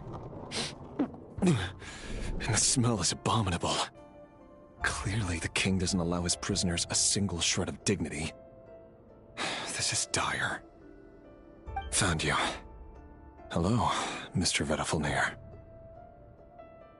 Ah, it's you. Surprised? Oh, wait. I guess surprise isn't an emotion that prophets feel very often. I certainly felt some surprise in the moment when I was blinded. Surprise at the king's sheer ignorance. Surprise at just how unfairly this world responds to words of earnest remonstration. I'm curious. What did you prophesize this time? It wasn't a prophecy. It was a word of warning. Someone had to say it. The king has forsaken all reason in pursuit of his obsessions. I simply told him that if he continues on this path, Conria will surely fall. But he didn't listen. Worse still, he stabbed you in both eyes and locked you away. Dane asked for my help. The court is in complete chaos now, but I'm sure you predicted that. Everything is transpiring as I foresaw, yet I am powerless to change it. Fate is an immutable force. I can but lament as the inevitable unfolds. I do wonder whether giving a man the power to see the future does nothing more for him than slowly crush his spirit. Forgive my curtness, Vedifalnir, but the king did not suddenly turn on you today. His suspicions have been brewing for a long time. You can't have wisdom beyond the reach of your fellow man without attracting his fear and suspicion. There are things the king does not want to see. So, he doesn't want you having visions of them either. He blinded you because he thought this would make the visions stop. He wasn't entirely wrong. I did indeed lose my power to see the future. Right up until... Until what? Just now. I believe I saw something new. Well, tonight could go a lot of different ways. 5 of us banded together to storm the palace, also we could rescue you. This will go down as the most tumultuous day in Conrian history. I sense hatred in you, but also hope. A desperate hope that with the tyrant deposed, that will be the end of the story.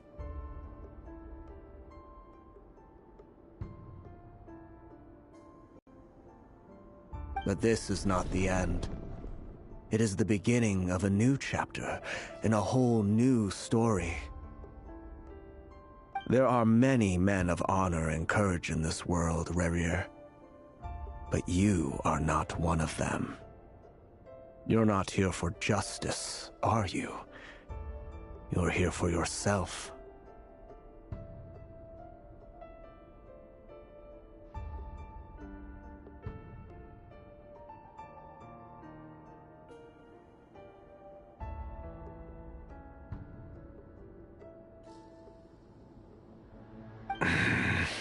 Is that a dagger? Interesting. Why not the polearm? It was always your weapon of choice.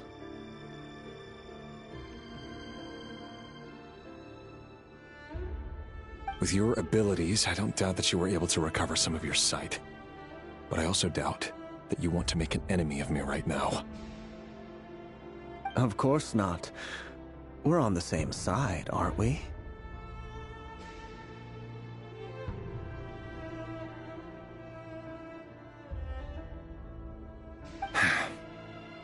We could be.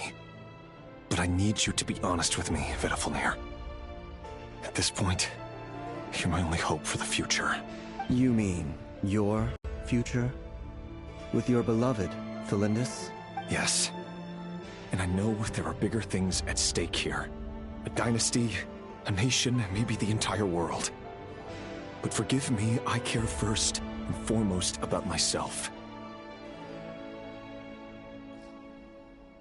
I can't abandon the one I love to save myself. I just can't do it. But you see a broader picture of the future than I. You see the solutions to the biggest problems of our age. So tell me, what is my solution? What's the answer? In matters of fate, answers are either right or wrong. What will be, and what will not. Maybe you are willing to pay a certain price in the pursuit of happiness, but unfortunately, fate does not negotiate. That is the cruelest thing about fate. It is unmoved by your sacrifices. That can't be true. I know it's your voice that I keep hearing in my head, urging me to see how the world is changing, to seek more power, so I can protect the things I love. You show me disaster, but you won't show me how to avoid it? Why? Why are you doing all this? My voice. In your head.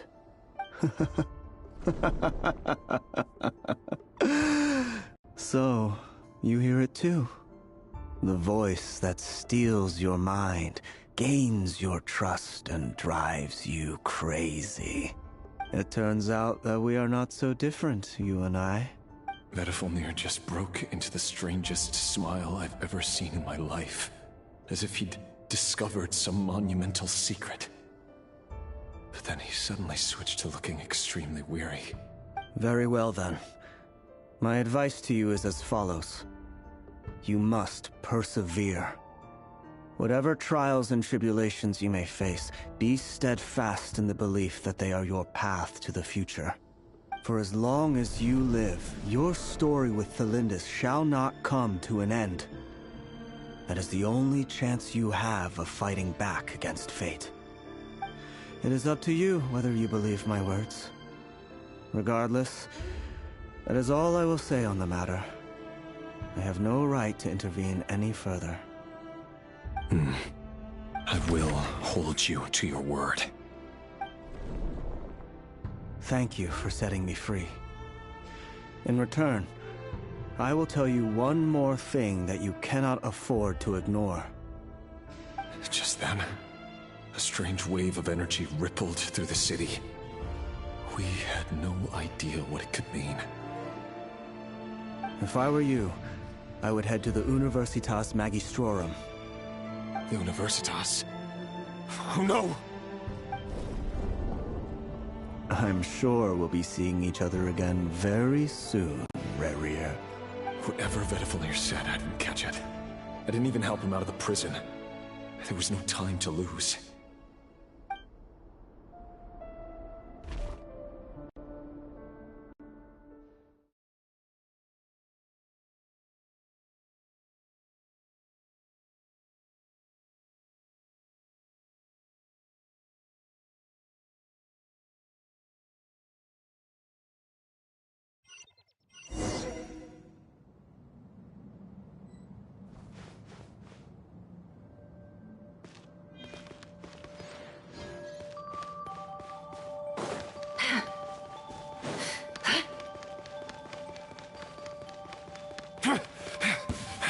Monsters?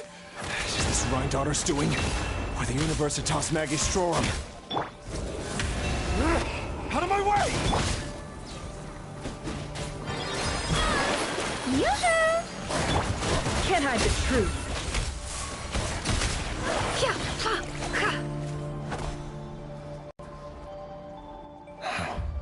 The Universitas. That reminds me of a rumor I once heard.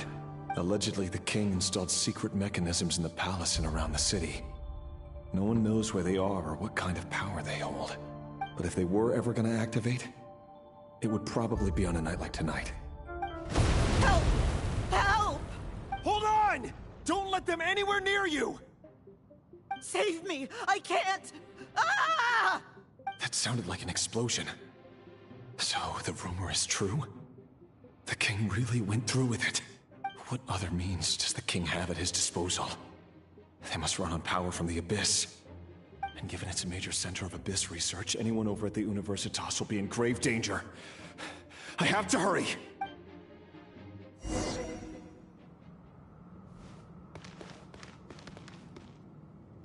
Shower me with praise!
Insulation chamber deployed.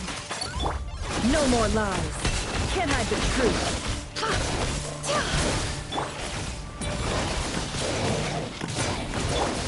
The show begins!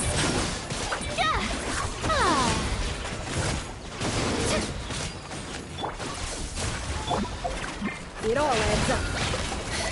No more lies. Observe.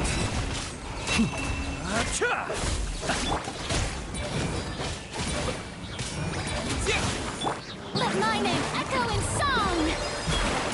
Shower me with praise!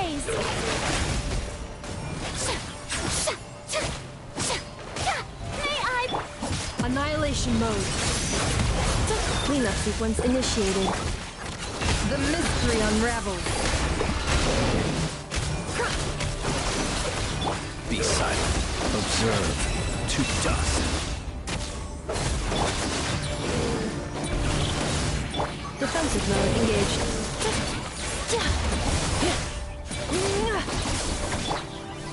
Beware the creatures of the night.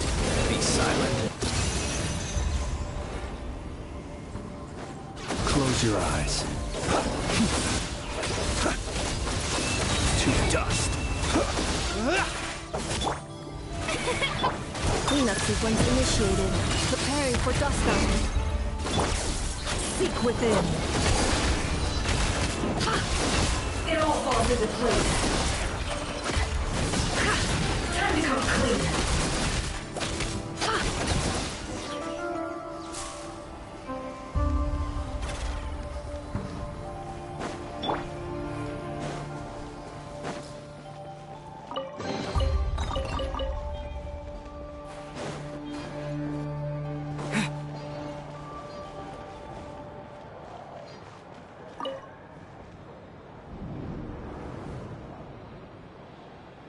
Monsters!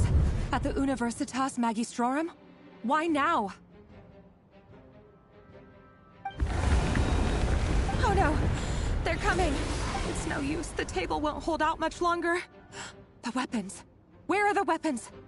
Of course. All the lab equipment was upgraded after the inspection last week, but the new weapons haven't been allocated yet. I'm done for. Is anyone there? I need help! Ah! Stay back! Please stay back! Please!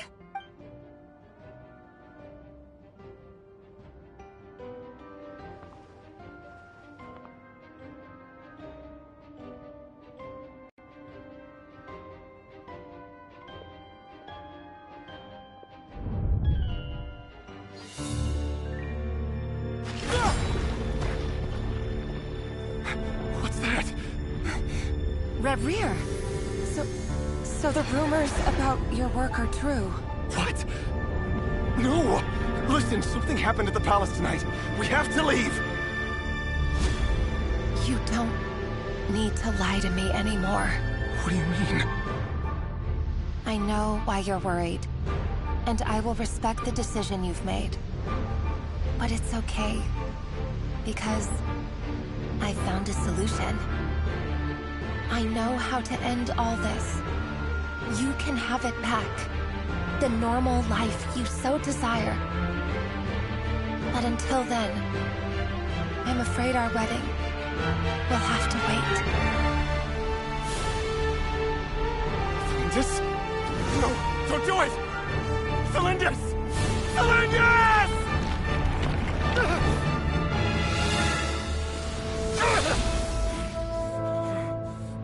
I told you, Reverie. Let her go. You will find someone better. No! No, I won't do it! I have to save her! By what means exactly? A lowly pawn. You lack the power and the strength of will. Do you know a way? Tell me! Come to the palace. Join us.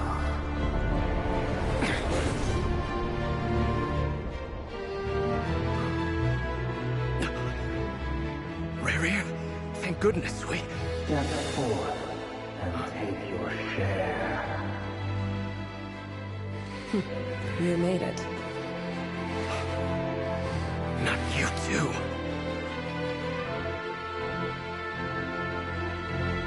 Hatred or grief, despair, desire. We all have our own.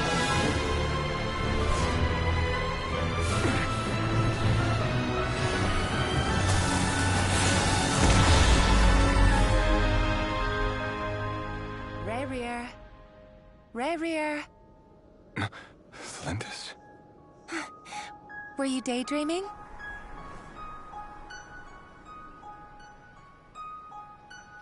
You still remember, Rerir?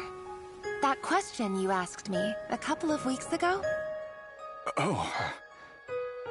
You mean the proposal? Yeah. I'm wondering, where do you think would be a good place to discuss it? Maybe in the garden? Or were you thinking a fancy restaurant? It's your choice.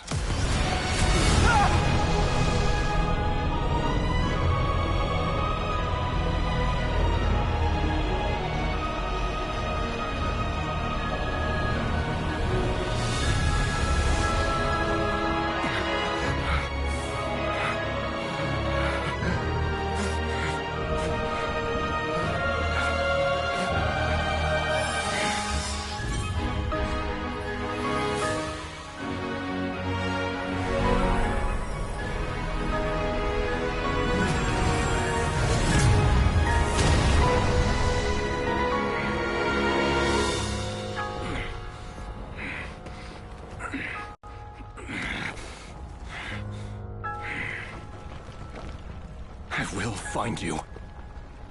And then, you can give me your answer.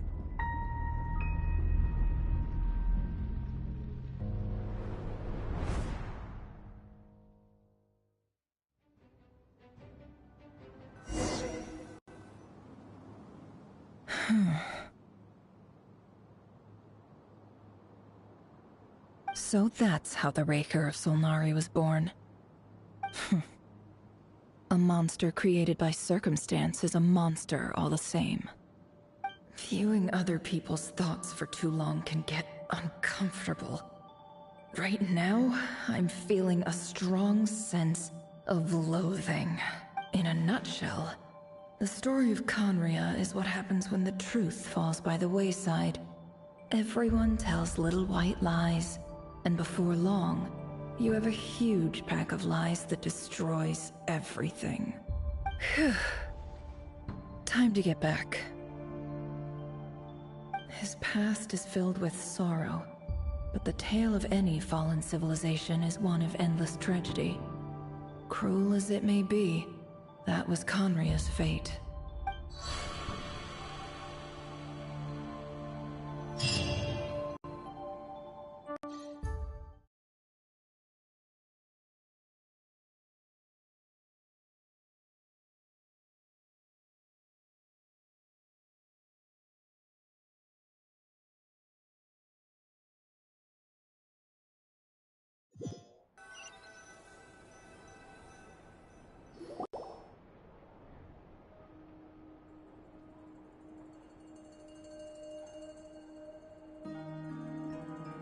Everyone, I'm back. Can I get a standing ovation? Never! How are you holding up? Feeling okay? She's fine. Boss is a pro. Yes, I'm fine. You will have seen the events of Rerir's life through my thoughts. It's now clear that he is just a regular nobody, driven by personal tragedy, as he said himself. I mostly agree. There's only so much we can know about him from his memories alone, but they did give us a clear glimpse into his life in Conria. However, I would not consider Rerir to be a nobody. He was deeply involved in the events of that era. Yet, when the catastrophe of a generation strikes, nobody is safe. Sounds to me like you're speaking in riddles again. Is this you urging me not to abandon the people of Nodcry in their hour of need? That's not what I meant. Although I do hope you choose to remain a part of the plan. Without you, the mission ahead will be all but impossible. Then try to remember that I respond better to the carrot than the stick. And I don't appreciate being bossed around. Now, as for you, Missy, you were excellent. You stuck to the rules of the ceremony and kept your mouth shut the entire time. Bravo. Cool. So, can you fill me in on the deets now? Most of what I saw went right over my head. Patience. You'll hear the whole story, don't you worry. But let's meet up with the others first. It will save me narrating it twice.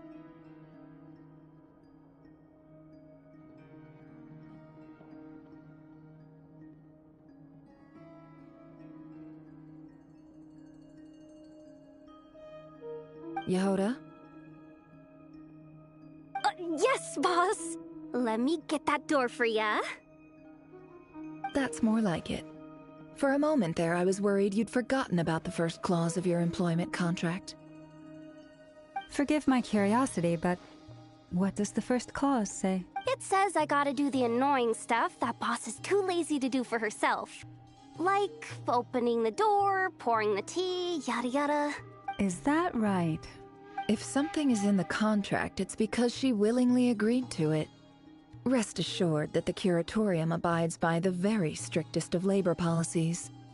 You don't seriously think I'm cruel enough to treat her like my slave? In any case, I've hardly shied away from my share of the work today. Hope I don't catch Flintz and Varka lounging about in their chairs, enjoying a leisurely cup of tea. There's nothing I dislike more than other people enjoying themselves while I'm hard at work.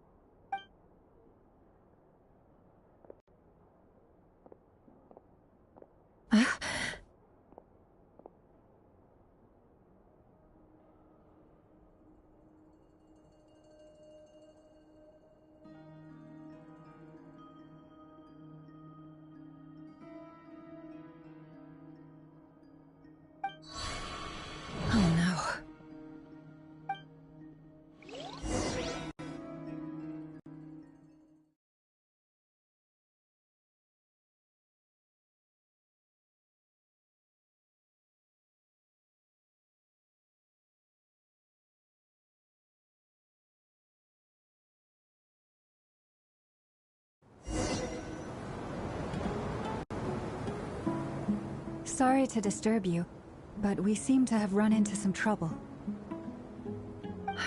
Evidently so. Don't worry, I'm not about to leave you to fend for yourselves. I'm not that kind of boss. And it would go against the Curatorium's labor policy. I'm sorry. What did you hear me say? I wasn't talking about labor policy. Wait. How long have I been standing here? Not long. You just appeared by the door a moment ago.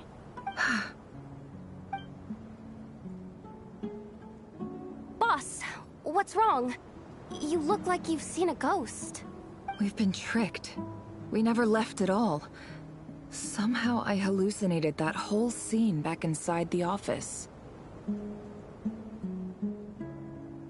Hallucinated? But how? How indeed. This place should heed my will alone.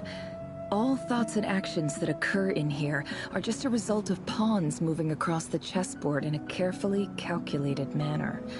And nobody has access to this chess set but me. So you control everything in here? More or less. But yes, it's a special technique of mine. Has anything like this ever happened before? Only once. It was the first time I used the chess set. Is there any similarity between what happened then and what's happening now? I suppose my thoughts are a little turbulent, which was also the case my first time. Is there anything I can do to help? The first clause of your contract clearly states that I only need your help with things that I'm too lazy to do myself. Meaning you're not feeling lazy right now? Meaning this is not something Yehoda can help with. The chess set is a personal treasure that I alone understand. I must be the one to find our way out of here. Boss, it's fine. Really. Let me do something useful. Oh, listen to you. Whatever would I do without you, Yehoda? What? Really? Yes, really. Where would I ever find another employee as obedient and servile as you? God forbid anything ever happens to you. Oh, okay. Well, anyway, I was thinking of fetching some water. There's gotta be a source around here somewhere. I suggest everyone finds someplace comfortable to take a rest. We gotta conserve our energy. Even though all this chess malarkey doesn't exist in a physical sense, mentally speaking, it's all real. and so is our tiredness and fatigue.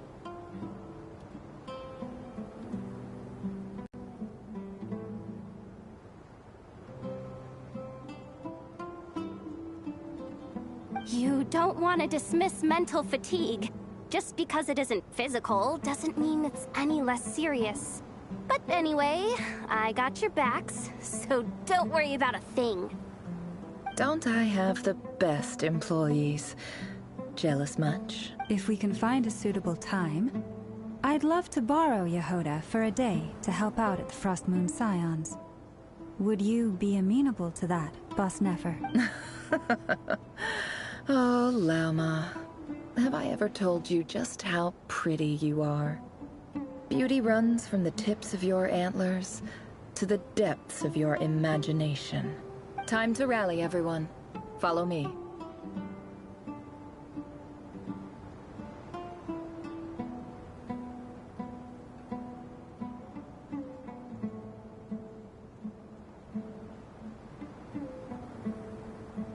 As we continue our journey, the same rules will apply. That means stay focused and no talking no matter what we encounter. And don't disturb the chess pieces.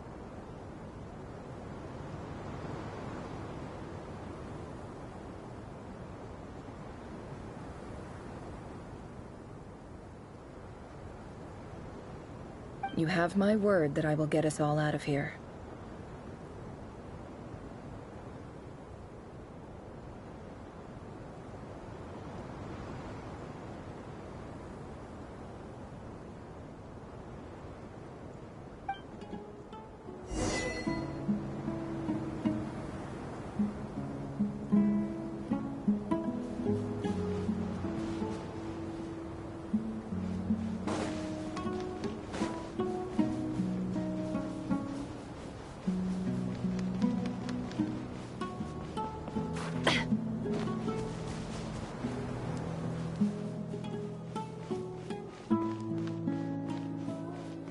This place looks familiar. That's not a good sign. There's someone up ahead. Time for a little chat.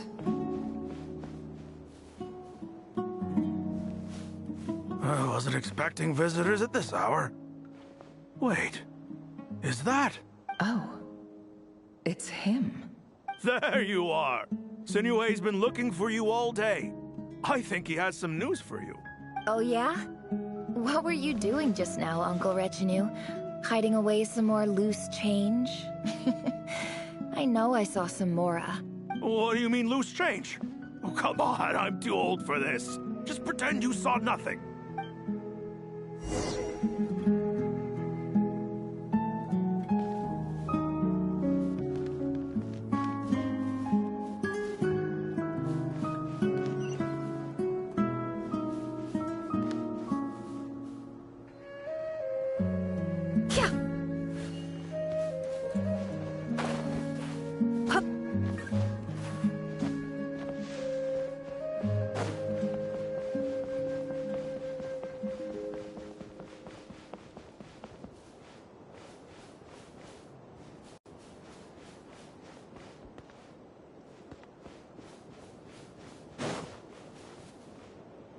Hey, kid. Mind telling me what Sinuhe's been up to recently? I'm trying to get in his good books and I need a way in. Get in his good books? Why? What do you want with my dad, Uncle Apepi? I've written a new song. I was hoping to showcase it at the next festival, but I'll need his approval. A new song, huh? I'd love to stay and listen, but unfortunately, Uncle Retinue says my dad's looking for me. Well, there's plenty of time and I'm not going anywhere. See that pile of stones? I'll be sitting there warming up my vocal cords. Come find me when you're done. Pile of stones. Got it.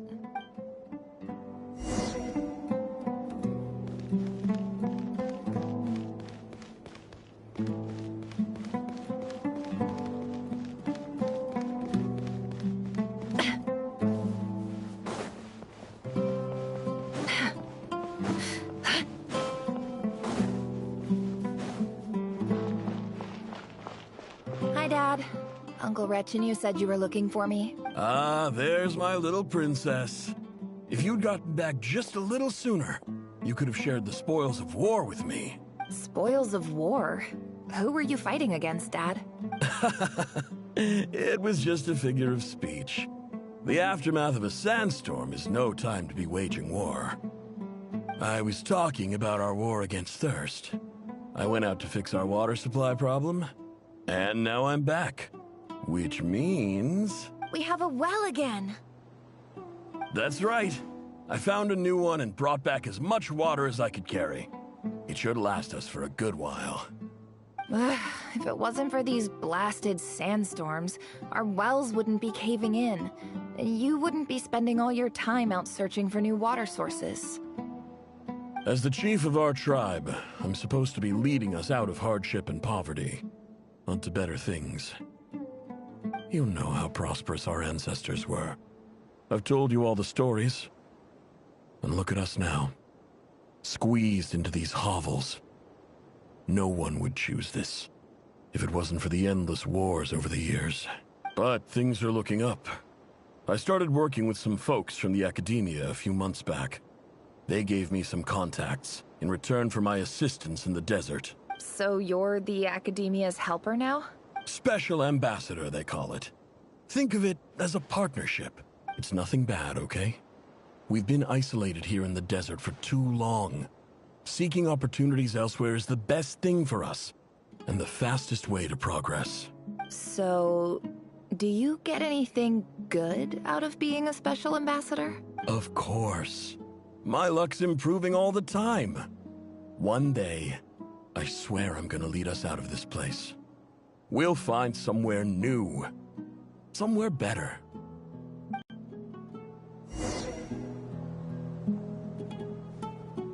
Can't hide the truth.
That's our well, and you know it.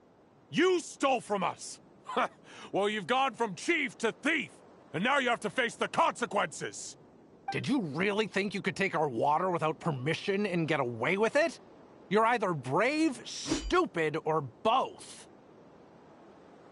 And that special ambassador act? Yeah, nice try. We spoke to the academia. They said it was all news to them. You're a liar and a cheat!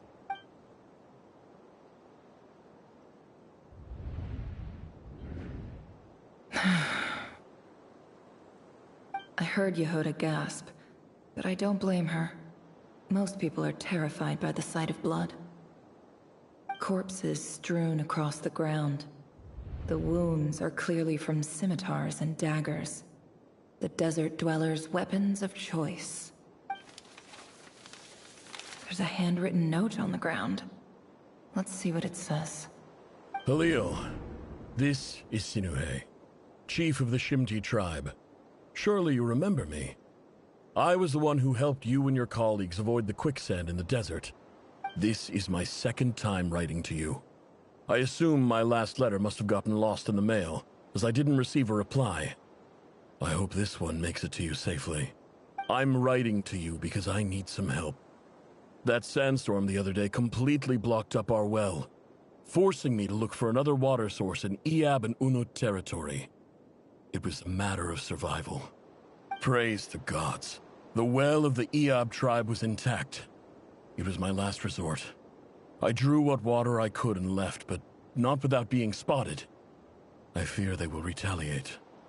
You told me to write to you if I ever needed help. You said you'd be my ally in the academia.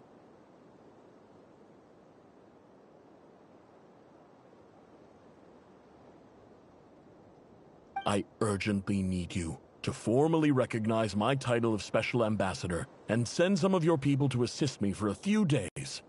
It's the only way I can convince them that this was the Academia's decision and prevent them from retaliating.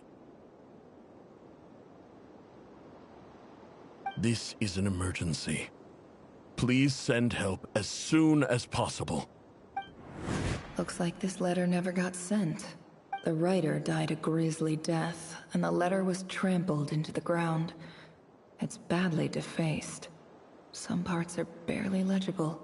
What a ridiculous lie the surviving Shimti tell. Their whole village was butchered over a sip of water.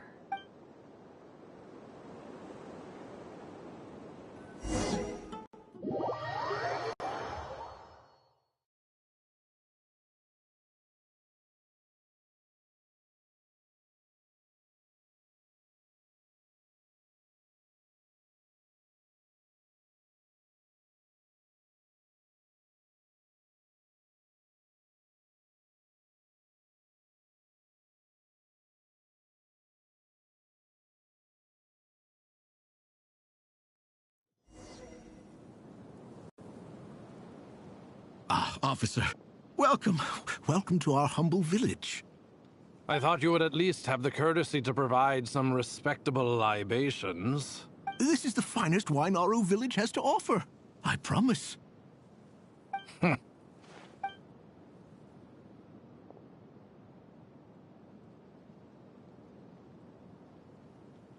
The Academia has agreed to reserve a single space for a candidate from your village. But I remain skeptical of this entire endeavor. I highly doubt anyone in this desert possesses serious academic potential. Please, have faith. If not in us, then in our god. The child we found shows great promise. I beg you, take her away from this place. Give her a chance. Don't let her talent go to waste. I don't recognize her. New arrival? She showed up here a few days ago, and we took her in. She's a really bright kid. Please help. I'm begging you. So, where are you from? Nowhere special. Just a sand dune. What about the rest of your family? How many of you are there? Just the one. It's only you? Correct.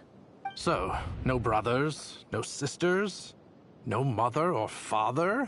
Any who have slept on a bed of sand, I call my brothers and my sisters. Apart from that, I have no family.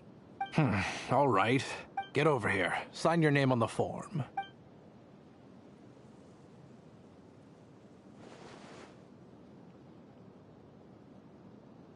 Never? You're rather fair-skinned for a desert dweller.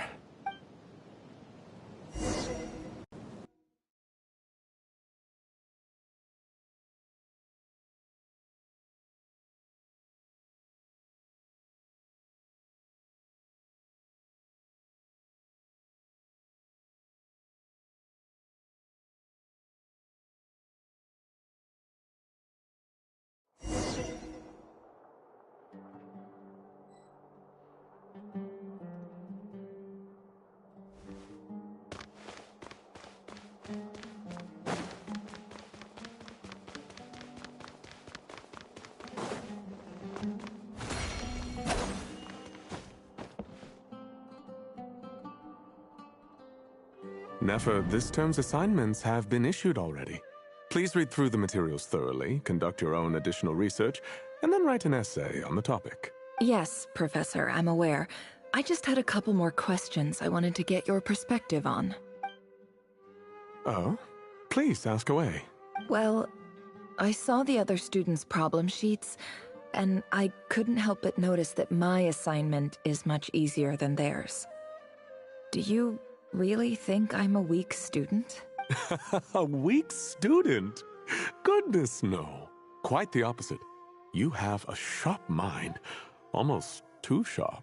I think what you're saying is, a weak student wouldn't have noticed the discrepancy. And if they did, they certainly wouldn't complain about the lighter workload. You see, sharp as they come. You see things the way they are. And I'm sure you know why they're like that. Because of where I come from. Because I'm different.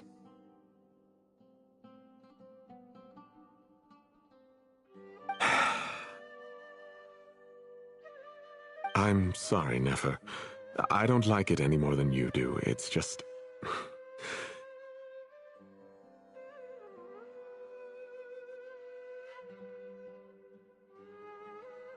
Anyway, you said you had a couple of questions? What's the other one?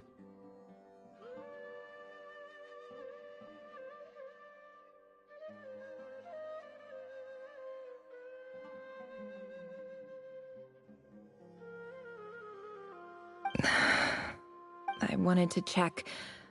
If someone sent me a letter to the Academia, where do I go to collect it? Ah, your family wrote to you. Well, as long as they put your name on the envelope, someone should hand it right to you. Not exactly. It's not even a recent letter. I was just curious where the mail would end up if no one collects it. The House of Dana, I expect. I know there's a box for unclaimed mail somewhere in there, probably sitting on a shelf. Whatever you're looking for, that'd be the place to start. Okay, got it. Thank you, Professor. Oh, don't mention it. Honestly, I feel like I failed you. I'm supposed to be your teacher, but I haven't taught you anything. Hey, don't say that. You're a great teacher, and you do your best for all your students. But the rules are the rules. You're not allowed to teach students like me. It's not just the Academia either. The whole world bends over backwards for the successful, and leaves the losers to suffer and die. Oh, my dear child. Don't tell me you've given up on life already. I haven't. I just think that if you want to make it in this world, you have to find a way to become successful.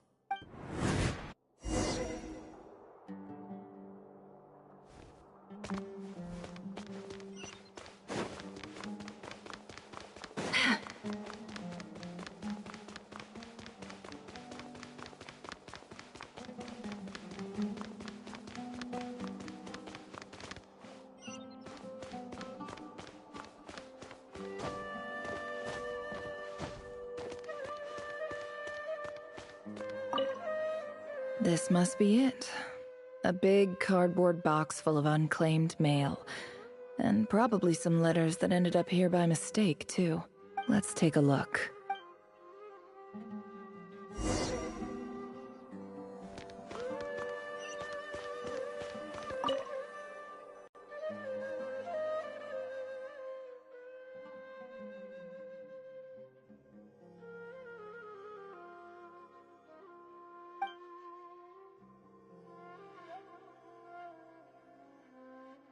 A dilapidation survey from Port Ormos.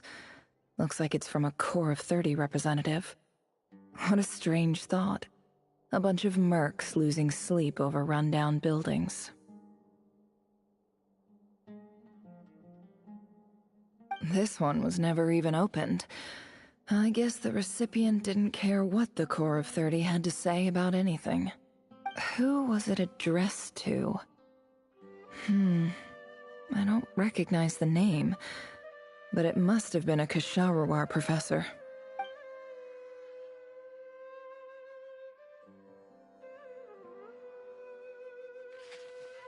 This one is addressed to the Immorta Sage.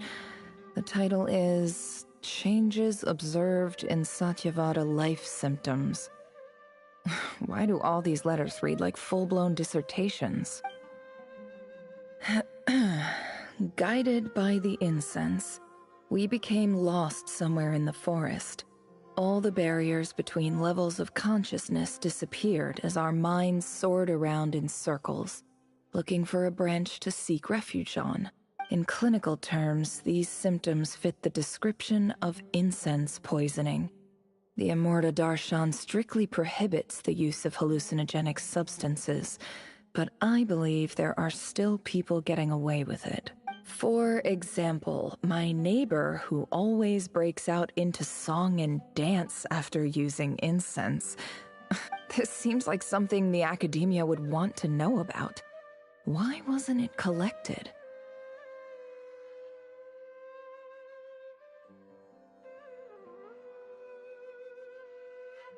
Wait, what's this written on the back? It's so small. The note says, "The sender authored this letter while under the influence of mushrooms. I would send it back, but no return address was provided.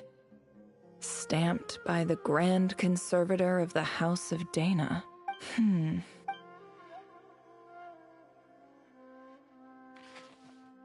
This next one is addressed to Grand Sage Azar. A few words of protest regarding recent changes in Sumeru's educational policy.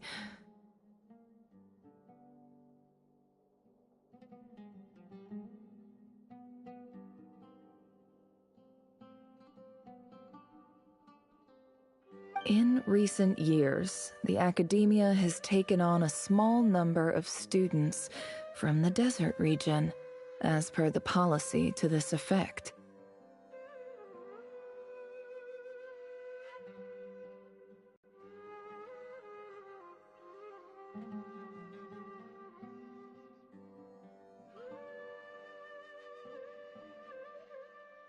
However, it appears to me that these students have not, in fact, been provided with educational opportunities that are, in any meaningful sense, equal to those enjoyed by their peers, as well as receiving dumbed-down assignments and perfunctory tutoring. They do not even have full access to the Akasha system.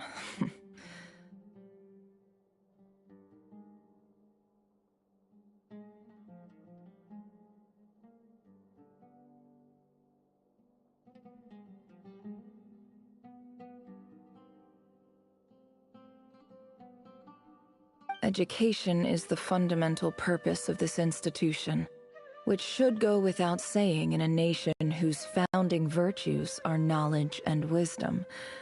I ask you, is the lip service we pay to the policy of education for desert students truly the standard of pedagogy to which the academia aspires?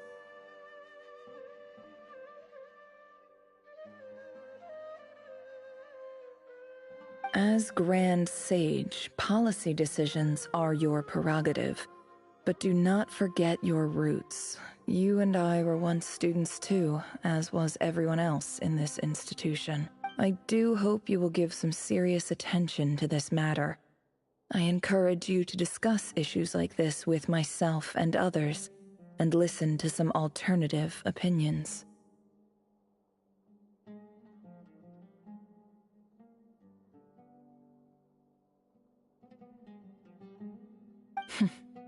Great letter. Shame it didn't get to where it needed to go. And the sender is... Huh? Sage Cyrus of Spontamod.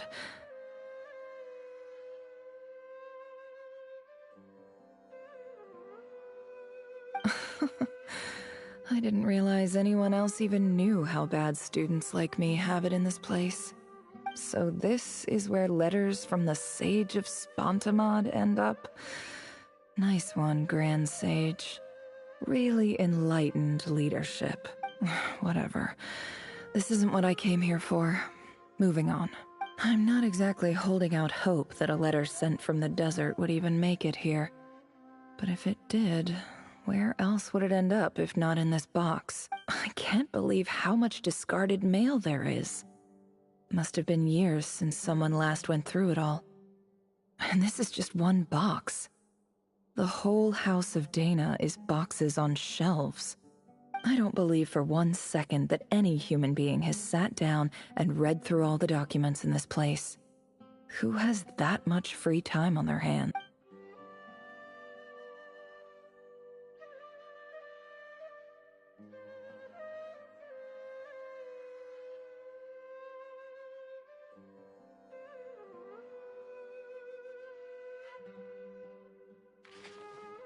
Wait, could this be it?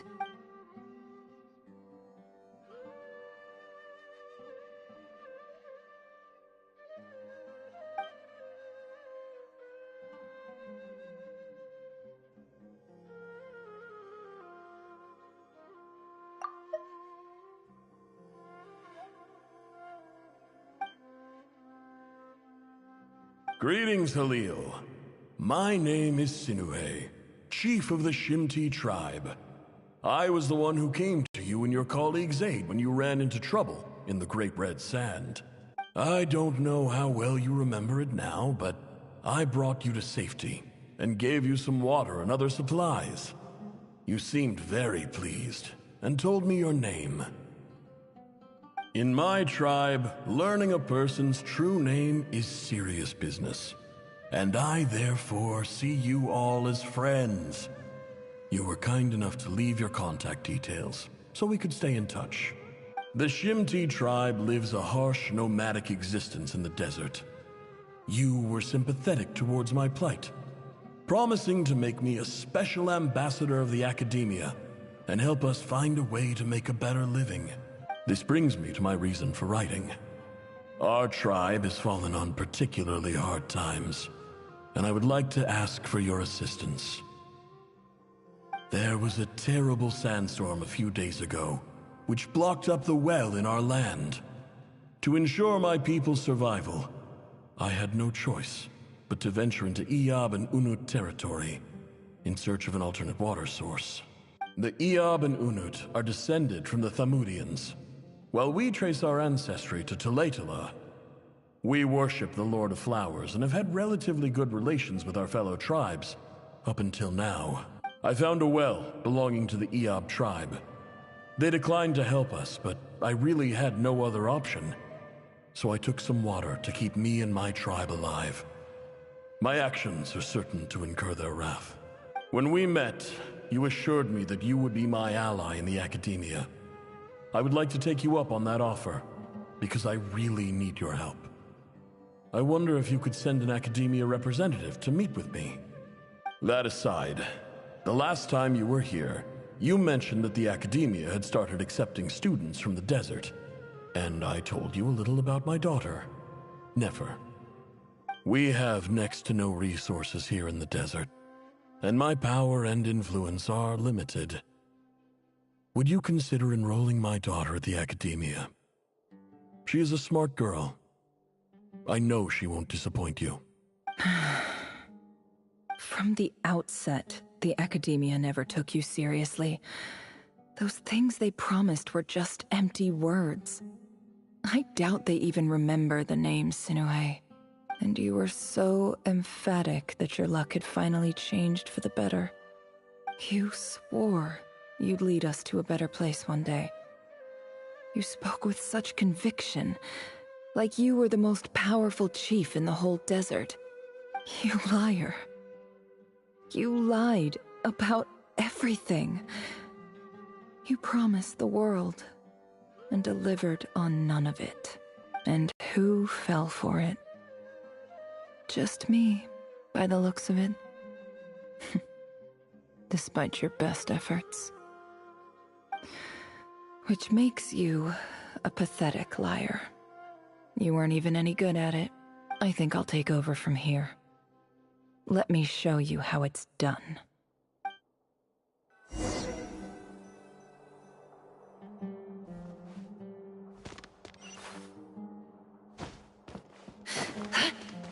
It all adds up.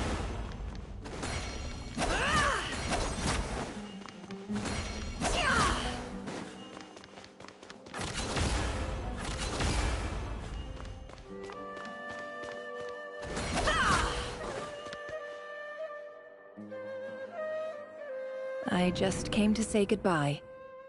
Thanks for everything you've done for me in my time here. Nefer? You packed your bags. Where are you going? I'm quitting. Something's come up in my hometown. Gonna head back and deal with it. Huh? But this was a hard-won opportunity for you. You know that better than I do. It was. But it doesn't matter. I have more important things to deal with, and they can't wait. Oh, and I didn't want to overfill my bags, so I left some incense on your desk. What's wrong? I thought you liked incense. Although, I did read somewhere in the House of Dana that it has hallucinogenic effects. Don't use it all at once, alright? Isn't this the stuff you brought from your hometown? You're just letting me have it? But you said it's a rare and valuable commodity. Yeah, about that. I lied. It's not rare at all. There's this bunch of ruins near my hometown that are practically overgrown with this plant.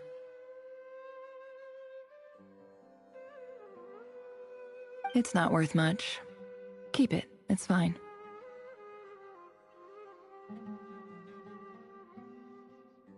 But never. All right, that's all from me. You take care.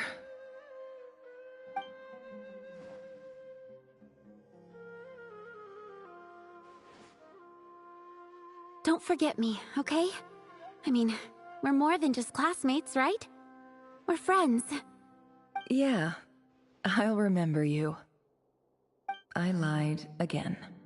That incense is worth a fortune, and it's a rare find even in those ruins. And as for remembering her, I have far too much to do when I get back. No time to reminisce. I'll be lucky if I even make it through this alive. But either way, I expect I'll forget you pretty quickly.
It's a pleasure to meet you, Mr. Arif.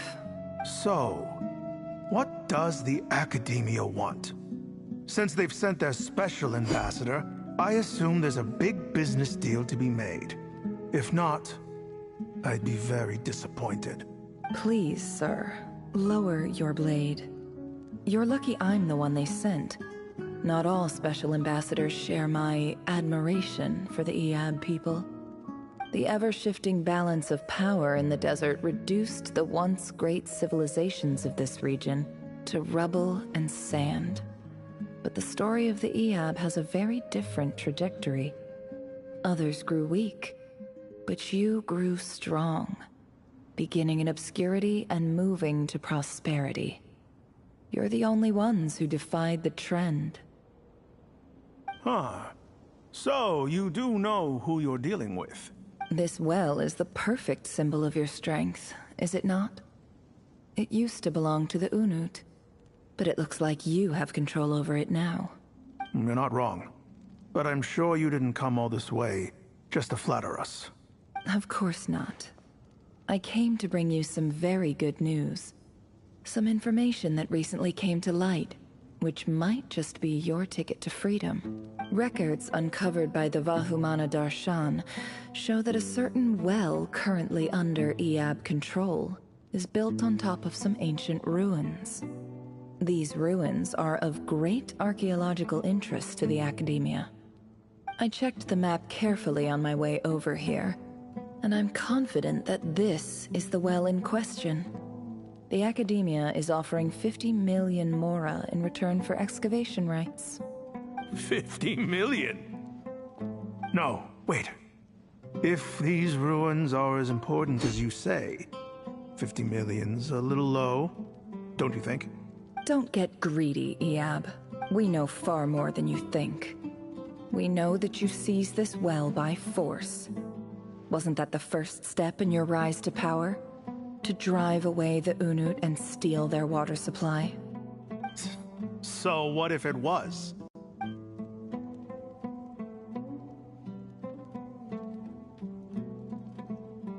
Don't worry. As unscrupulous as it was, it's something we're willing to overlook. The Academia is only interested in dealing with the de facto power holders in the region. I hope I am making myself clear. And I hope your words are the truth. If I find out the Academia is trying to play me, I'll hunt down every one of your people and make you watch as I cut their heads off one by one. I assure you, Chief, that would not be in your long-term interests. You don't want to make an enemy of the Academia. You see how I'm dressed, don't you? I appreciate that you've never been to the rainforest, but surely even you recognize an ambassador's attire when you see it. And what does a barbarian like you have to lose anyway? You really think the Sumeru Academia would bother to come all this way just to lie to you? We have more important things to worry about. All right, I take your point. The Academia is the highest authority in the land. I'm sure you're trustworthy people. In that case, we have a deal. We will sell you the excavation rights. I'd like to thank you, Ambassador. This is good news indeed. Excellent news. In fact, it calls for a celebration. Would you do us the honor of staying a while and enjoying some Eab hospitality? Gladly.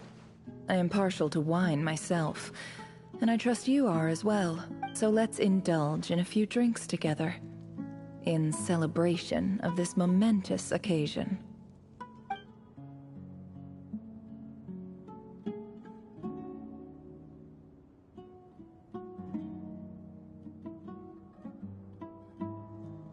Chief! Chief, it's an emergency! It's the Unut. They've taken the well. What? Well, don't just stand there. Take it back. Yes, Chief. I have every confidence in the Eab's military superiority, and yet... Well, what is it? The Unut's response was alarmingly fast. The day after we reach a deal, they seize the well. This can't be a coincidence.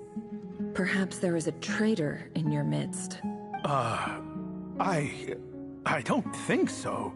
I am obliged to remind you, Chief, that the Academia will only deal with the de facto power holders. If you cannot regain control over the well, I'm afraid you won't see a single mora of that 50 million. No! Please, Ambassador, just give me some time. I swear the Unut will not get away with this. That well is ours, and so is the mora. Glad to hear it. I will wait here for an update. If there is a traitor, I will find them. In the meantime, make yourself at home. I'll report back as soon as I have an update. Much obliged.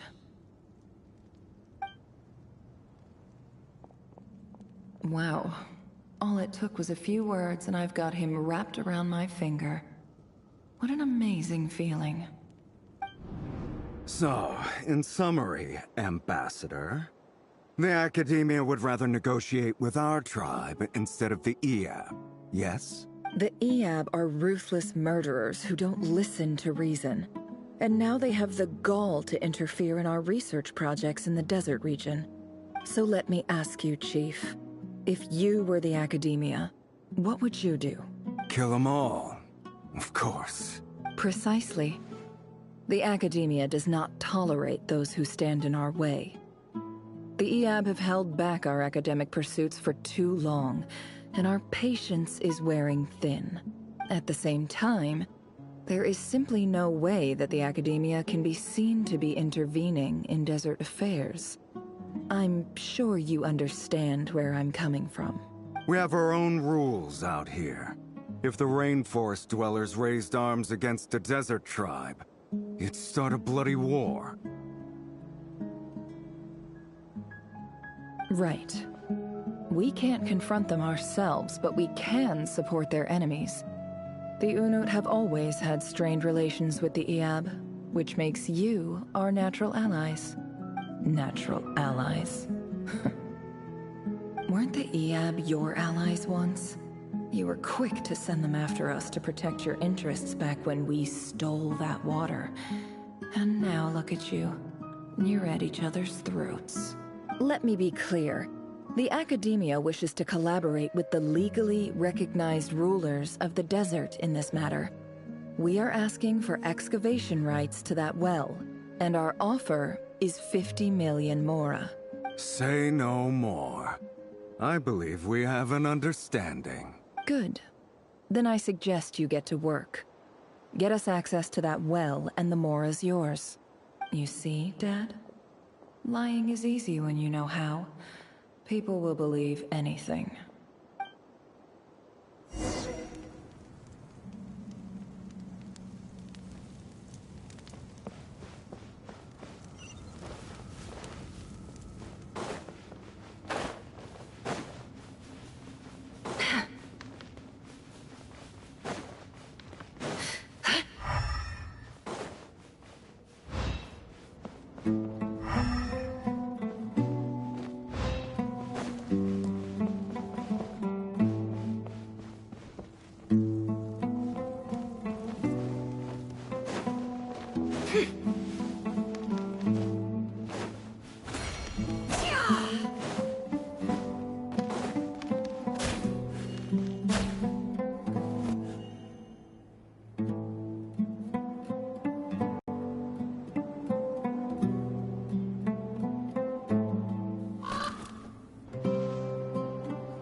Look at yourselves. You may be vile, savage monsters, but your butchered bodies bleed like any others. You're no different. You're nothing special at all. The monsters who destroyed my home, they're just ordinary, petty human beings. What a joke. I think we're even now. Maybe I've even done the desert a favor. It's a better place without all these people around. Oh, Sinuhe, my gullible fool of a father. Perhaps if you'd been as ruthless as I was today, our tribespeople would still be alive. In this dog-eat-dog world, a chief needs to be tough to survive. But you couldn't do what had to be done. So I did it for you. Nefer, it's okay. All of this is in the past now. I believe I remember you promising to remain silent. Yeah, but even so... Yehoda, is there anything you can do to ease the tension? Alright, time for a sharp turn onto a completely different topic. So, anyway, that's enough of that. When are we getting out of this place? Feels like we've been walking forever. I'm getting pretty tired. Oh, Alma, you tired? Yes, If we can find somewhere to sit down, I could certainly do with a rest. It's not far now. There should be a temple just up ahead. Yes. Really? A temple? That's where this story ends? I guess that's how things go in the desert. Desert dwellers can never escape their destiny. Or so everyone says. I never wanted to believe it, but looking back now, I'm as desert as they come. You mentioned a temple. What's waiting for us there? My biggest trade secret of all. Ah. Then I'm guessing it's where you got your power from. The power to peer into other people's minds. I didn't know you were clued up on any other religions. I'm no expert in the history of Sumeru, but since you come from the desert, I would imagine it has something to do with King Deshret. Sounds impressive. Ah, I know who you mean. General Mahamatra Sino. The spirit of Hermanubis dwells within him. That's Boss Neff for ya. She knows everything. Sino's hardly a figure of obscurity, but I know about Sethos too. What about him? Is he a big deal or something? Well, he's not a small deal, let's put it that way. Please, this is the bare-bone basics. Save the flattery. Thanks for your patience, everyone. I'm sure it's been a lot to take in. With any luck, that's our exit just up ahead.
Here, I don't have anything to add about any of this stuff.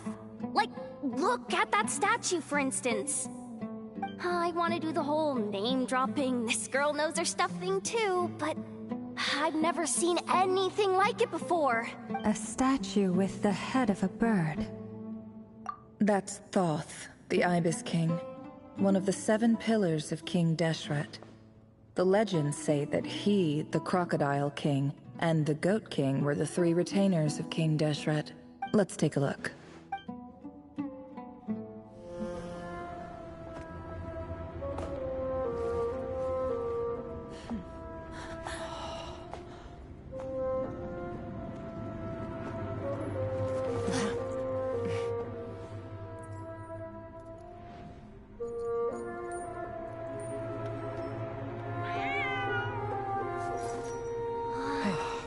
It's just Ashru.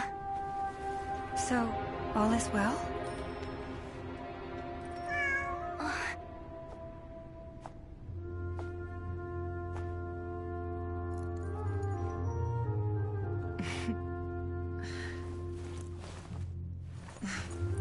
Typically speaking, at this point, the world disintegrates. Then we find ourselves back in the outside world. Besides, these are my memories. There's nothing to fear. You're sure? Of course. It's almost over.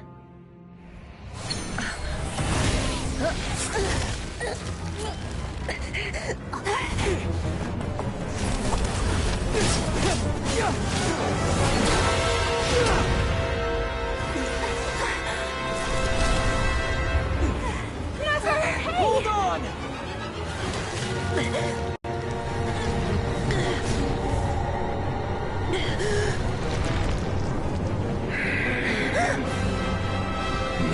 too much is always a death sentence. Speak for yourself.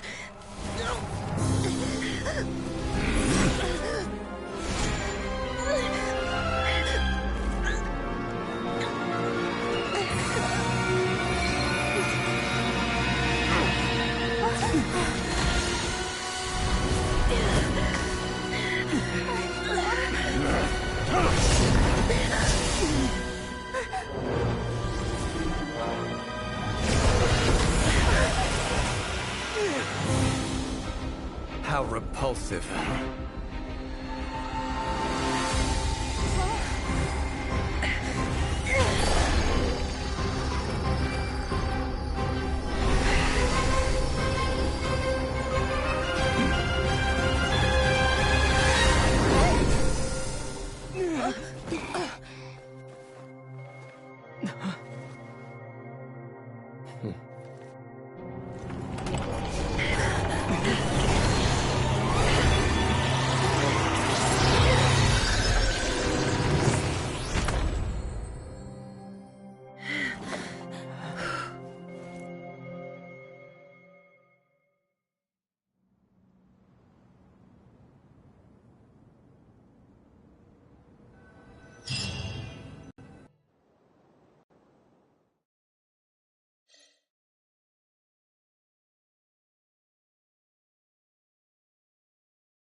Timed that pretty well, didn't I?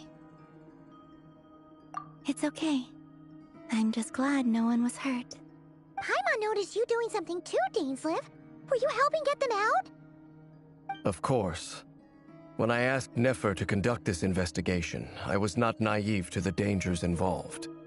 I had a duty to ensure your safety. Good to know your sense of justice is still intact after all these years. I take that to mean that you saw the truth.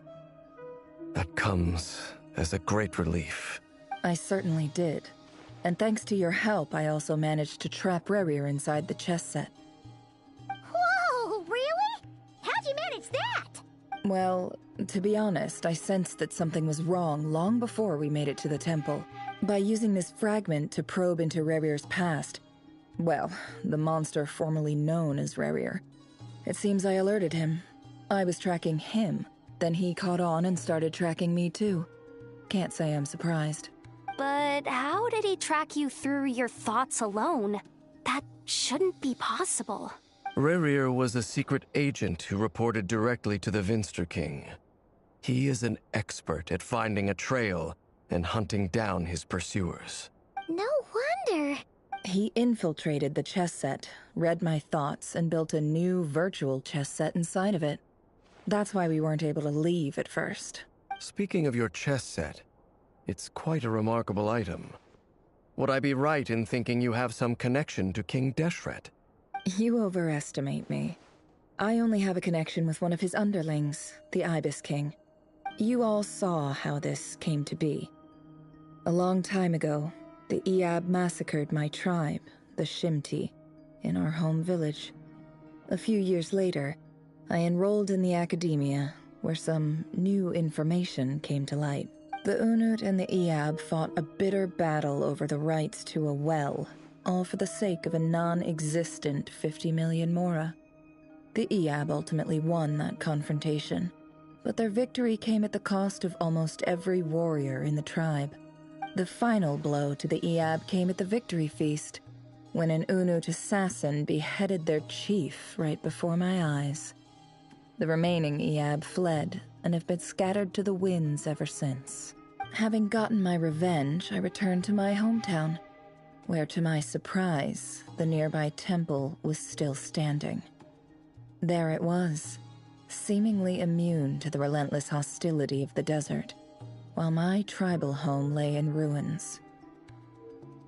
As I stood there gazing at the temple, I noticed a cat just outside. This cat, as it turned out, was home to the spirit of the Ibis King. He led me to a gate deep inside the temple, and there he made a deal with me. This chess set is my gift from the Ibis King. The chessboard within is made to the same specifications as the one in the mausoleum of King Deshret, and represents his power of piercing analysis. With this chessboard in its container, I gained a certain ability to perceive hidden secrets. Now, you could conclude that the Ibis King simply wanted to give the people of this world the power to seek the truth, but I don't believe that's the full story. Every god plays favorites. Their hearts are as fickle as any human's, full of secrets, perversions, egotistical tendencies. But precious few gods are willing to admit this. It is the same with all powerful forces, including fate itself. Their gaze falls preferentially upon a select few. As you rightly point out, this is an act of favoritism. If you're alluding to the Abyss, then yes, I agree. Gather the others. It's time to share everything I've learned.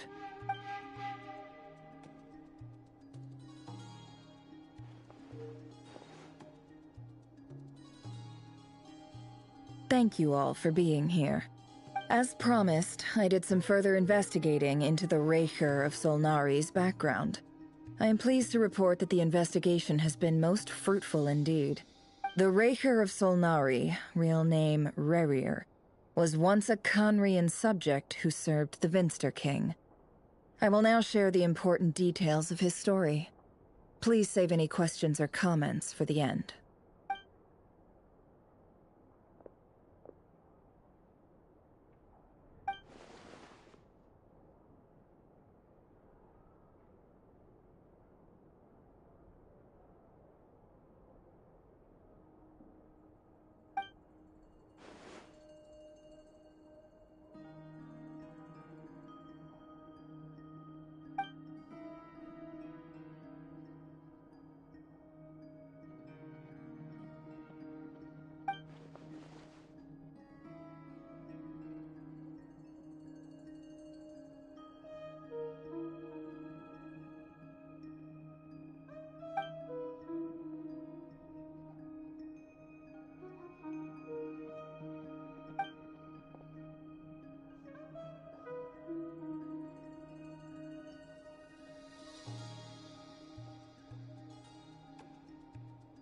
So that's why he's so obsessed with the moon. A tragic tale, to be sure. But it does not excuse his many transgressions. No matter how much Rerir suffered in the past, the fact remains that he is what we know today as the Wild Hunt, wreaking havoc upon innocent lives in Nodcry. He becomes more dangerous with each passing day. If left unchecked, it is simply a matter of time before all of Tevat suffers the consequences. This is a threat that the Knights of Favonius cannot ignore. A question for Miss Columbina. Forgive me if this is presumptuous, but have you ever seen the spatial gateway that appeared in Rerir's memory? Never. But I have heard stories of something called the Moon Gate, and this seems to fit the description. Miss Lauma, any thoughts on this? In the lore of the Frost Moon Scions, the moon is believed to hold many secrets. Some sources speak of ancient knowledge, others of a gateway to the unknown. The term Moon Gate is one I have heard before. But as is the case with all of our legends, there are no records of any first-hand witnesses. We cannot know whether it truly exists. Then back to Miss Columbina. As a moon goddess yourself, do you have some idea of where the Moon Gate leads to? Not at this stage, sorry. I do hold the power of the Frost Moon, and my strength is recovering well. I can sense that the gate would open at my command, but... But there's more to the power of the Frost Moon than that? Yes. A moon goddess has the right to open the Moon Gate, since it is a path to the moon. But as Nefer mentioned, holding open a spatial gateway takes a huge amount of power. And right now, I need to conserve my energy to fight the Rahier of Solnari. I'm afraid this is one mystery we may have to leave unsolved for now. I agree. Better to save your strength. But if you'll humor me for a moment, I have a bold conjecture of my own regarding the world beyond the gateway. I highly suspect that neither Tholindis nor Rarir made it through unscathed. The evidence pointing to this is the fact that the Rahier of Solnari exists in the form of countless fragments. With the abyssal power he wields, no ordinary foe can touch him, let alone tear him to shreds. And yet, the wild hunt proliferates wherever his scattered fragments lie, drawing hordes of monsters to many different locations across the land.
So your theory is that Rarir was physically torn to shreds by some powerful force? Hence, why the Wild Hunt is a distributed phenomenon, rather than a unified one? Makes sense to me. Explains why the Wild Hunt is so pervasive, and why he's been trying to piece himself back together. He was whole to begin with, and he wants to be whole again.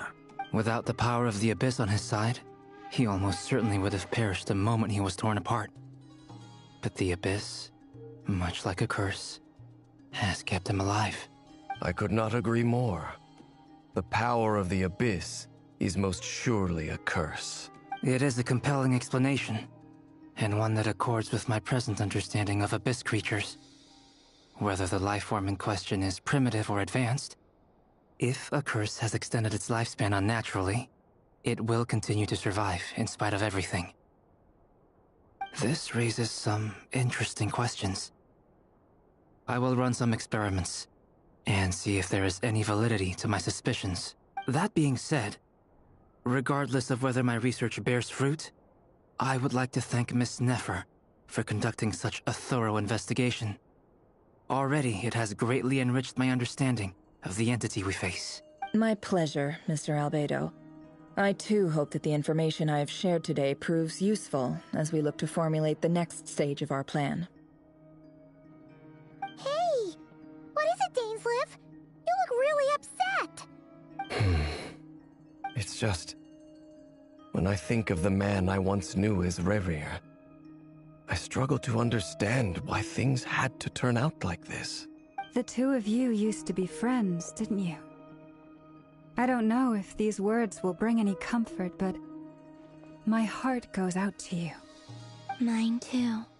We can never know all the hows and whys of the way things are. The moon and stars are full of untold secrets and lies. And the skies are host to many more mysteries than these alone. Yet, none of that can begin to compare with the complexity of human life. Those are the first comforting words I've heard in a long time. Thank you, both. Well, I think this is a good place to end today's meeting. I'm sure Nefer needs some time to recover. She's been through an awful lot today. That's very thoughtful of you, Lama. Of course. Sounds good to me. Take some time to rest and digest before we reconvene to nail down a plan.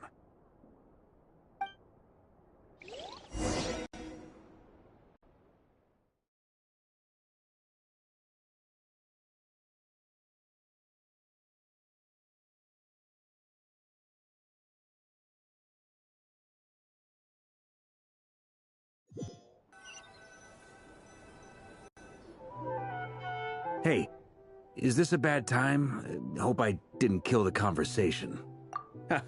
No need. Come on, let's talk outside.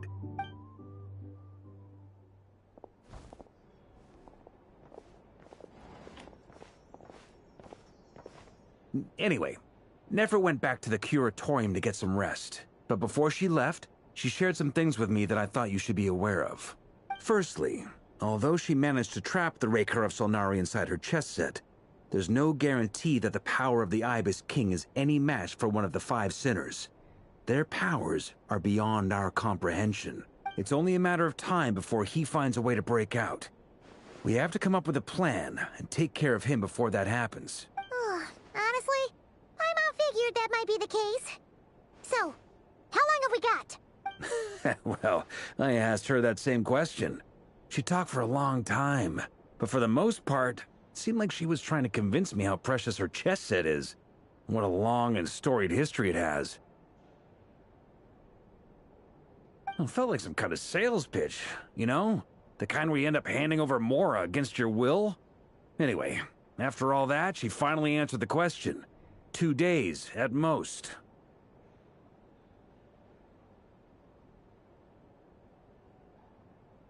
Days? Holy moly! Can we even recruit enough help in that time? That remains to be seen. Which brings me to the second issue. Dainsleif is obviously conflicted about this whole thing. But given how little time we have, there's no way we can pull this off without his help. You have some history with him, right? Do you think maybe you could talk to him for us? Great. I appreciate it. All right, on to item 3. So, Albedo, Durin, and I put our heads together and came up with a plan. Can't promise it's gonna work yet, but at least it's a start. We figured we'd bounce the idea off you first. We'll explore it further once everyone's recovered. Oh, Paimon's dying to hear this. All right, so here's what we're thinking.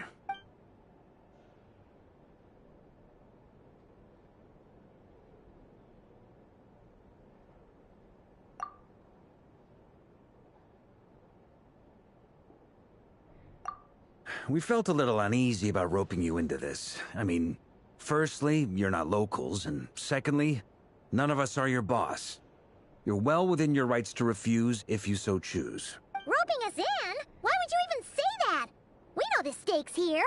It's all of us against the Reher of Solnari, or none of us stand a chance. I choose my words very intentionally, I'll have you know. I like to think there's an art to striking a down-to-earth tone even when the stakes are through the roof. Sir Varka, I have a few thoughts about this plan. I'm all ears. I think we can be more flexible with how the roles are allocated. In my view, the most sensible lineup would be like this.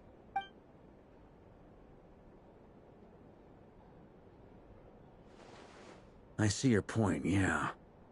But if that's how we're going to approach this, you'd better make sure you're ready.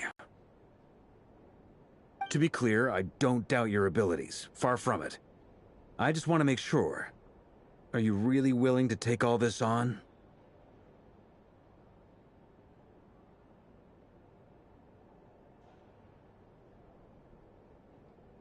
I want to do everything within my power.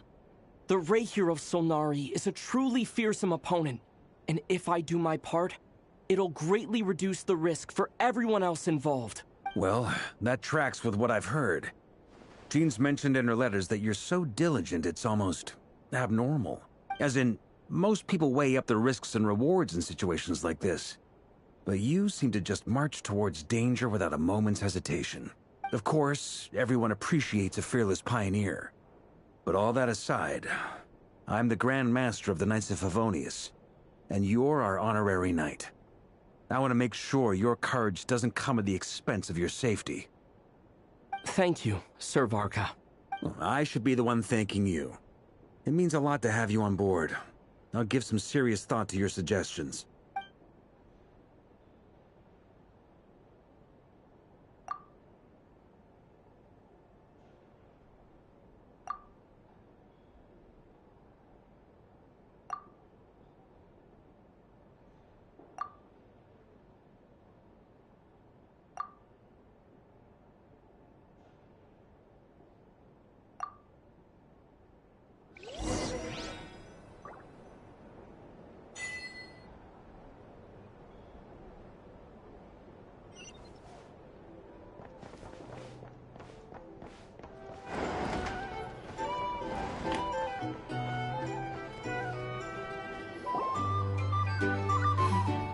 This is a thorough plan, but I do have one last question before we take action.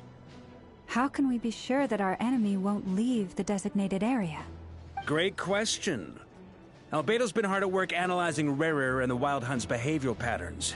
His conclusions are as follows. Firstly, from the earliest known confrontation until now, Rarer has never displayed any ability to manipulate the dimension of space. So it's unlikely he has any power in that domain. Secondly, he seems to have a particularly strong vendetta against our group. If we put him in a fight-or-flight situation, he'll choose to fight every time.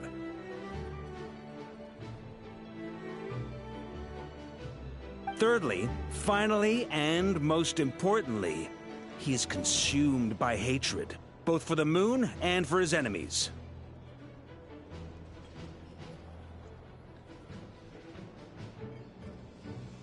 Turns out, we tick both of those boxes.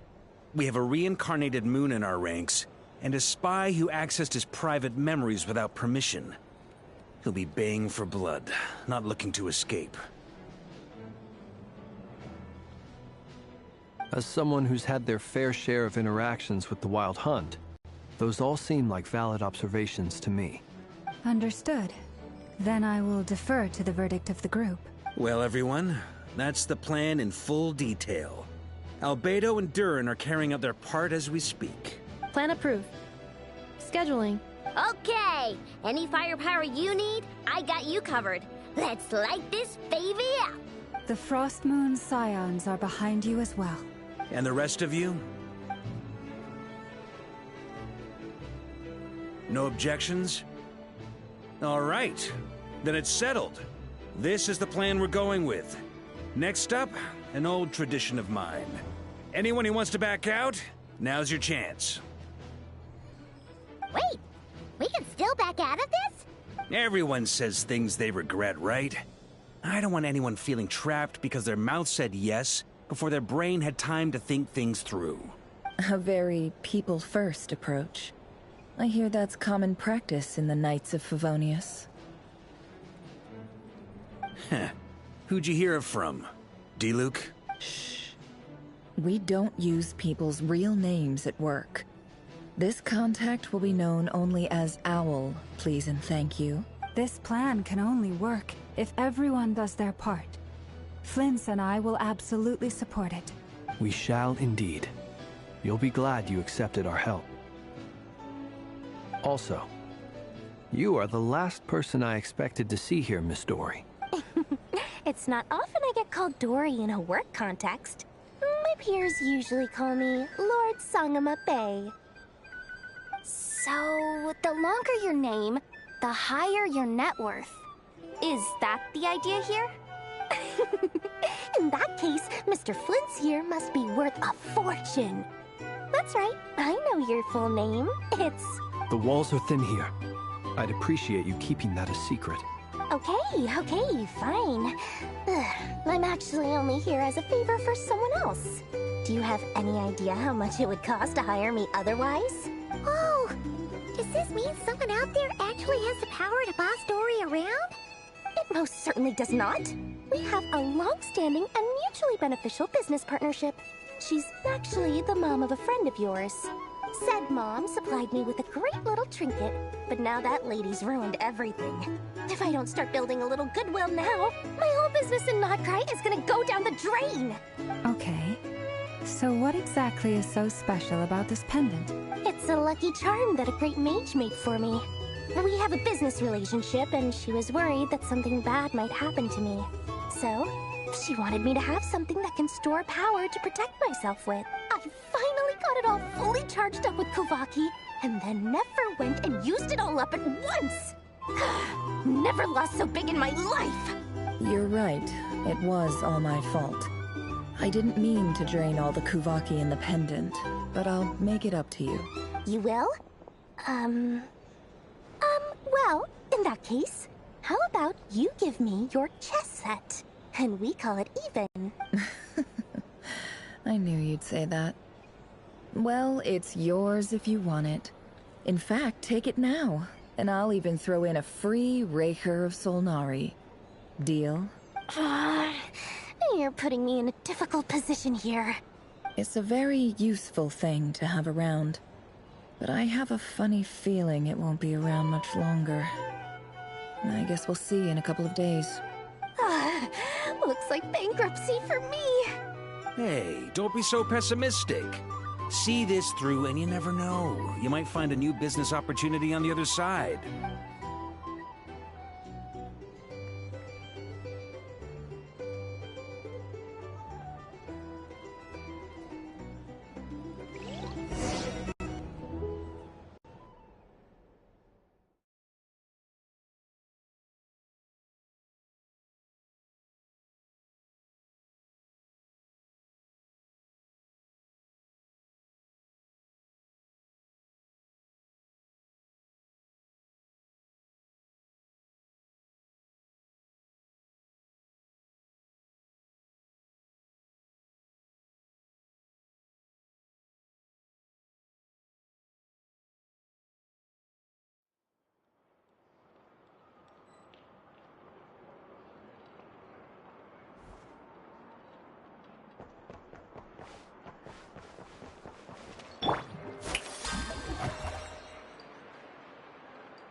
Dory, how are things going? Feeling ready? Oh, I was born ready. We only have 2 days. You think Lord Sangamabe would let an opportunity like this slip by? Don't forget, when something's in high demand, the people with the goods on hand get to charge the highest price of all. Even higher than the sellers taking advance order. Ta-da! See? It's right here. Ah, it's so pretty. Did you make it? No, I have a supplier. We go way back, so he made me a very attractive offer. Aha! No wonder you were talking about lucky charms at the meeting. You've been getting Kaveh to make them for you. That's not the full story. It actually started a while back as a project between me and the Dendro Archon. Mage Alice once warned me that this world won't stay safe forever. There may come a day when everyone faces a great crisis. I passed this on to the Dendro Archon, and she secretly brought together a research team made up of Sumeru's top scholars to invent a technology that could keep people safe. I won't go into the details because it's all very complicated, but if you want to know more, you can ask the Dendro Archon about it sometime. Anyway, point being, it was the Dendro Archon who asked Kaveh to build this little contraption. As one of the top Kashara War talents, he was the obvious choice. Took him long enough. He stressed over it for ages. Must have gone through at least a dozen designs before producing a final product. Marak delivered it to me a couple of days ago, along with a letter from Kaveh. Could I ask why I'm sending this technology to you? And what's your proposed use case? Has it been approved by the relevant authorities? So nosy. My fault for sending him the research permit to begin with. Surely Nahida must have told him you were involved in this project. He was probably just nervous because you're always so secretive about your business. Could be, could be. Anyway, I just replied, let's hope there never has to be a use case, because it would involve grave danger. Fair enough. But it sounds like he was just being cautious. He probably felt responsible as the one who made it. Or maybe he was asking as a favor for his housemate. He's done that before. Not sure why, though. His housemate doesn't seem to really care that much about this kind of stuff. Either way, all's well that ends well. I'm just glad to finally have my hands on the product. I wouldn't want to be without it, given the potential dangers that lie ahead. Huh? What does that look mean? Paimon's just super surprised. This must be the first time we've ever seen you actually get serious about something. Well, a long time ago, I made a promise to myself. I promised that I was gonna live every day of my life with a big beaming smile. Obviously, Mora plays a big part in that. But there are always gonna be times in life when you have to give something back. That could mean paying back a debt, returning a favor, or showing some kindness. Alice has been a huge help to me over the years. She was the first investor I ever had. And I want my investors to know that Lord Sangamabe is the best in the business. And more than that, no one knows what the future will bring. Whatever happens, I want to make sure the Dendro Archon and all of Sumeru is prepared to face whatever comes. Oh, that? I was just making sure Nefer and I are square. Don't be thinking it was some sort of benevolent act. I'm no saint, so don't treat me like something I'm not. My priority is doing the business that I want to do. So long as my conscience lets me, but it usually does. That's the Lord Sangamabe business model. Alright, if you say so. I do say so, and that's the whole point. I'm a businesswoman. Don't go trying to figure out what kind of person I am. You'll exhaust yourself. Much easier for everyone involved if you just take my word for it. Oh, and could you two help me get this stuff where it needs to be? Thanks so much. You're my favorite assistants.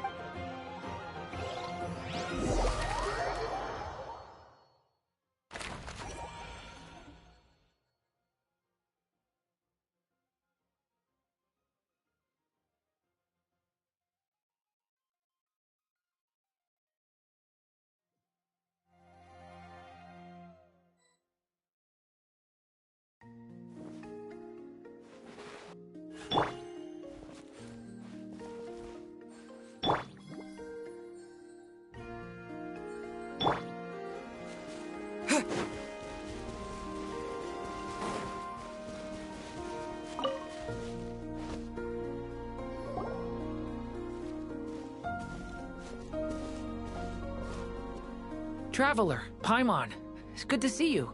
Everything going smoothly over here? Sort of. As you're probably aware, Varka, Diren, and I captured some abyssal creatures from the Wild Hunt. Per the plan, we dissected and analyzed some samples of these creatures. The process went very smoothly. The findings, however, come with some troubling implications. What? You can actually dissect the Wild Hunt? That depends on your definition of Wild Hunt and dissection. Harmless, lifeless. These words are accurate descriptions. The Wild Hunt is an interesting phenomenon. In and of itself, it doesn't seem to possess anything akin to a human personality. But taken as a collective, the medium through which the Wild Hunt is summoned does appear to have a soul. Master griped a lot about the wise Horoptetyr, and seemed somewhat fascinated with the Faust Certology. But she barely mentioned Rerir at all. I don't think that was because of his lower social standing, though. Anyway, it's a pity. I should like to hear her thoughts on the nature of the lifeform he has become today. It's a strange mix. The furious energy of an abyssal being channeled through a fractured physical existence? A consequence of being torn apart by an unknown power? Perhaps the only explanation for his survival in this state is that he sacrificed a degree of individuality in exchange for a continued existence. Oh, sorry. Once I get talking about interesting research, I have a tendency to go on indefinitely. Back to our research findings. Essentially, they confirm my hypothesis. Rerir's corpse is completely contaminated by the Abyss, and the effects are irreversible. You could think of this as Rerir in mutated form, but in my view, even that would be inaccurate. In reality, his whole being has been consumed by the Abyss. In other words, he is now nothing more than a manifestation of abyssal power. Unfortunately, at present, we have no means of completely eradicating abyssal power. Hence, we cannot fundamentally destroy the Rayhir of Solnari either. Oh, that's terrible news! So, that's it? We can't defeat him? Not even if we get the power of the Three Moons? Miss Columbina's situation is a difficult one. She can never achieve wholeness when the world does not accept her presence. It's as if her creator banished her to a place she can never be accepted. It means she spends most of her energy just on her own survival. Given the circumstances, it's only natural to despair. But we must see this plan through to the end. Time to kick off the backup plan. Oh, Paimon almost forgot! This is for you. Dory asked us to bring it. Ah, how wonderful. Well, thank you for making the trip. Durin and I will be heading off shortly. I'm sorry I won't be there to protect you in person this time. Please be careful. All right then. Stay safe.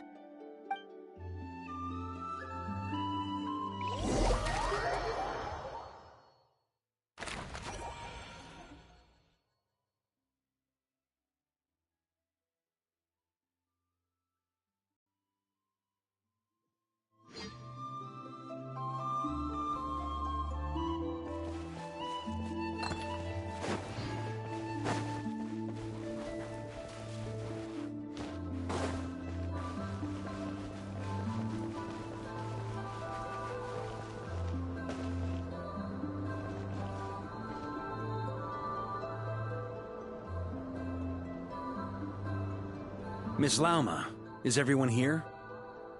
Yes. The fate of my flock is in your hands, Grandmaster Varka. Please keep them safe. My lady, what are you saying? Within the next 24 hours, we will face the biggest crisis the world has ever seen. This is not a burden that we deserve to bear, but I believe that we reap what we sow in this life. So I intend to act. I must do what I think is right. For me, that means fighting for the future of Nodcry. This gentleman is the Grand Master of the Knights of Favonius, Varka, Knight of Boreas. In my absence, please follow his lead. Hey, everyone. Guess I should introduce myself. Well, to start with, I know my way around a battlefield. Biggest strengths are honesty and hard-workingness. Anyway, point is, I don't intend to let Lauma down. I'm gonna do everything in my power to keep every last one of you safe and sound.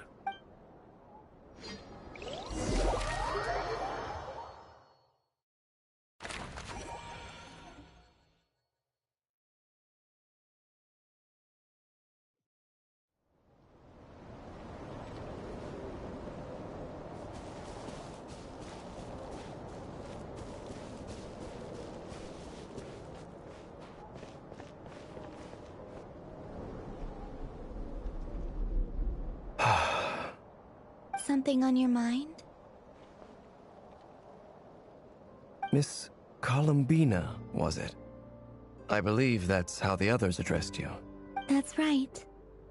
Names are funny things. Have you always been called Dainsleif? Yes.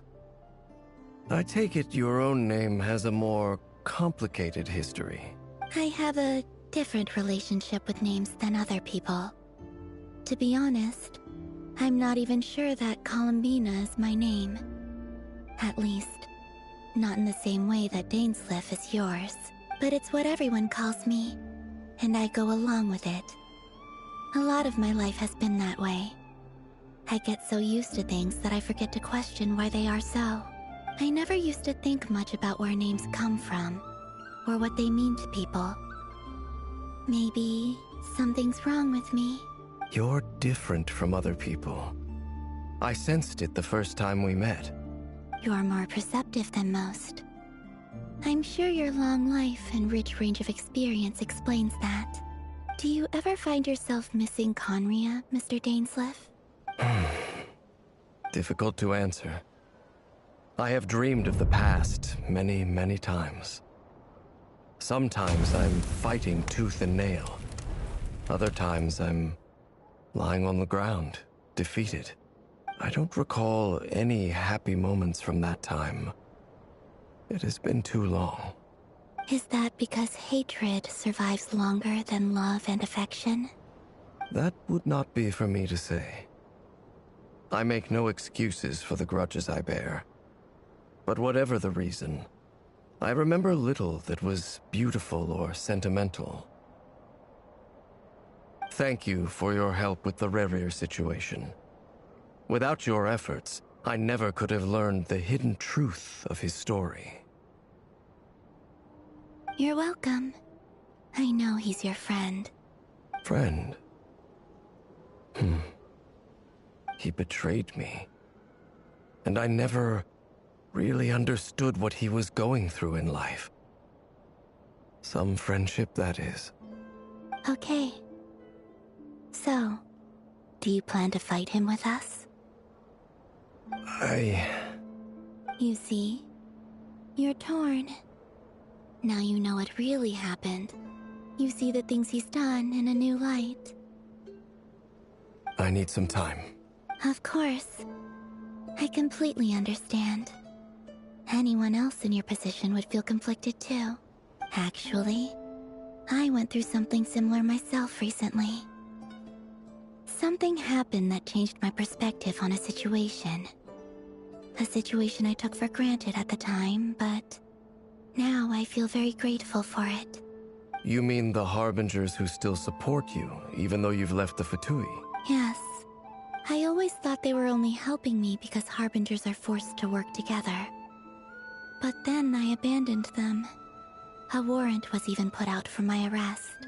And even now, they still support me. Which means I was wrong about them all along. Clearly, they view you as a friend. I feel a little guilty now. I regret not seeing her help for what it was, and not treasuring it. I see the guilt that you're feeling now, because I feel it too.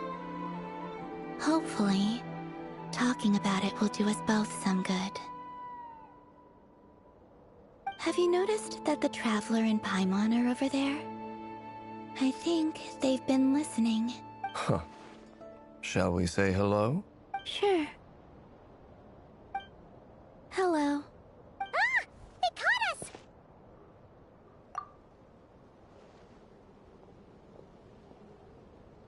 I apologize for making you worry. No doubt you wish to know where I stand on the plan to take down the Recher of Solnari. I'm afraid I need a little time, but I will seriously consider joining you. You will? Oh, thank you so much! Everyone will be so grateful to hear that! They needn't be. This was something that I was going to have to face up to eventually. That doesn't matter to them. They're grateful to you regardless. You can't control their gratitude, so just accept it. And then, have a think about whether you're willing to join us.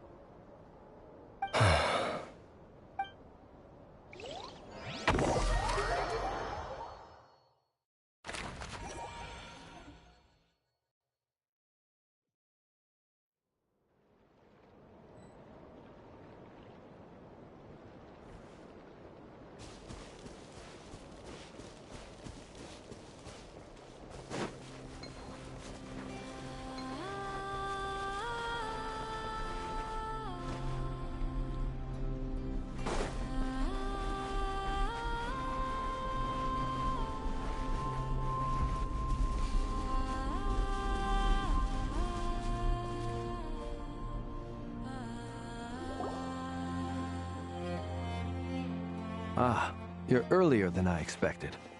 Hey, Flint's! Been waiting here long? Not too long. I came a little early so I'd have some time to think. Are you nervous about the battle? Quite the opposite. I'm reminiscing on my past battles. When I was awakened by the Radniki, I had not touched a weapon in many years.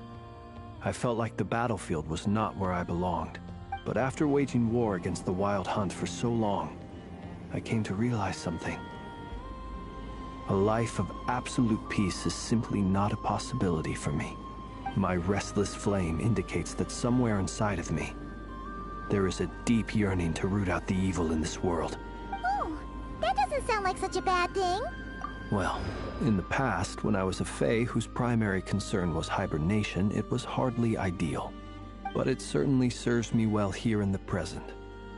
And I am delighted to be able to join forces with you in this endeavor. Looks like I'm not the first to arrive. Ah, Miss Lauma. Did you sleep okay last night? I struggled to settle down at first, because of the nerves. But don't worry. I got enough sleep in the end. I'll be just fine. Please, I'm just doing my part. Never! Over here! Aino asked me to relay a message. She said Anefa will be on high alert and keep a close watch over all secondary districts where defense is required, providing support as necessary. Meanwhile, Aino herself will provide range support to us directly, using her latest invention. Excellent. My thanks to all involved. The chest set's looking a little unstable. It won't hold him much longer. We should be prepared to engage at a moment's notice. No sense sitting around waiting. Let's make the first move while we still have the option. I agree. Paimon, find a safe hiding place. Got it! Be careful, Traveler! I will.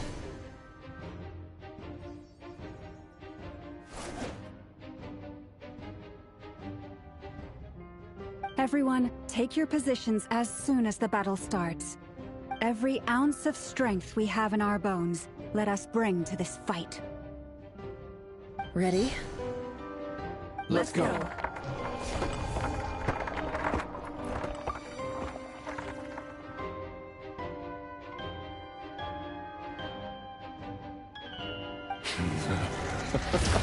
I've seen all your futile ploys before.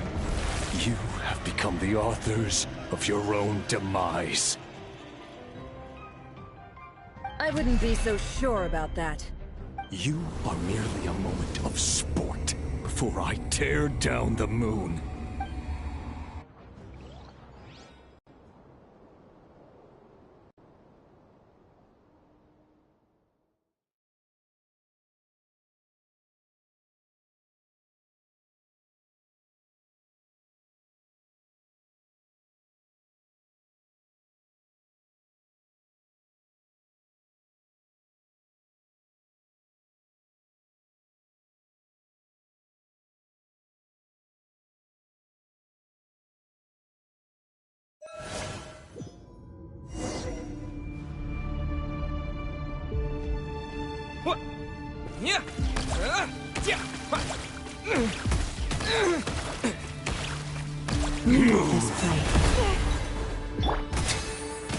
Observe.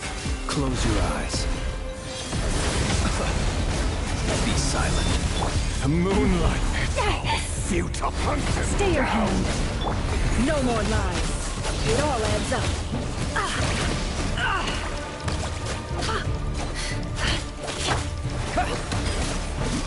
Hunt him down. No more lies. The deception ends here. Observe. Night falls. Close your eyes. Futile. It all... Can't hide the truth. It all adds up. By the frost Moonlight betrays you.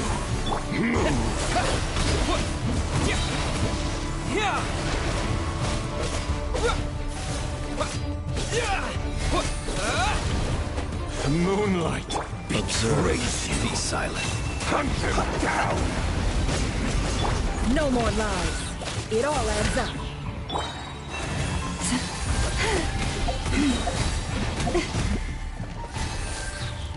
Can't hide the truth.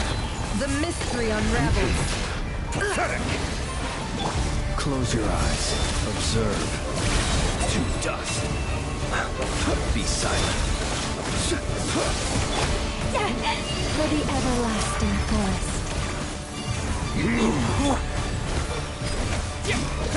Hunt them down! Futile!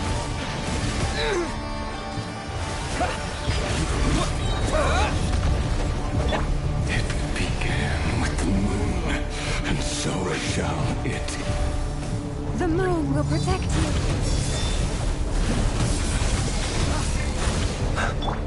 Forest, protect us.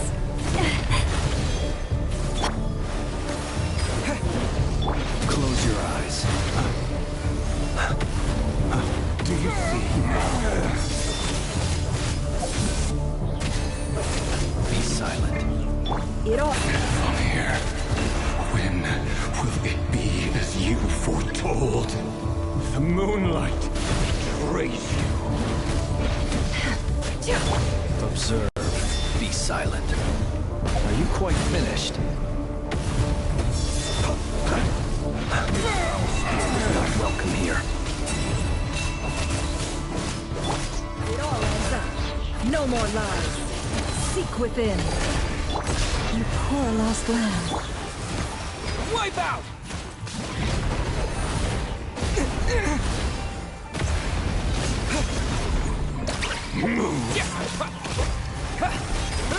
Close your eyes. To dust. Observe. Pathetic!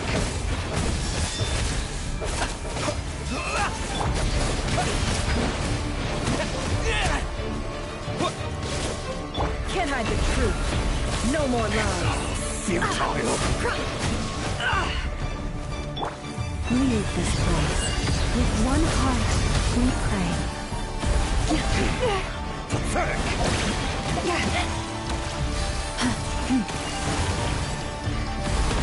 Hunt them down! A grave.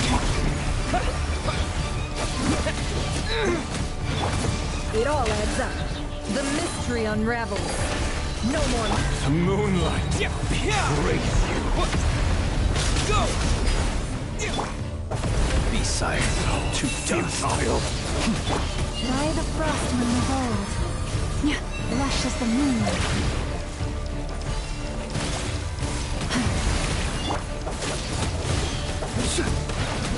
Steady now. Close your eyes. Night falls. Be silent. Observe. Hunt them down!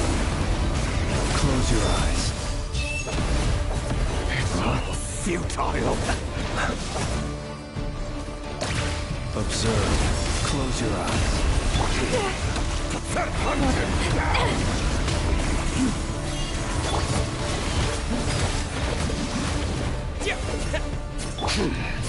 Your little game moonlight is over. Great. Move. Who wants to go first? Now, get out of my sight! No, we've been separated! Will it take? You okay? Never! Where are the others? Stuck outside the barrier. I guess he really doesn't like us. I told you before. Knowing too much is always a death sentence. Be careful what you wish for.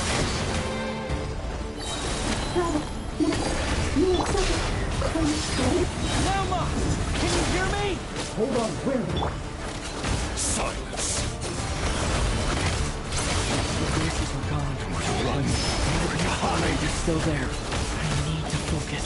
Stick to the plan. Remember my most important task. Just keep stalling him. If I can stall him for long enough, the moment will come.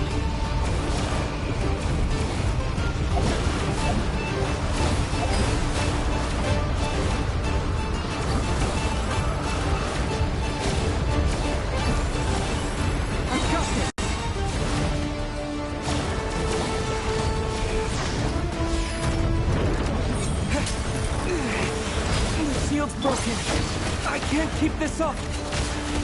Don't push your luck! Your death is within my grasp!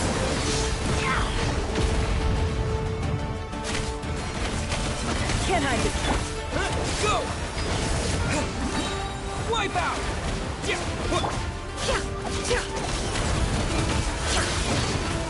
Destroyed! Reborn! No more lies!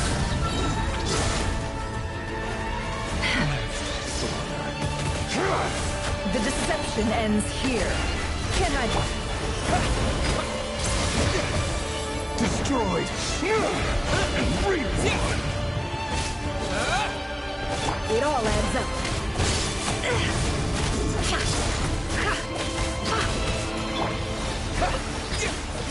Bombs away!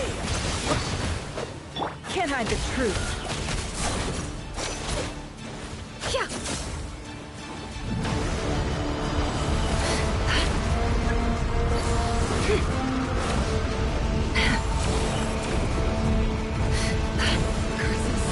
There's no other way.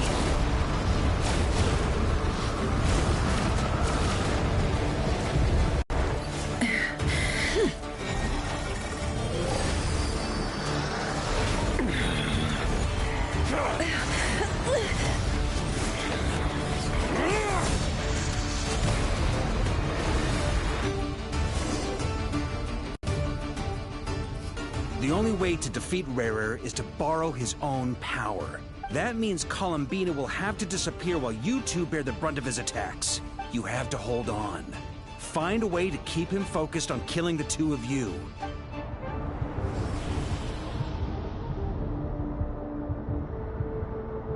Nefer, your eyes are bleeding!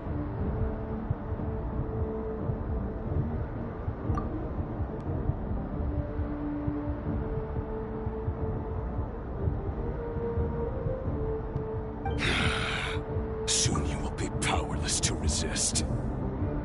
And then, I will reduce you to dust. But that dust will plague your memories.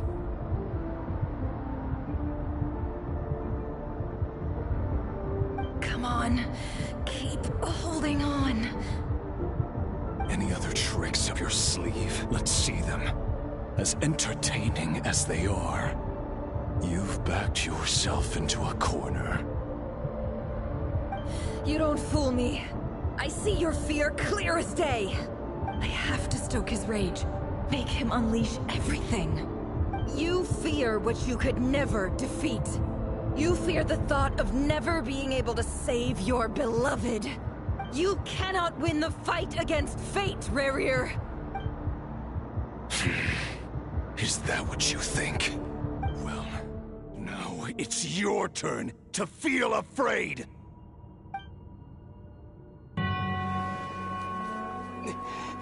You fear the sound of your own name? Is it us you hate? Or is it what you've become? Let's see what becomes of you!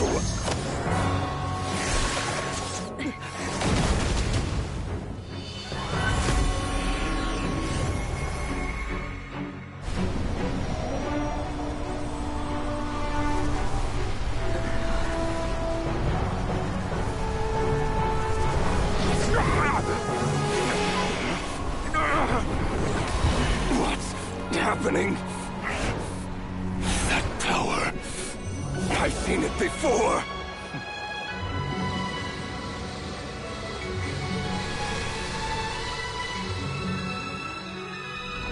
His power is on another level. We'll need to use an alchemical array to convert his power into a usable form. Then quickly channel it into Columbina, rendering her powerful enough to compete with him. I'll join you. I can help. If I release enough abyssal energy into a confined space, it'll create a potential difference, allowing us to extract a huge amount of elemental energy. Next, I'll synchronize with everyone's minds using Pyro, then give you temporary access to their abilities and fields of view. But it won't last long. Can you see? Well enough. So, we have a student of Gold Rhine-Daughter in our midst. How about that?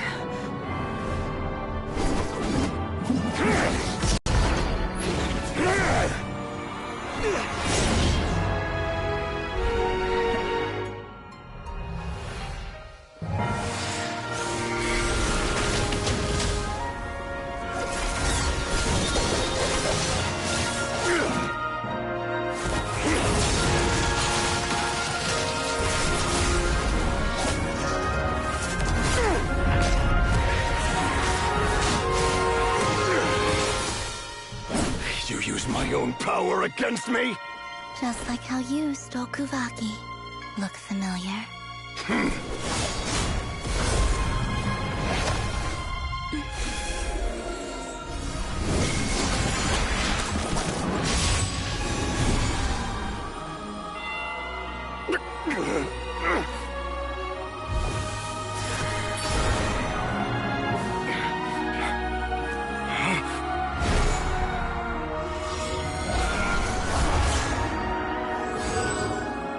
Don't you realize? You don't have the power to hold that gate open! I don't, but someone else does.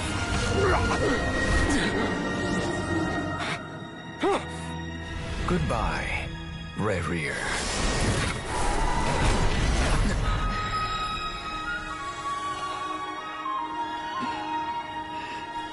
We won.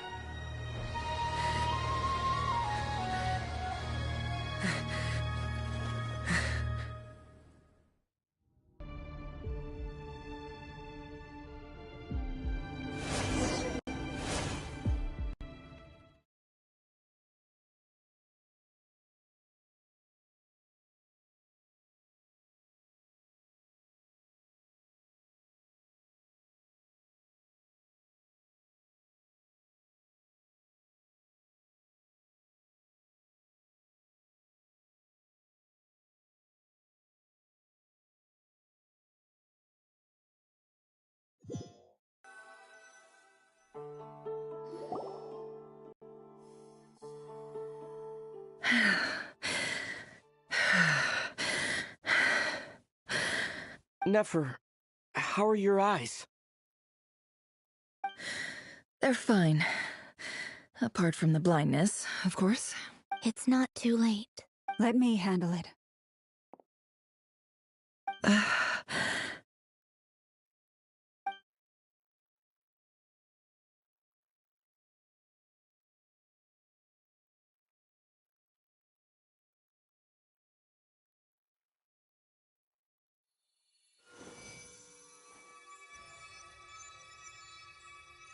Miss Nefer, it's not like you to lose your composure.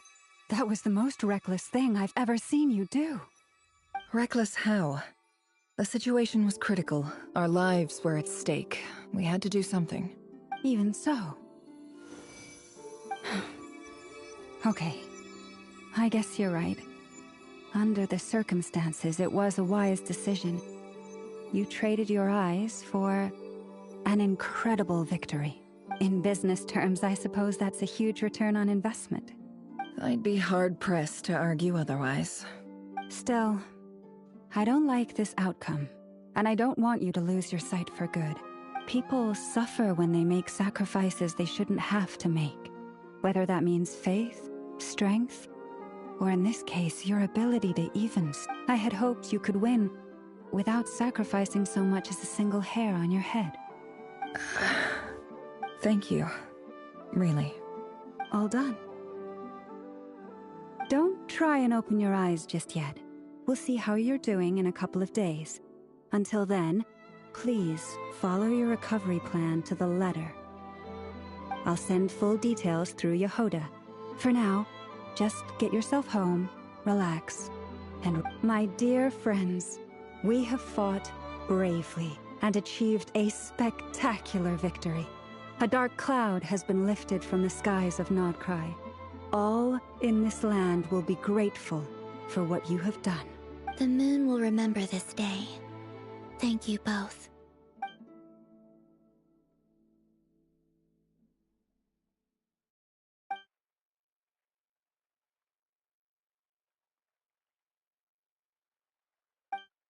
There's something I want to let you know. What is it? When Durin connected everyone's minds so I could access their powers, I also felt everything they felt. And since Nefer's eyes were injured, my eyes are hurting now too. Huh. Hold on. Let me try. I only feel the pain. There's no actual damage. I just thought I should tell you. You're right. There's no damage. That's a relief. But I must say, I'm surprised to hear the Kutar share something like this with me. In the past, you never used to open up about yourself.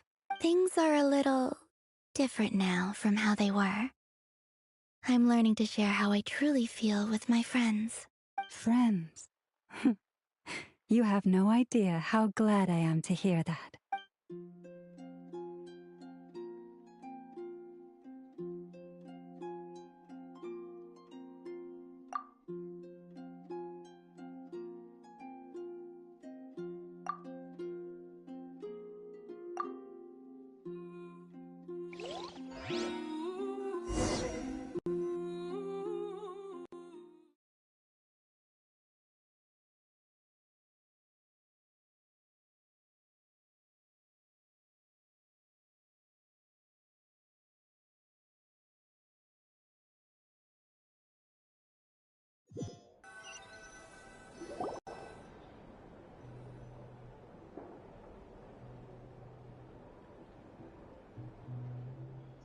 Yay! You're awake!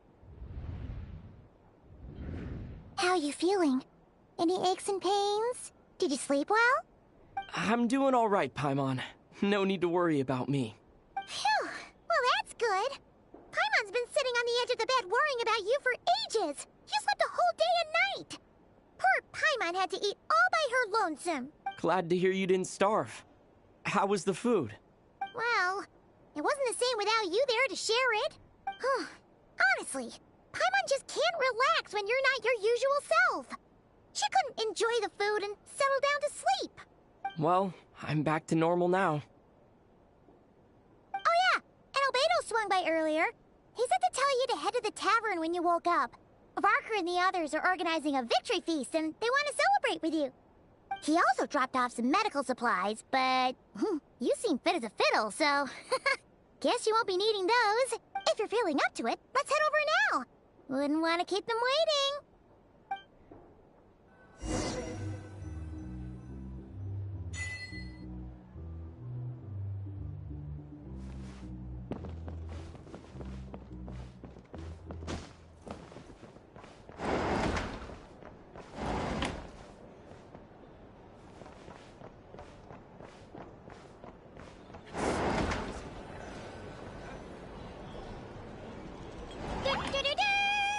We're here!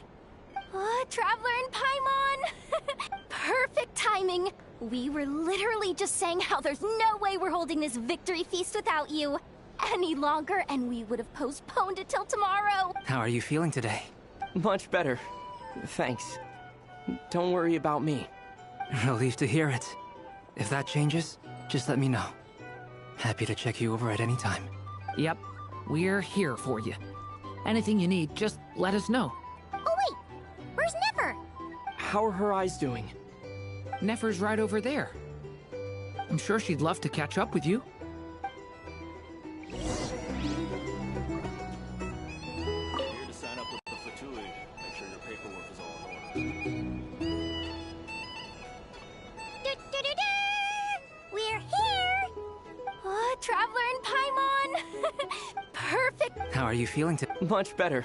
Relieved to hear it. Yep, Oh wait, where's Nefer? How are her eyes? Nefer's right over there. I'm sure she'd love...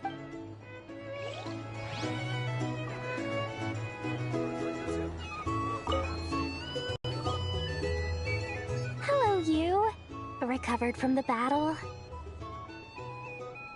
Come on, what do you mean? Of course I'm gonna ask. I care about my friend's well-being. And we are friends, aren't we? Get yourself a drink. You've more than earned it. In fact, today, your drinks are on me. Lord Sangamabe's got you covered. Wow, really? What about Paimon? Has she earned it too? Has she? Please? Well, you haven't been through quite as much as the Traveler, but... what the heck, sure. Yay! Wow! Drinks on Dory! What a historic day. Hey, keep your voice down, or everyone else is gonna want in too. You... Have you heard anything I've been saying recently? Doing business in Nodcry has been an absolute nightmare. If I'm buying for everyone, oh... Okay. Paimon will speak more quietly. Jeez. That's more like it.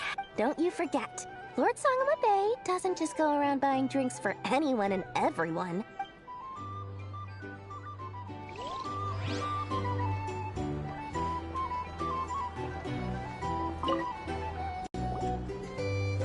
I thought of 1,000 ways to congratulate you, but... now you're here, words are failing me. The honorary knight stuns them speechless once again. Well said. The honorary knight showed us all how it's done.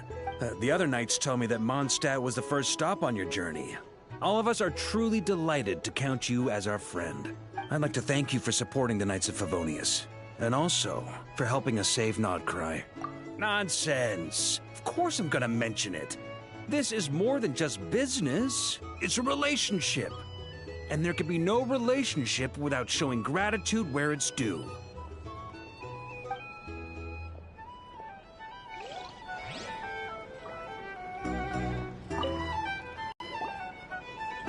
I thought of 1,000... the other night, I'd like to thank you for supporting the Knights of Favonius. Nonsense!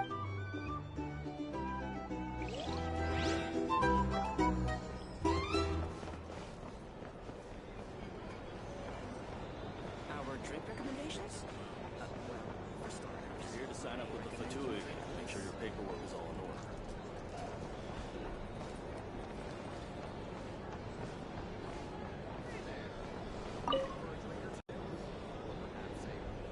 order. I see you've recovered. You bet. Snooze his way to a full recovery. Glad to hear it. A healthy body is paramount. Nothing else in life is possible without it. So take it slow. You can't afford an injury. Paimon too! You really saved the day when you swooped in to open that gateway! I came to accept that although Rerir was my friend in the past, here and now, he was an enemy that must be defeated.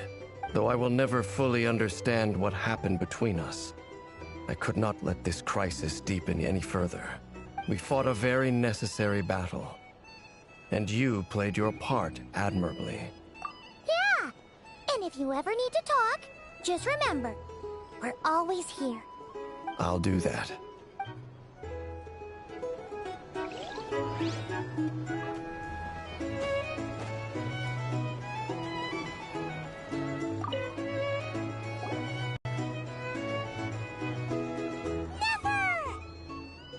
Traveler, Paimon, are you recovering well? Turns out that moon chanter has some real talent after all. My eyes were mostly recovered after just a couple days rest. I can actually open them again now. Yeah, but you gotta be careful.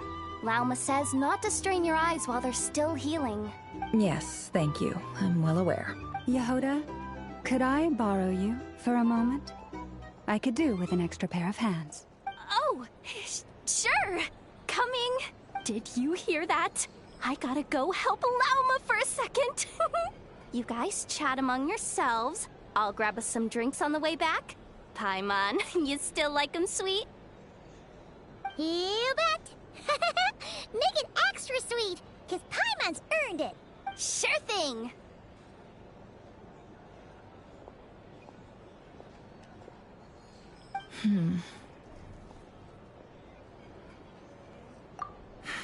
The Raker of Solnari.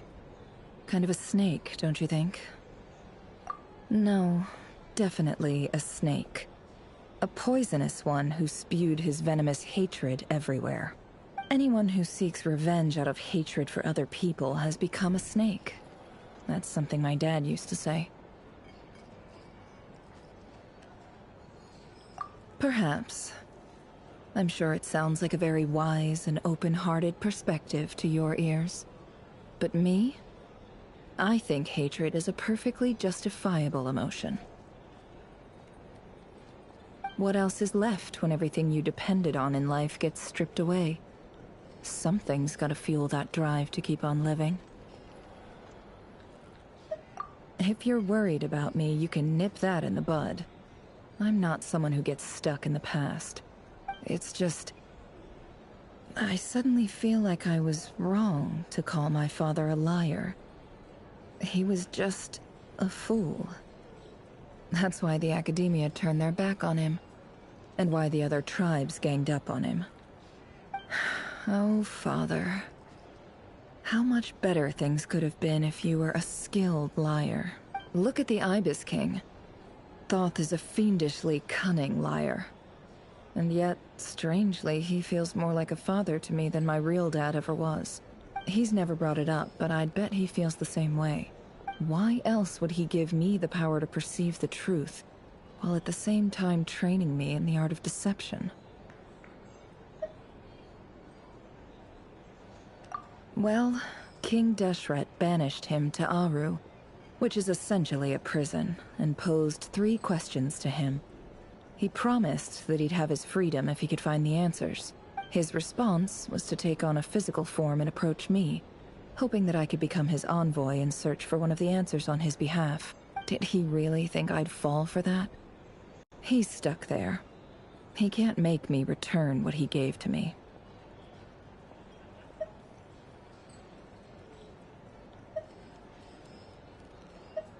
So that's enough for you to decide he's nice, is it?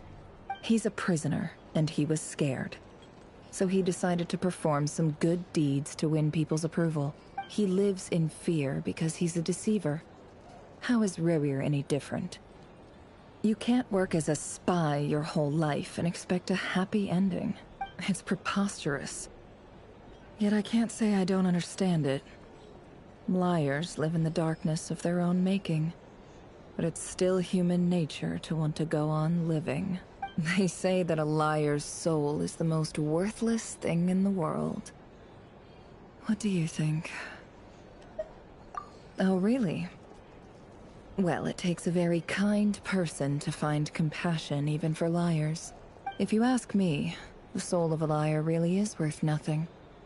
Because all they care about is themselves. For example, when something good falls into my lap, I don't go sharing the news around. Stops other people trying to steal it from me.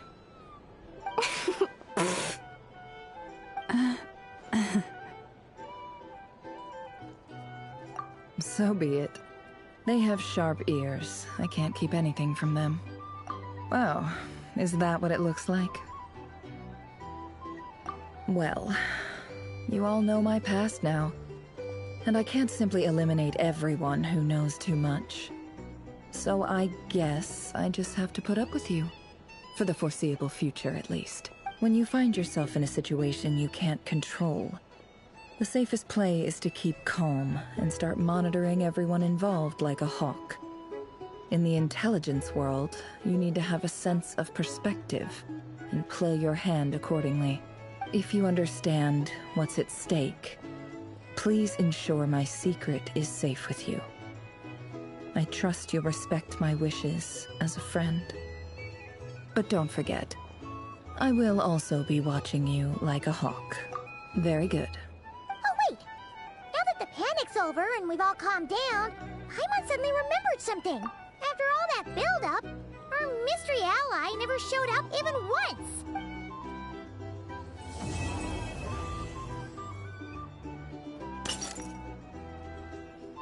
Huh? Am I imagining things?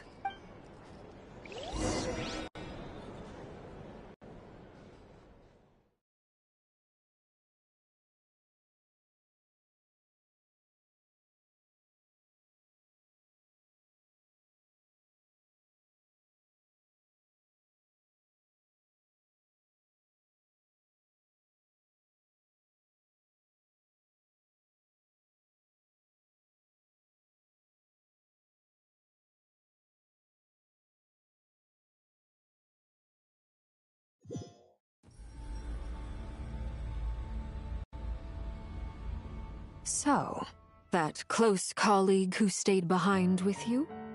What's he been up to recently? Don't know, don't care. I get more normal human interaction from hanging out with Bosco 2 than him. Although, now you mention it, he hasn't bothered me in a while. I wonder if... If he's disappeared without a trace, it's the biggest gift he ever gave to the world. But I somehow doubt that's what's going on. He won't lie low forever. So we'd better stay on guard.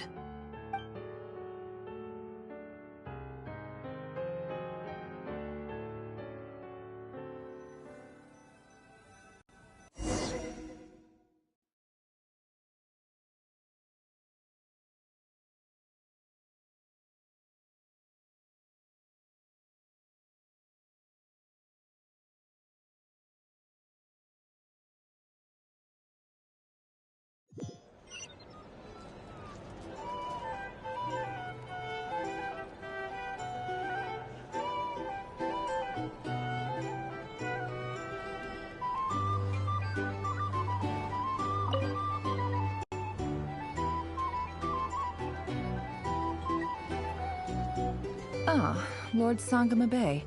How lovely to see you. I must thank you for the device you provided. It was an enormous help. Would I be right in thinking that it was developed by the Academia? Why come and ask me when you clearly know already? I mostly came to thank you. That's more like it. A little gratitude goes a long way with Lord Sangama Bay. Play your cards right, and you might even stand a chance of becoming my long-term supplier. The chance to work with such a kind and charitable investor as yourself would be a great honor for the Curatorium. Huh? Charitable? Who said anything about charity? First time hearing about it. Let's see. The first plot of land you purchased in Nodcry, your desert interests, and... Stop! What do you think you're doing? Exposing my investment history! It's nothing to hide from. They're all perfectly legitimate investments. And some of the land you purchased was with the intent of building a sanctuary? Yes, I heard about that too. How did you... You're a curious case, Lord Sangama Bay. You don't like people finding out about your good deeds, do you? But I'm afraid no matter how hard you try to keep things under wraps, where there's a will, there's a way. You did it for Sumeru, didn't you? It was empty land that was gonna go to waste otherwise. I figured if I built something there, it might at least get some use in an emergency. Disasters are capricious things. They strike without any warning. I've lost family to a disaster before, and I don't want to lose any friends or business partners if I can help it. My elder sister used to dream of finding a sanctuary. Somewhere with plenty of food, water, and medicine. Where everyone could live happy lives. It was something I looked into, but after discussing things with the Dendro Archon, I decided on a more effective strategy. The tech people handled the tech, and Moneybags provided the Mora. It just made the most sense. It's a pity that so few people know the truth about you. Everyone says that you view everything in terms of Mora, and all you care about is growing your own wealth. So, what's the problem with that? Everyone wants to be rich. It's human nature.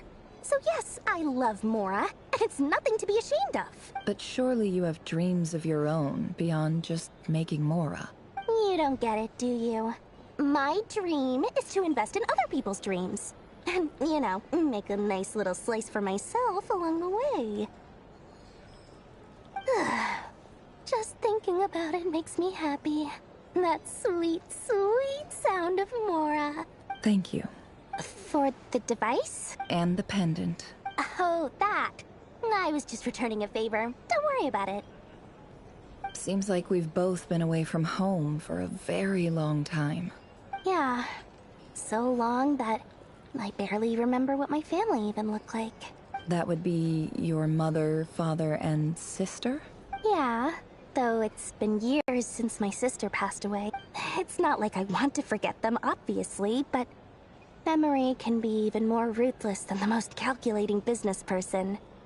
Beyond a certain point, if something isn't helping you, it just gets rid of it. My sister can't help me now. Slowly but surely, her face is fading from my mind's eye. It's become a vague impression. Not everything will fade. When loved ones pass away, the beautiful memories are the ones that last the longest. Yeah, that's true.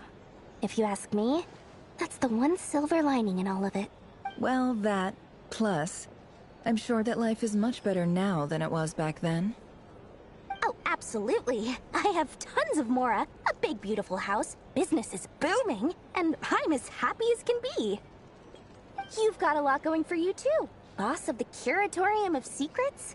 I'm sure there's plenty of Mora to be made in that line of work. I appreciate the vote of confidence.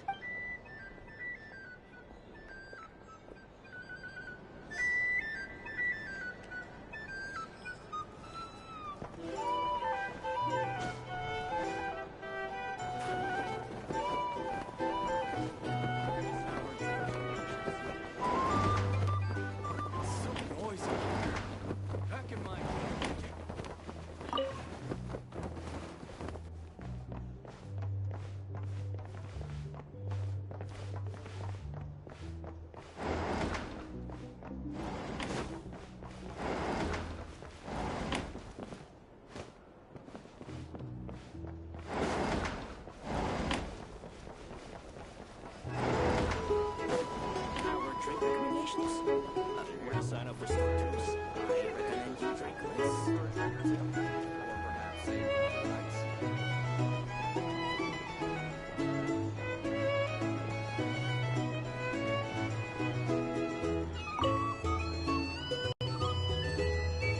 How have you been holding up?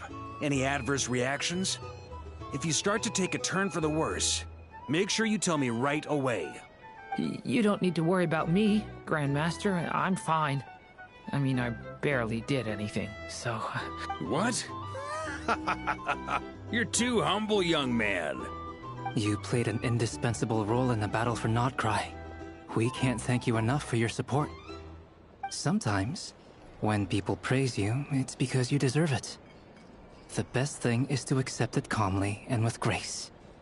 It's important to learn how to respond to words of admiration. Let's do a quick demonstration. Albedo, that was an incredible feat of alchemy. The pressure was on, but you worked flawlessly at lightning speed to get the job done. Thank you. I can't take all the credit, though. Durin played a big part in forming the alchemical array. See?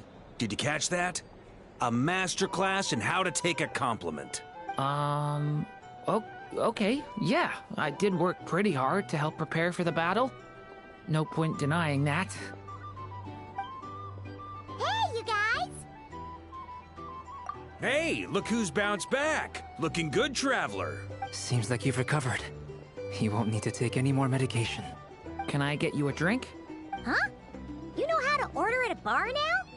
You've sure learned a lot recently. Handling a drinks order is ridiculously simple compared to alchemy. Don't worry, I'll blend into society yet. Paimon believes it. You're clearly a fast learner, just like your brother. To be totally honest, though, Paimon didn't quite follow all the details when you first explained the plan to us. Don't worry, that's completely understandable. Unless you're a student of alchemy, it's hard to grasp the principle and how the process works. To put it in the simplest terms, we saw how our enemy stole the power of Kuvaki. And that gave us the idea of stealing his power to turn it against him.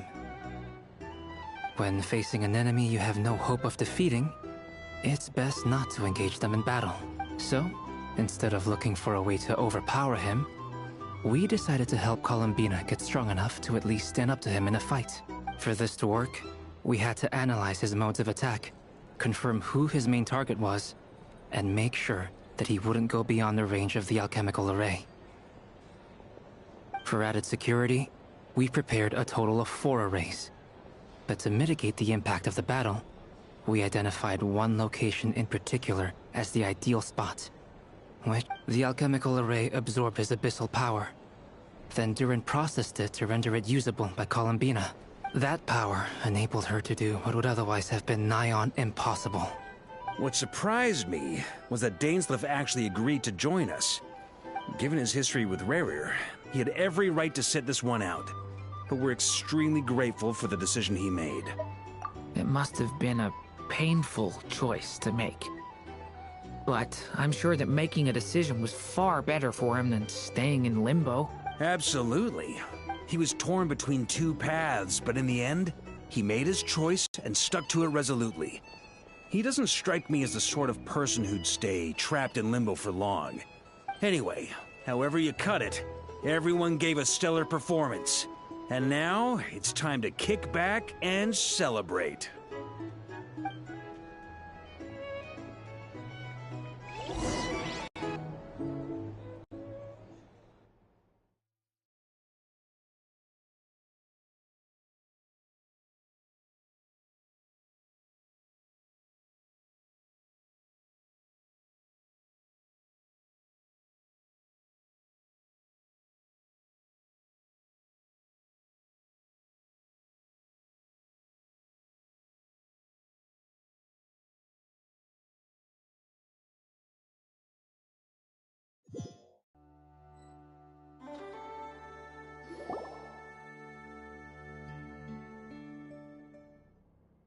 That's the only reason you're here. Yes, I've thought a lot about it, and I've realized that you, me, and Arlecchino should be friends. I think this is very important, so I felt I had to come and tell you. Well, this is a new one. I'm so moved. I can't even hold my teacup. If that's all, you can leave now. Do you not want to be friends with me? Or is it that you prefer being co-workers? What is this, Columbina? Are you deliberately testing my patience threshold? Right now, my politeness module is active. But if you say another word, I swear I'll shut it down. If your politeness module was active, wouldn't you say the word please at some point? Polonia, please see Lady Columbina to the door. Will you still invite me to your next tea party? What? Yes, I think you will. Bye-bye, dear Sandrone.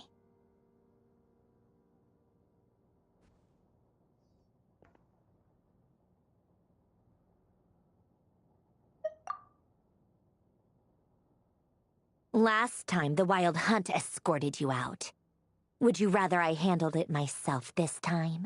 We just wanted to, see how you were doing now that it's all over.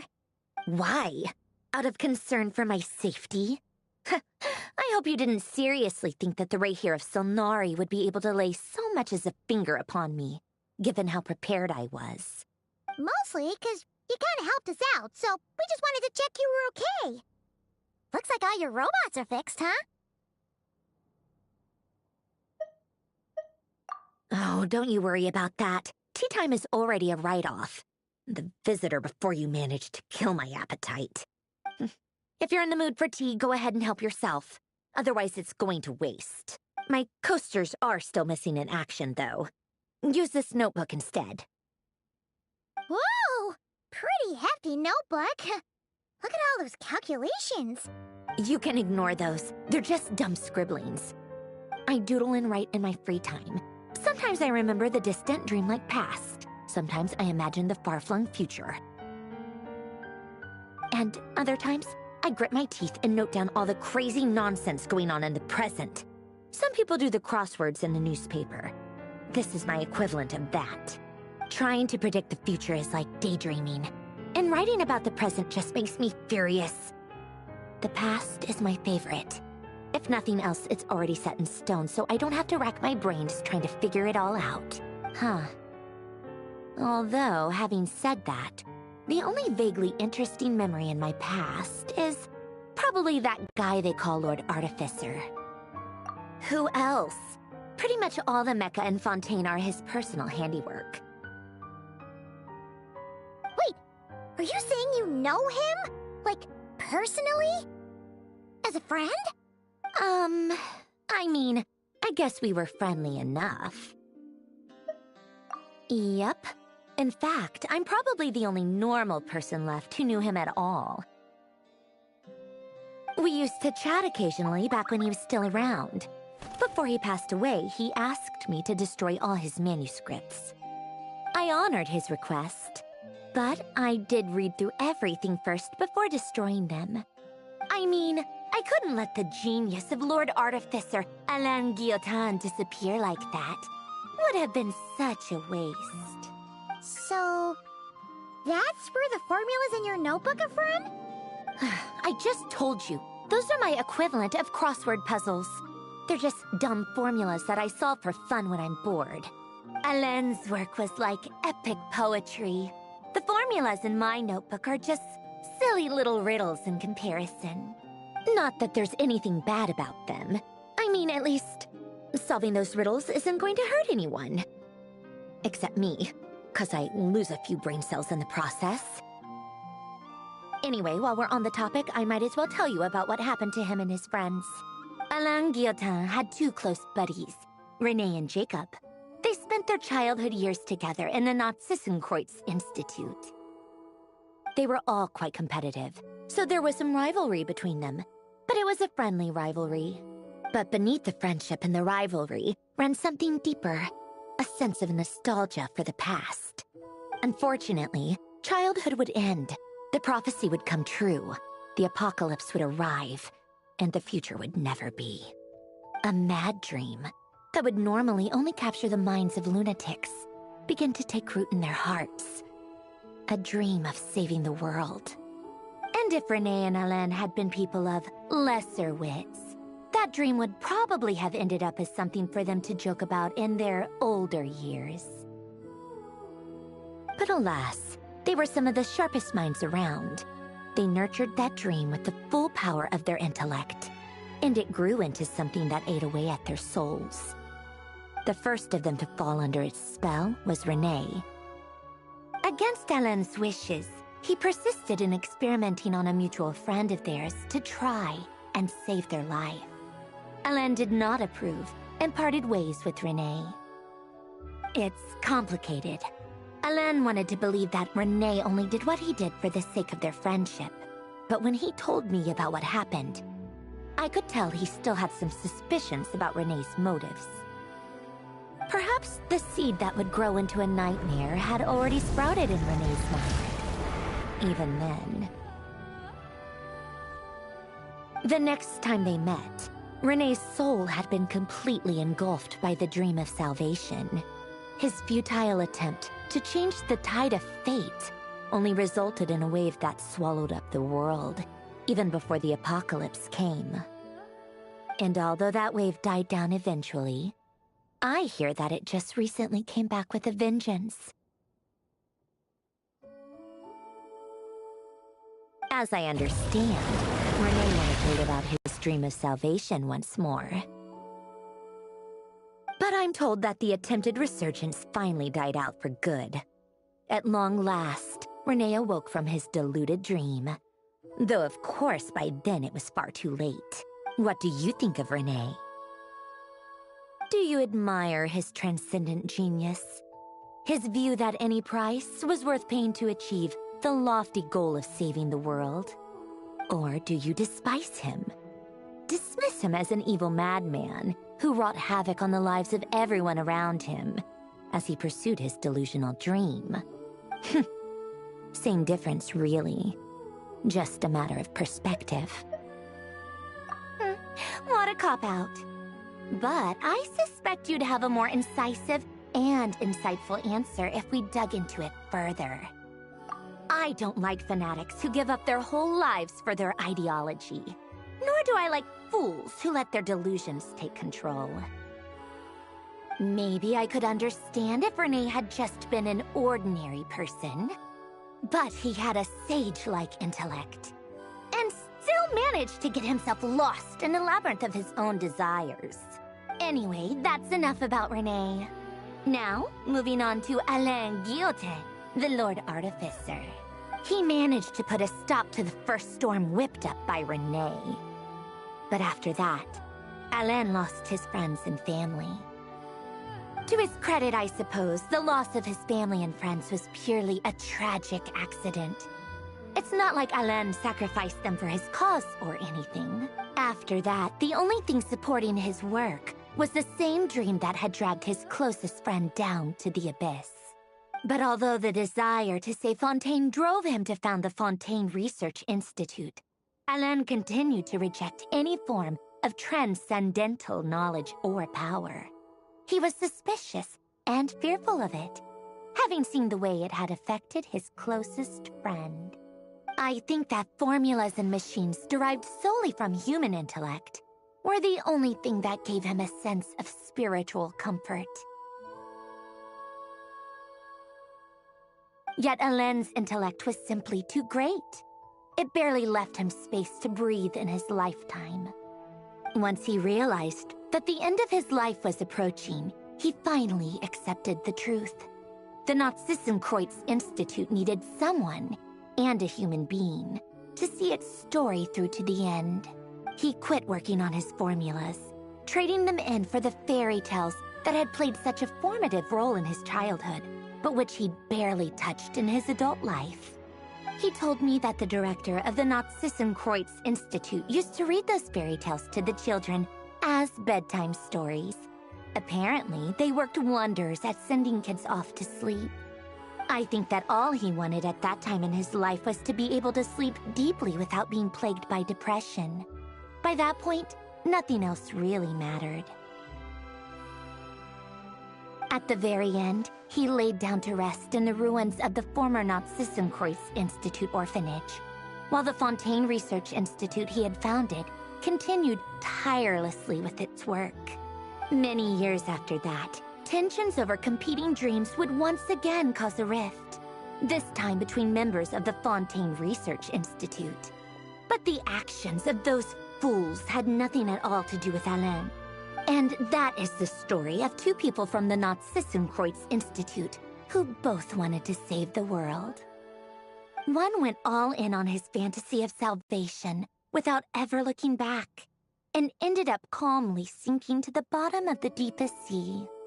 The other sought desperately to burn bright in his life, even though he wasn't sure where he was going. I do sometimes wonder, why is it that people like them have such grand hopes of saving the world? Even the grandest tree starts as a tiny seed. So perhaps, for each of them, their mission to save the world began with a very simple desire: to save themselves. They were young children with friends and family who mattered to them, desires to explore the meaning of life, ambitions to have a successful career. They didn't want to see all of that taken away in one fell swoop. Or maybe they just wanted to find something to anchor themselves within the chaos, to stop them getting quietly swept away by the storms of life. But instead, the search for their own salvation took them down the rocky road laid out by fate. Do you think the desire to save oneself is enough of a justification to try and save the world?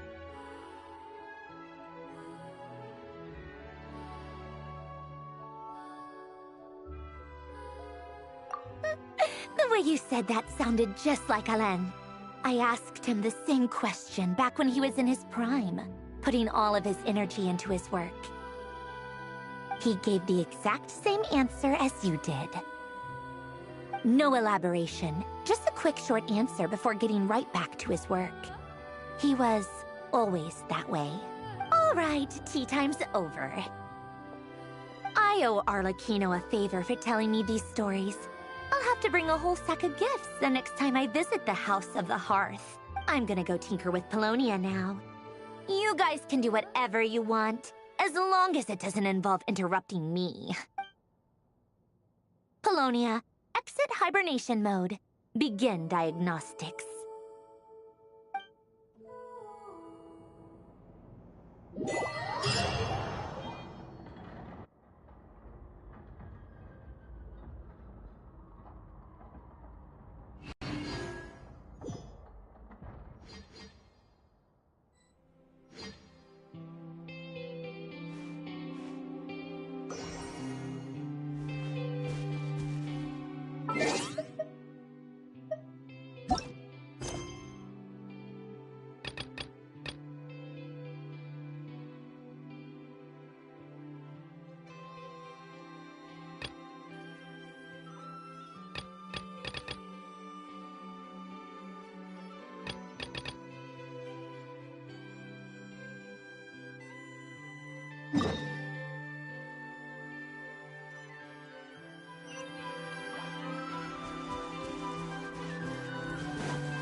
Defensive mode engaged.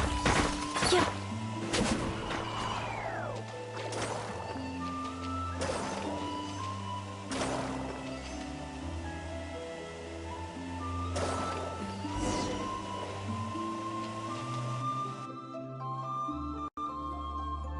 should be enough, right? Feels like we grabbed a whole bunch. Come on, let's head back. Can't leave that artwork incomplete forever, right? Ah! Quick, hide! Someone's here! Where am I? Mommy! I want to go home! Oh, looks like she's one of the Frostmoon Scions. Is she lost? You will? Yeah, of course. She sure looks like she needs it. The Frostmoon Scions are deeply wary of outsiders, correct? You have no antlers. The hour is late. What if you scare her off instead? Okay, that could happen, but we can't just do nothing. Come with me, then. Huh?